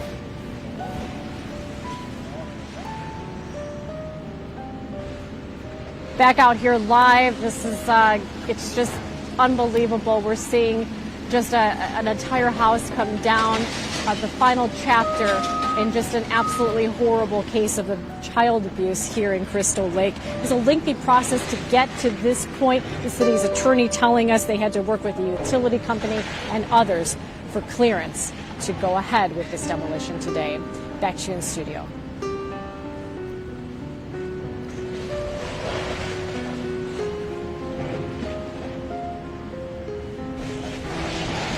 Thanks. I think we have a tease. Whip tease. Okay.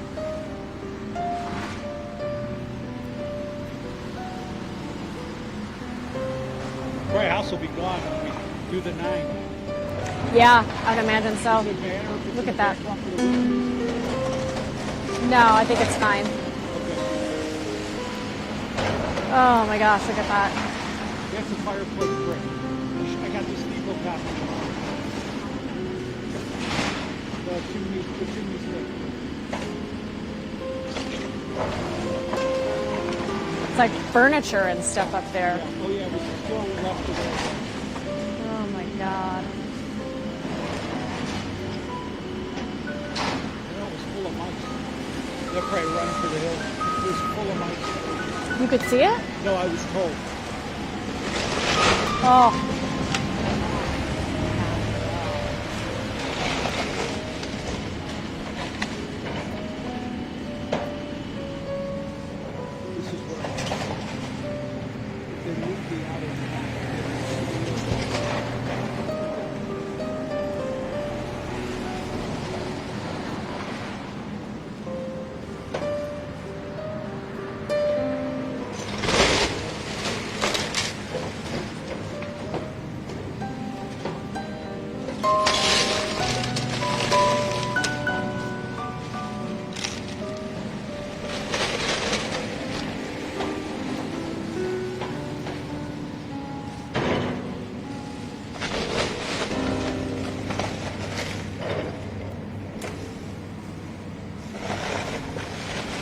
It's a little after 8 o'clock. We're here at the home of where little AJ Freund was brutally beaten to death last year. This is the end of the chapter here. I'm going to turn this around so you can see. This home where he lived is now being torn down. It's just an incredible scene. We could see from across the street with our camera a picture of his mother, JoAnn Cunningham, up on the wall alongside some little art projects that he had made last year hanging beside that picture. This entire house coming down today. The Crystal Lake community still in mourning over the horrible things that happened to this little boy in this house here at 94 Dole Avenue. A small crowd of supporters of AJ have come out just to see what's going on out here, just to be here to watch it all happen. This is across the street. The reporters are here as well. Pretty much every station in town is here. You can see furniture and other things. Just everything was kept as it was when Andrew Sr. and JoAnn Cunningham were arrested. Everything just coming down right now, right here live in Crystal Lake.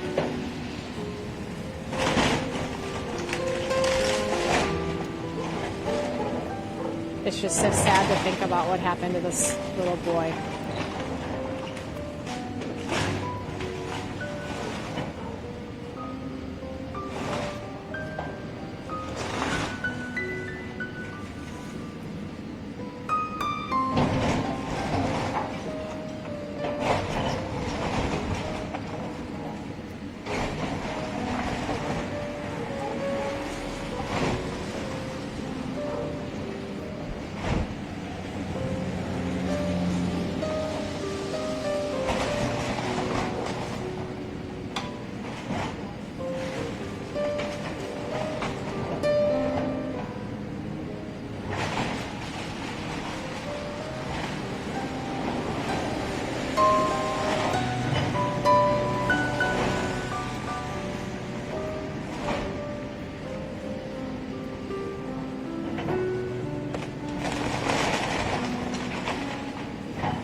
See what? Those are all his ties. I saw them tight. Yeah, I can't see. Yeah, it's stand here. Go right here. Do you see where the roof is chunked out? You Yeah. see just to the left against the wall? Those are Oh, I ties. do Tie see rag. that. I shot them tight, yeah. Those are all his ties. Oh my gosh. Well, that's the parent cut.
It's like a laundry basket with little boy clothes in it. That's cool. That's very cool. I don't know if we have a helmet. I don't see our chopper anymore. Chopper left during the good stuff.